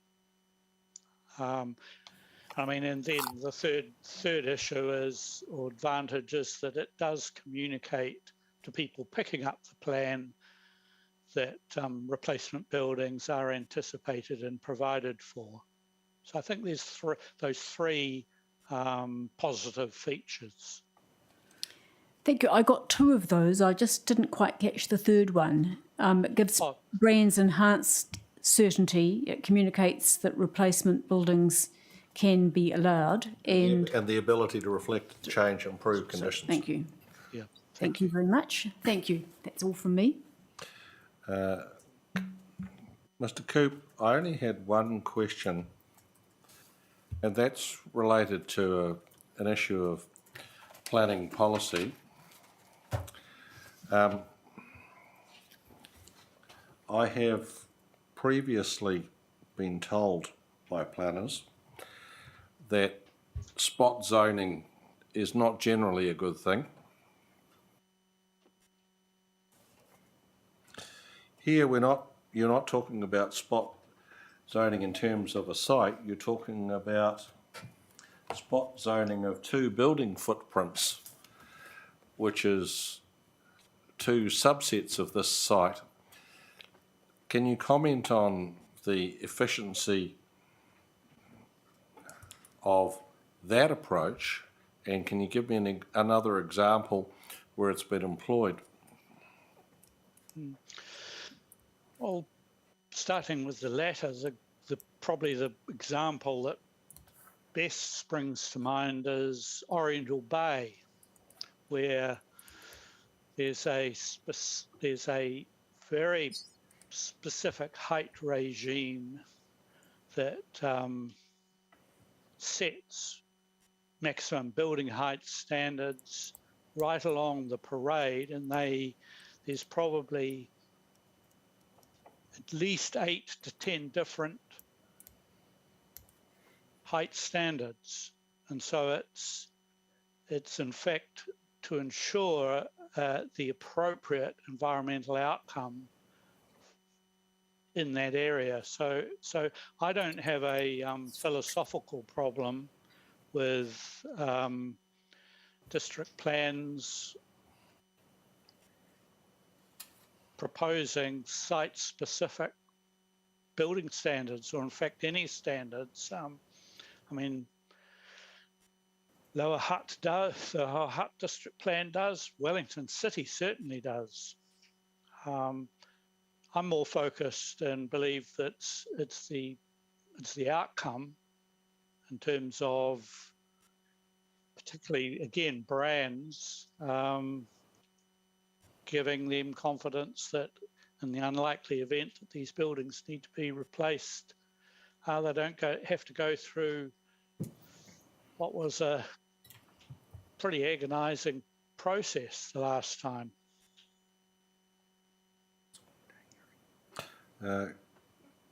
Commissioner Sinclair? Thank you. Mr. Coop, when you're doing the policy and rule structure for Friday, in relation to that, do you think it's necessary to include somewhere in the plan reference to, or include the plan that's included in your evidence? That's a really good question. I know that councils try and minimise that sort of inclusion. So I'll turn my mind to see whether I can come up with a way to avoid having to include the plan. It may well be that a simple plan reference is required or would suffice. I mean, some district plans have appendices and the plan sits in an appendice. So in terms of, I'll leave you to look into that and that type of thing, but just in relation to the plan, if it is included, the one in front of us is at 1 to 1,000, but it, and that's at A3, so it's the one before us is not accurate.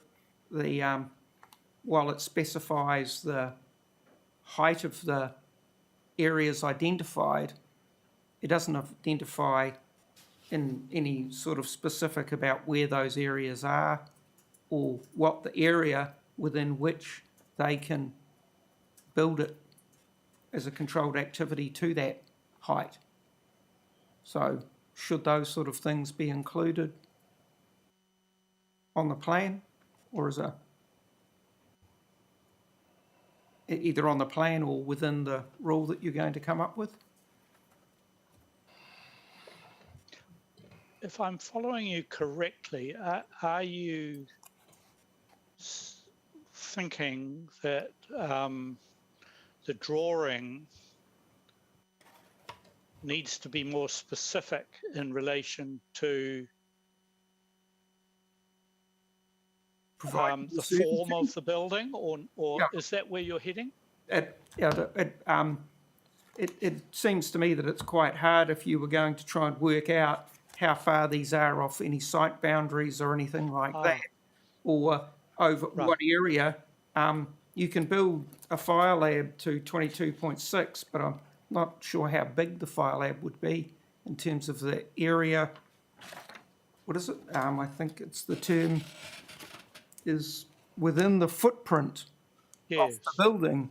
So what's is any, I'm asking whether there's any more detail required about what the footprint of the building is, effectively.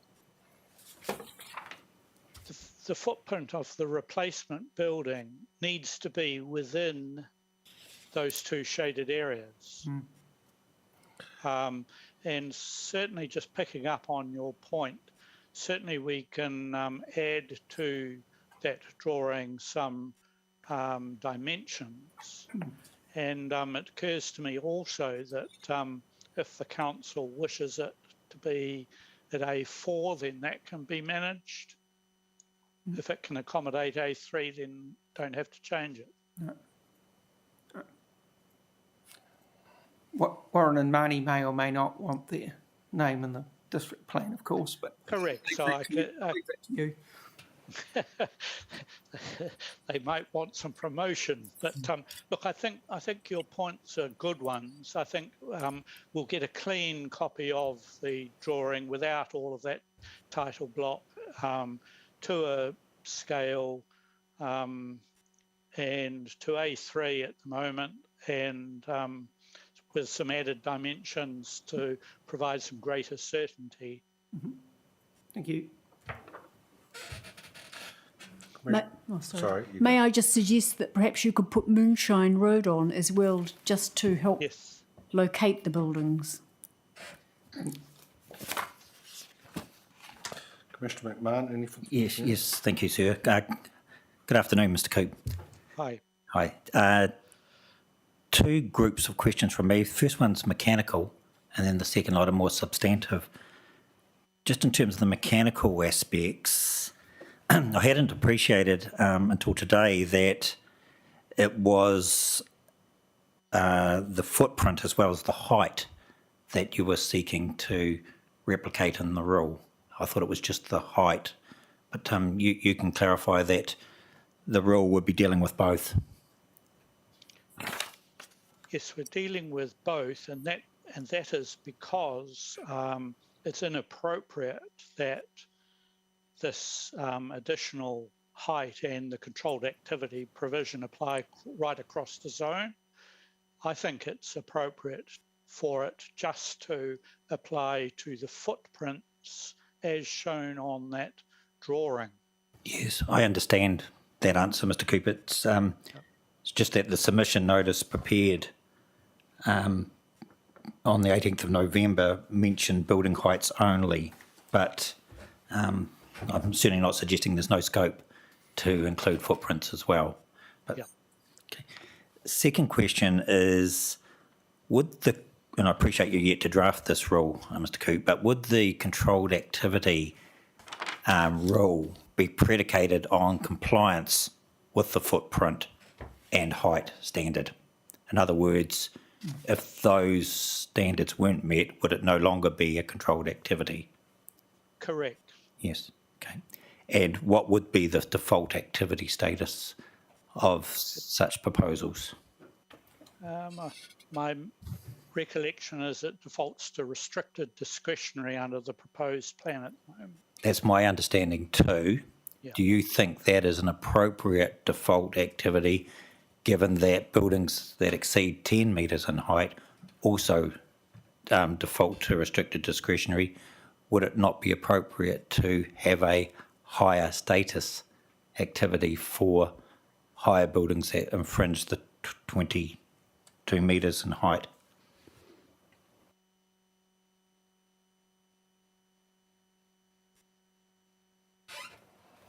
It seems to be one size fits all otherwise. Yes. You might want to reflect on that, but I'd probably want to see remind myself of how the proposed district plan treats that matter in other zones. Yes. If it does, for example, over a particular threshold, shift the activity status to unrestricted discretionary, or even non-complying, in some cases non-complying, then I think for consistency's sake, that should apply. Yes, and we'd really appreciate seeing your thinking recorded on that when you come back with the narrative around the rule. Yeah. Okay. Still on mechanical matters, Mr. Coop, what about height in relation to boundary? Is there any risk that a building built to the height that the controlled activity would provide for, might such a building infringe the height in relation to boundary standards in the plan? No, it doesn't. The existing buildings don't, and it's because of the quite generous separation distance between these buildings and the boundary. The nearest building to a boundary is the fire lab, yes, and the existing one meets the building recession plan standard. Right. It's difficult to know how far that is, but that would be the boundary to the northwest, is it, from the corner of the building? Yes, that is correct. Yes. Again, I'm no architect, so I'm just not too sure how many metres that is, but a dimension plan would be of assistance there, obviously. Yeah, but it's lower. Okay. And just for completeness, I'm assuming that the 25% site coverage is not in threat either from maintenance of the footprint. Correct. Yes. No, not. Okay, that's not good. Under threat at all. Good. Thank you for those clarifications on mechanical matters. Just while we're still on mechanical, I've had a quick look through the district plan, and surprisingly, the incidence of the use of controlled activity is fairly rare. I couldn't find it in any of the other special purpose zones. I did actually find it in the rural lifestyle zone in relation to the National Grid yard and subdivision, and whether it appears elsewhere, I'm not too sure, but there's a certain style associated that with in terms of listing what the matters of control are, statements on public notification and the like, and references back to policy. So you might want to have a particular look at that. RLZ 16 and RLZ 17 in particular, Mr. Coop, were the ones that I found immediately, but there may be ones that are better constructed. Thank you for that. Yep. I guess the remaining questions are, I want to focus on this effectiveness component, and I'm just wondering how we measure that. And my understanding of the way Section 32 is that the objectives are measured against the Act and the higher order instruments under that, and the test is that do the objectives of the plan give effect to the Act and those instruments? And I don't think anyone's challenging that in this instance. The objectives of the special purpose zone are fairly uncontested. And then the next question is, how do the provisions implement those objectives? And that's the policies, rules, standards, and methods. And that's where the test about what is the most appropriate provision to give effect to the objectives. And that's what I'm missing from your analysis in terms of giving me confidence that controlled activity status for buildings up to the stipulated height and footprint are the most appropriate to give effect to the objectives in the brand zone, particularly SPZ02 and SPZ03, which deal with character and amenity and of adverse effects. I guess to complicate matters, I haven't seen your policy, which hopefully would provide the intermediary between those objectives and the rule framework, the policy being the method or the guiding method to which the objectives can be met, and the rule being the specific detail on implementing the policy. So for me, there are some gaps still, so I'm really keen to see what you come up with on Friday. But going back to, this is a long question, sorry, but it's a lot of context. Can you give us any confidence as to why you think controlled activity is the most effective means of giving effect to those character and amenity values of the special purpose zone and the objectives around remedying and mitigating adverse effects of activities in buildings? I think the key reason is that the controlled activity provision does enable the council to either reimpose or to refine the conditions of consent that were considered appropriate and effective and efficient by the hearing panel. And preferable to restricted discretionary or full discretionary, which really just returns brands back to a situation of having to make an application for resource consent as they did last time. I can understand why you would say that from an efficiency point of view. I guess the question I need to ask you, and I want you to give it some careful thought,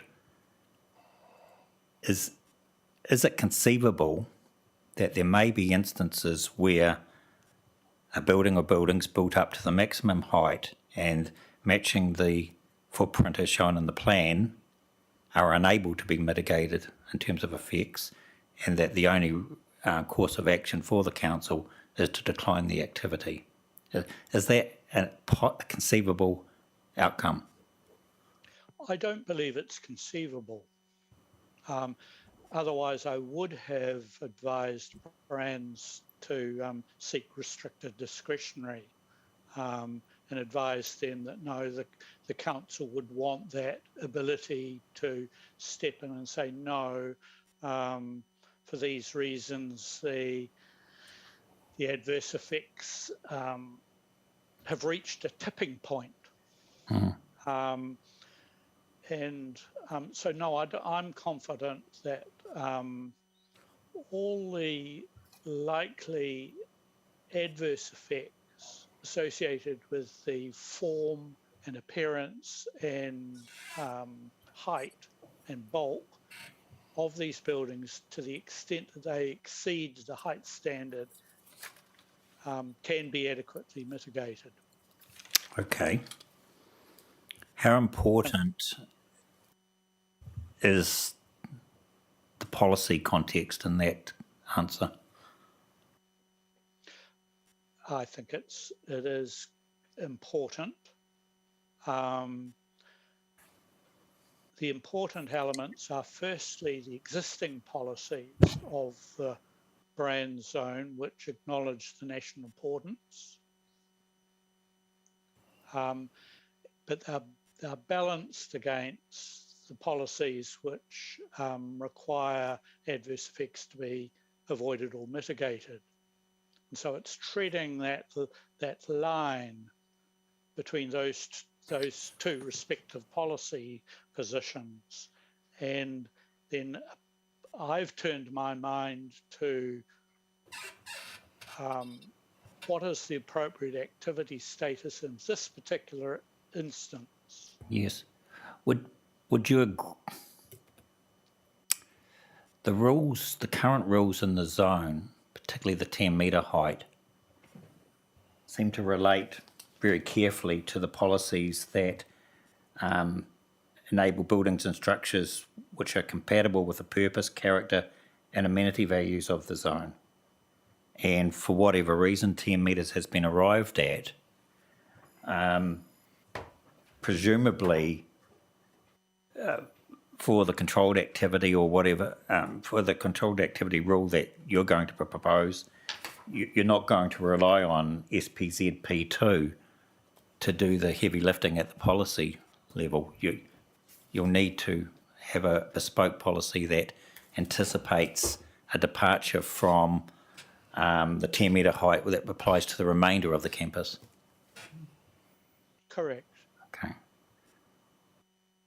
And I guess that's why in my evidence I anticipated an appropriate policy to explain why the controlled activity provision is sitting there. Okay. What you will need to do also is square that new policy away with the objectives, particularly SPZ02, which talks about the character and amenity values of the zone. Okay. Yeah, thank you. And if I can add just the SPZP5, the effect on the adjacent rural zone, how it relates to that one, so there's not inconsistency between the policies as well. Thank you, Commissioner. My final question, Mr. Cooper, is just picking up on some of the examples, useful examples that you gave earlier about Oriental Parade, with the different 8 to 10 different heights along there. Can you recall what the activity status is for in the Wellington Plan dealing with those differential heights? Yes, it's restricted discretionary if one goes above them. Okay, thank you. So if you comply with the heights, what's the activity status? Permitted. Okay. Thank you. Permitted in terms of height and bulk. Yes. An apartment building will still need resource consent because it's a multi-unit development. Yes. And what's that? What's the entry level for that in terms of activity status? Restricted discretionary. Okay, thank you. Are you familiar with the institutional precinct in Wellington City? Yes. Yes. That's of course different. The entry level there is controlled. Well, I'm familiar with it because I advise Victoria University on their district plan provisions and their consenting, and the controlled activity provision there has worked extremely well for both parties being the university, but also the city council. Yes. Does that institutional zone have spot heights associated with it? Yes, it does. Okay. And how effective has that been? And have you had an opportunity to consider how effective that's been during the life of the plan?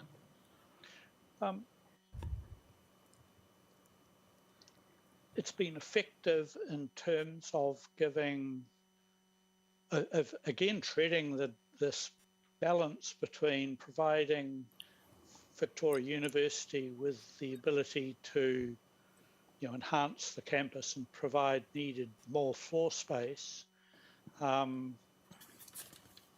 balanced against some confidence that if the height limits were exceeded, then the residents behind the university could have a say about the extent to which the additional building height might affect their view of the harbour. So, okay, thank you. And it just struck me that I did have one additional question actually arising out of Commissioner Williams' questions, and she was asking you about certainty of these provisions to neighbours. And I've recorded your answers. It struck me that there was two components to that answer. One is the certainty of process, and the other being certainty of outcome. So with a controlled activity as they stand at the moment, there is in terms of process, there's a presumption of non-notification, you'd agree? Correct. So yes. that doesn't give any certainty of involvement from those neighbours, does it? No. No, unless there are some special circumstances involved. Yes, you'd struggle to think of them here. Yeah, and in terms of certainty of outcome, there's a presumption of approval too, and with controlled activity. Correct. Yes. And that's the whole purpose of seeking the provision, of course. Yes. From Brands' perspective. Yes, and that's exactly why I asked. Agree with that. Yes, that's why I asked you the question about whether you can be certain that there would be no instances that would lead to the need for the application to be declined. Yes, and it's a very important answer that I gave. Okay, thank you, Mr. Coop. That's appreciated, your candid answers. Yep. Mr. Coop, there's just one follow-up that I wanted to ask you.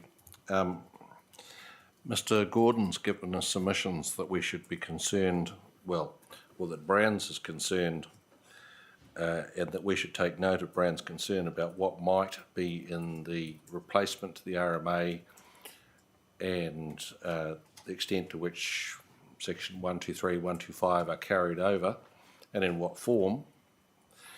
Putting that issue aside, based on the RMA as it stands, do you accept Mr. McDonnell's analysis that if, for instance, the fire testing building burned down, which seems an interesting concept in itself, the Brands would be able to replace it using its existing consent? If Brands replaces it exactly in the same form and height, then yes. And if it decided it wanted to do something a little different, it could apply to amend its conditions, couldn't it?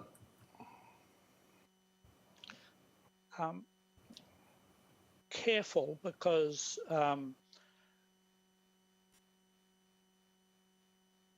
you could, unless my reservation about that would be, would the changes be within the scope of the original consent? And so, is there an argument, and I've struck this before in a residential context, where there was a slightly different bulk presented to a particular boundary, and the council turned around and said to me, no, sorry, we don't accept that that falls within the scope of the consent that was granted in the drawings, and in particular the drawings that were used for the consent. And so there is a risk there, I think. It's not without risk.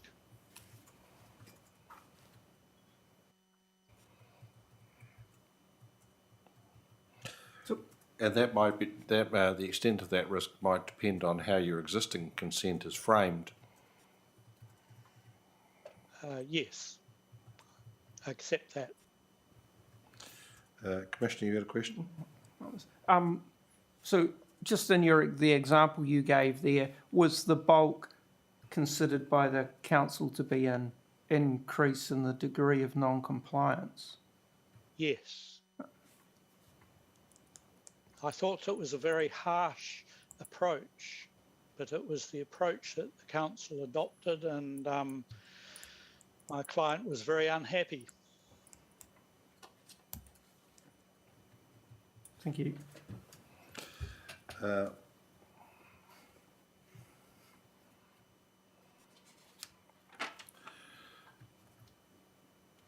Any other questions for the Browns team? For the records, the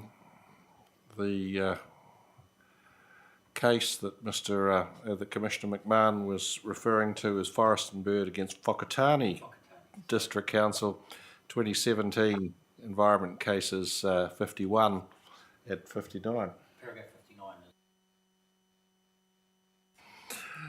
59. I think that's it from us. Thank you, Mr. Coop, Mr. Gordon and Ms. Stevenson, listening patiently in the background. Seen but not heard, unfortunately. We'll take that as the case for Brands, subject to the material that Mr. Coop is going to give us by 1 o'clock on Friday, and you'll be hearing from us in due course. Thank you very much, Mr. Chairman and members of the panel. We'll adjourn the hearing until 9 a.m. on Wednesday.